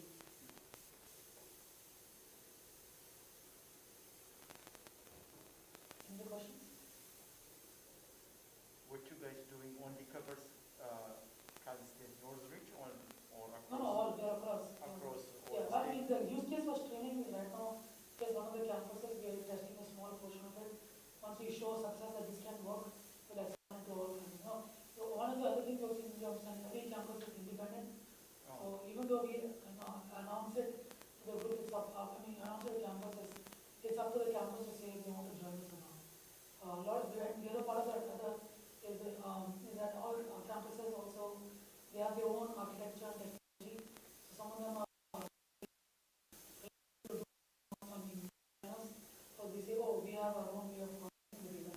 So we kind of enforce this for all of our what do you call batch data. So batch data we get it no matter what. But streaming data, because it's a small use case, and we started off with one campus. We don't know other campuses will join. We don't know what they will if they want to join us before we streaming to a portion of it. Okay. I was more asking about not the streaming data, more of like the architecture you were showing us all. Is it, is it uniform across the we do it. So we process for all campuses. But every campus is their own. So they may, even though they give us the data, they may do their own processing there. So I know Northridge, they're a big Oracle shop, and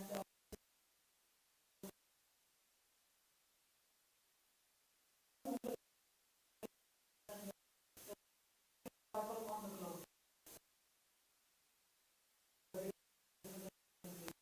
We have offered to share our functionalities with most campuses. Vendors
thought it was you. I saw the name. I thought, yeah, conference. Yes, right.